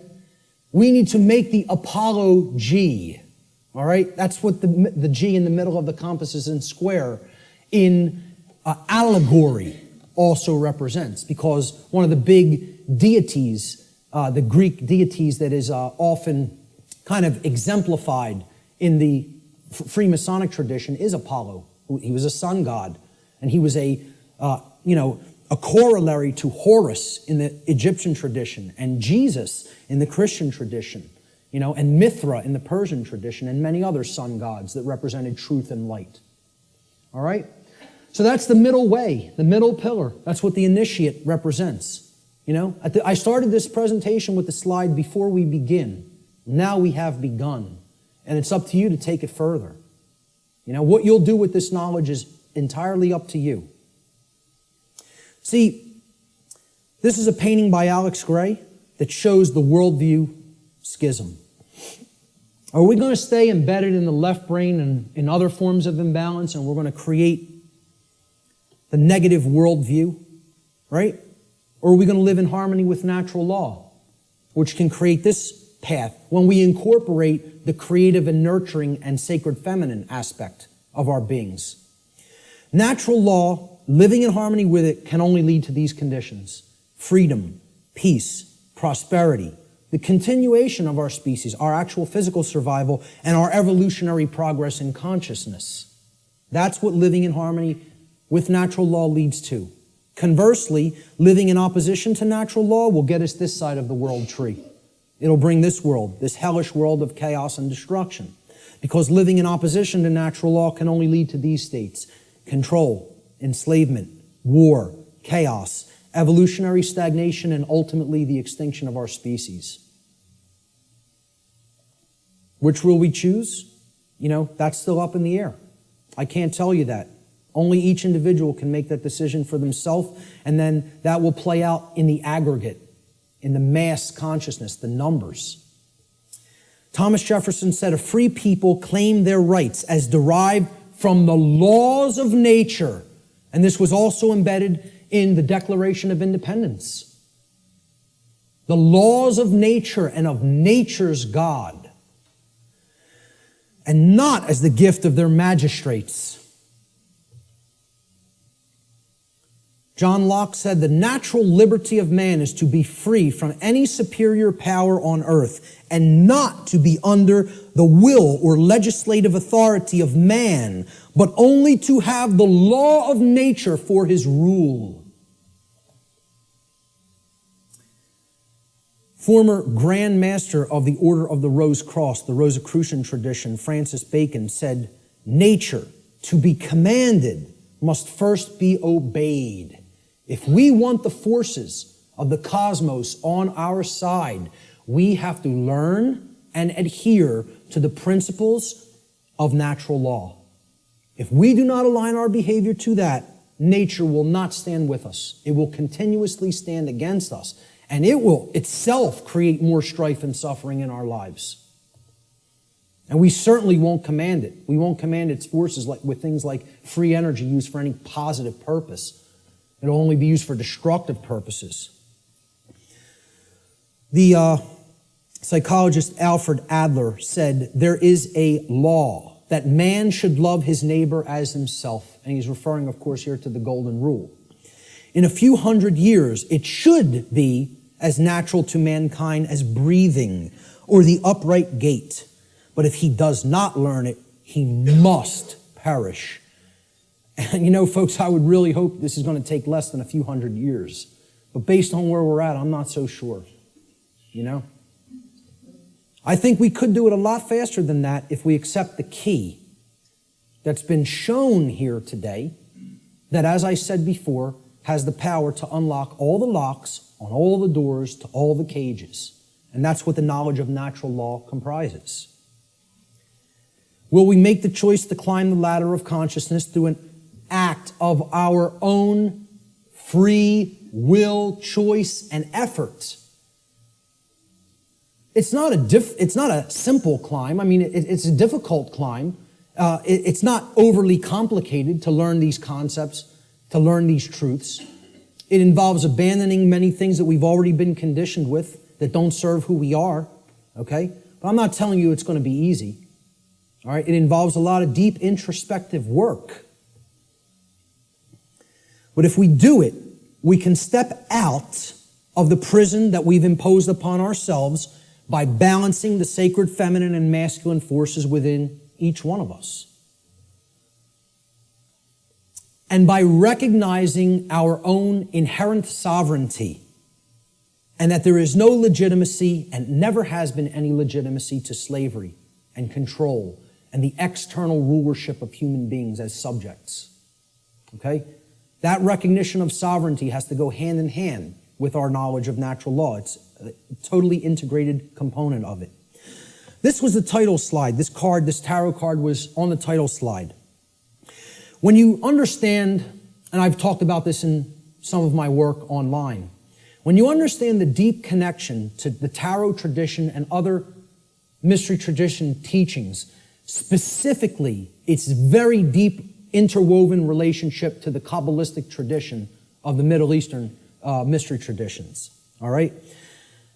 You understand that this card right here actually represents the will of creation and what creation itself, what the mind of the universe itself ultimately wants to manifest in physical reality. Not in some other worldly dream world or fantasy realm or spiritual reality that is to come or not come. Right here in the physical domain, which is not separate and distinct from the spiritual domain. They are one and the same. This card is known as the Justice card. Okay? And it's based on the Latin word jus, which means right or law. Okay? That's where we get the English word justice. This card represents balance between the pillars, as you see on the right side of the king, holding the sword of truth in hand, and the scales of truth and justice have been perfectly balanced and are in the other hand. And it represents sovereignty. And it represents alignment with natural law. And most of all, it represents alignment with truth and the manifestation of order. That can only happen when we align our behaviors to the principles of natural law. Only then will we see the manifestation that the universe is itself wishing for us and trying to help us create, which is justice and order. If we let go of the things that are holding us back and break our mental chains of bondage, we can create a world that is based in actual, real freedom. It is possible. I'm not telling you it's not going to be arduous work or a difficult journey, but it can be done. Okay? If we choose to do that, we're going to see advances and things that are going to be created that the world is going to look so drastically different if we go down that middle path to the truth and to order and to justice through the understanding of natural law and actually applying it and living it in our lives, that the changes we're going to experience are going to be so positive and so transformative that we can scarcely even imagine what the world will be like on the other side of that work, on the other side of that transformation. Will that be done? Maybe. Maybe not. The answer will come from what you see in the reflection of that device right there. That's what will determine it. Nothing else. It's up to each individual. Ladies and gentlemen, thank you so much for your kind attention today.